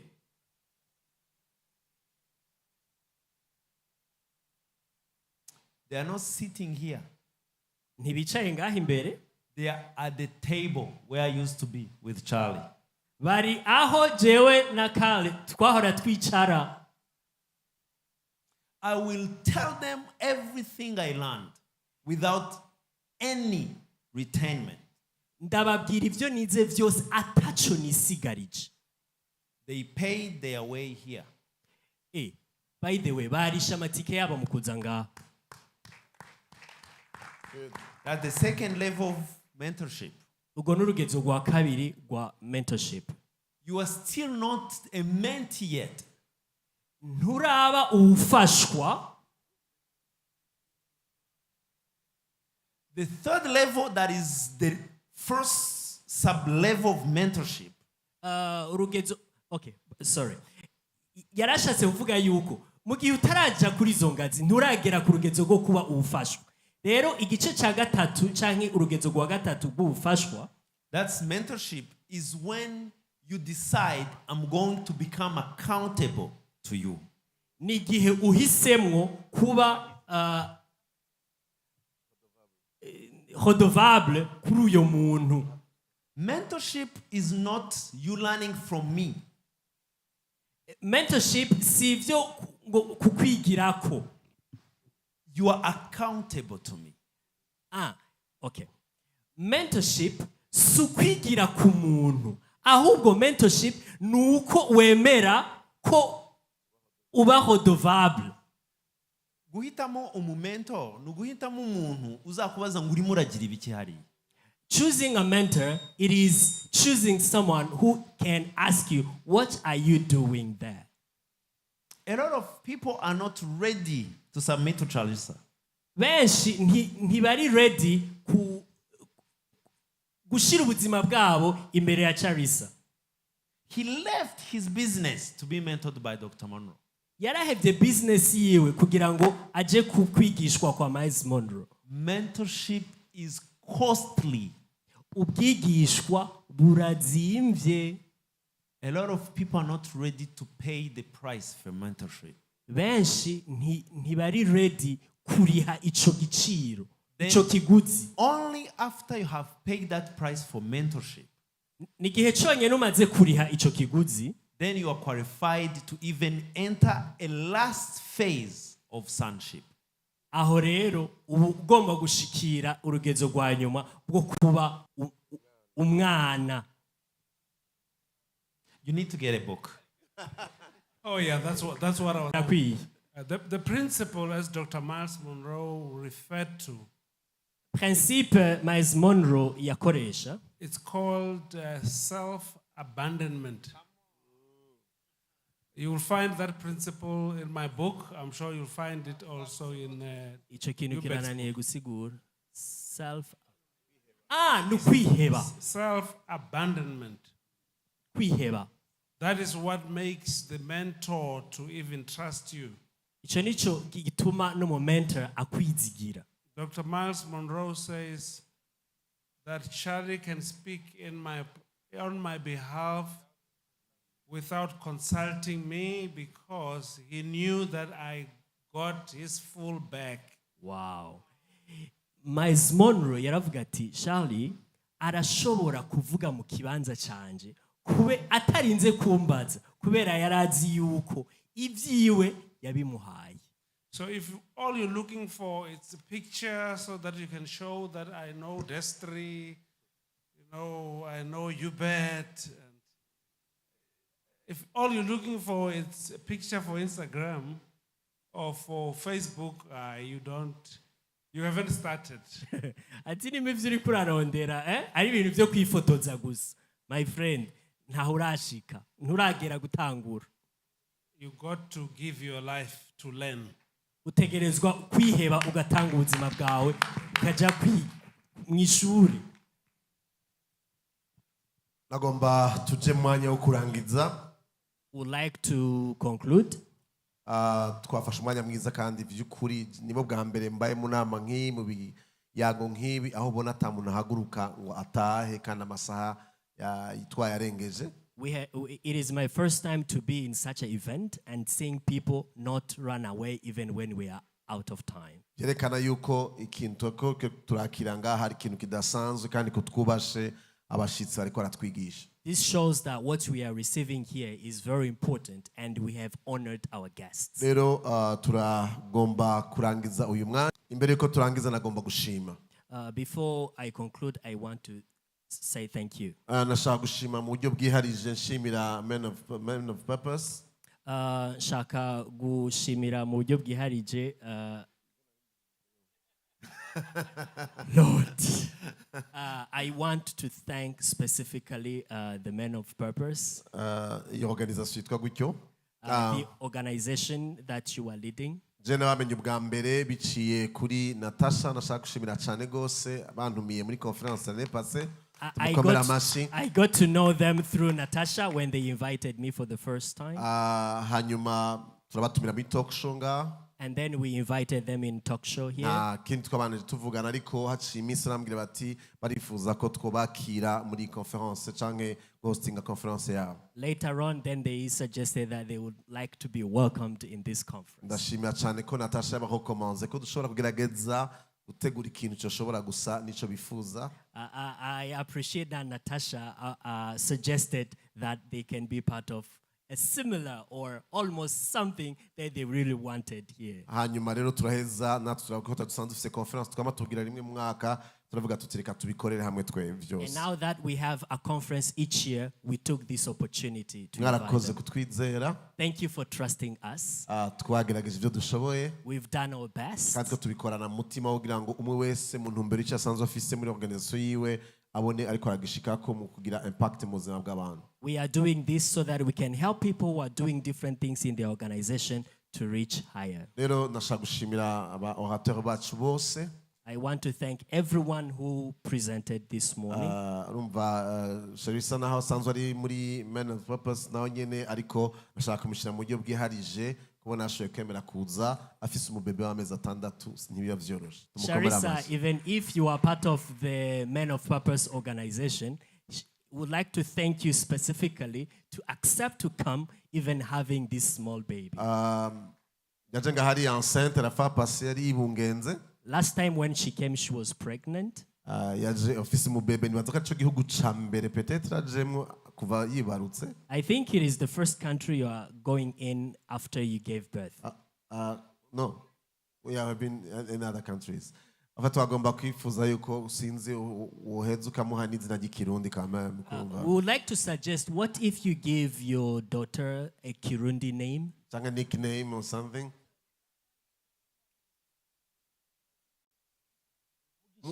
Oh, ngo yaramaze kumwita Mugisha, muravyumva rero ko. Mugisha. And my wife, her name is Mugisha. Oh, okay. That's cute. Rero turashaka kubashimira Ambassadeur Charlie, mwakoze vy'ukuri gushora kuza ngaha.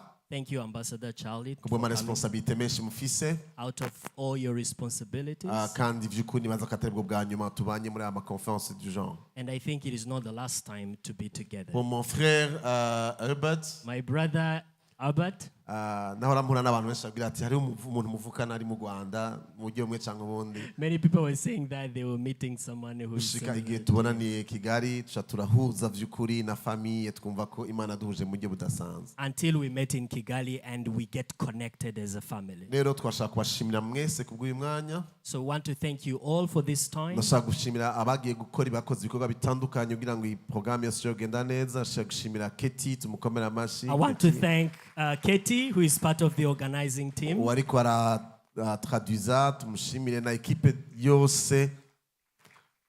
The one interpreting and the whole team. Twavyorganije ku munota wa nyuma. We did this at the last moment. Ari abantu baraye ngaho ariko barakora kugira ngo dushobore kuba muri environment. There are some people who slept over here. Bariko barakora tubakomera amashina bonye. We're working hard. Let's clap for them. Nashaka gusaba muri media niba bishoboka sinzi ko babiteguye ko bondondera video y'ibikorwa bizokurikira muri semaine niba bariko baranyumva. If the media is here, can you please prepare or show us the activities that are upcoming? Ibikorwa ntibirangiye kuri ibi duhejeje ubunyene gusa. This is not the last event. There are other events. Turagira pause y'isaha imwe gusa. We're going to have a break of 1 hour. Haca haza indi conference ya leadership iza kuba les leaders émergents. And then we're going to have another leadership conference of emerging leaders. Kuva mukanya mwisaha imwe tuzakuba turi ngaha gushaka kumugoroba. In an hour up until the evening. Wiyumva kuri muri yo category ugaruke urahawe ikaze. If you are part of that category, please come back. Hanyuma ejo kuva isaha 12 ku mugoroba, jeudi ejo kuva isaha 12 ku mugoroba. And tomorrow Thursday from 6 p.m. Tuzadufise programme yitwa Singles Night. We're going to have a program called Singles Night. Aho turavugana n'imisore n'inkumi canke wose atarubaka kubijanye n'ingene ategura kuzogira urugo rwiza canke no kunezererwa ubuzima bwiwe uyu munsi atarubaka. Where we are going to be addressing to singles who would like to have a successful marriage. And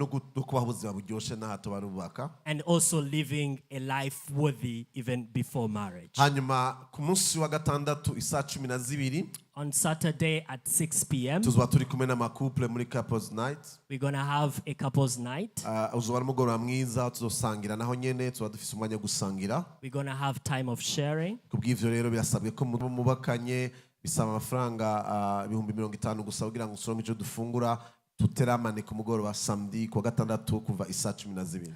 It's very cheap. Come with your spouse. It's only 50K per couple. Kubw'ivyo rero murahawe ikaze. You are all welcomed. Nashaka rero gusura kubashimira mwese abantu bitanze mukaba patient mugashobora kuba hano. I want to thank each and everyone who were patient enough to stay up at this Nkuko time. nabivuze nkitangura. As I said at the beginning, iyi ntitugomba kwiba programme gusa igihe dufise abashitsi bavuye kure. we don't want to hold this event just because we're having guests. Bamwe muri mwebwe mwaramaze gutangura programme turayigira kenshi kuwa kabiri ku mugoroba kuva isaha 12 mardi soir tuba dufise ikintu ca rencontre y'abantu bari mu domaine ya business tuganira ku mavaleur. Some of us, we have started this every Tuesday. We meet with people from different sectors whom we share the same values. Ubu na technology irateye imbere. For now, technology has advanced. I want to make a request to our guests. You don't need to be here physically. You can be in your room or office, and then we can invite you on the screen. And when we are here, and then you can share what you have to share with us. He wanted to ask if they request for that. Would you be comfortable with that?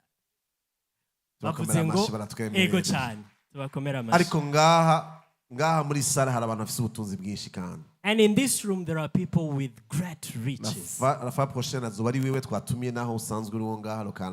Hey, by the way, next time it will be you who will be invited. uriko urasangira n'aba bandi Sharing experience with the ufise. rest of the people your experience. kuko umwe wese muri mwebwe arafise ubutunzi ashobora gutanga. Because each one of you has got something to give. numva nobasaba gato mu nkundire ndabasabe tuve hasi dushimire Imana nsome une organisation chrétienne. Would you like to stand up and thank God? Kansabe notre frère Denis, pasteur Denis, ushaka gusengera, ushaka gushima Imana. Let's ask ku Denis vyakoretse. to come and thank the Lord for this event. Niba bafise video après imisengesho atwereka video ijanye n'ibikora ne programme zisigaye kuba muri iyi minsi. If the media is ready after the prayer, kindly put on the next activities on the screen. Éternel Dieu des armées, te disons merci pour ce temps que tu nous as donné. Merci pour ces invités de marque. Merci Seigneur pour la fondation de Dieu donné Nahiman. Merci pour tous les leaders qui sont ici et les hommes d'affaires. Bénis chacun de nous, bénis nos familles, bénis nos affaires. Que ta grâce soit sur chacun de nous et que la gloire te revienne. Au nom de Jésus. Amen. Amen. Amen. Kadukoma amashi tushima Imana ku vyakoretse vyose. Let's clap for the Lord for what the Lord has done. Thanking basubira our mu kibanza guests cabo. as they are going back to their seats. Nimwabona tubagoye gato tuba tuko turahindura ingene tuko turategura sale kubera twiteze abantu benshi mu kanya baza après midi.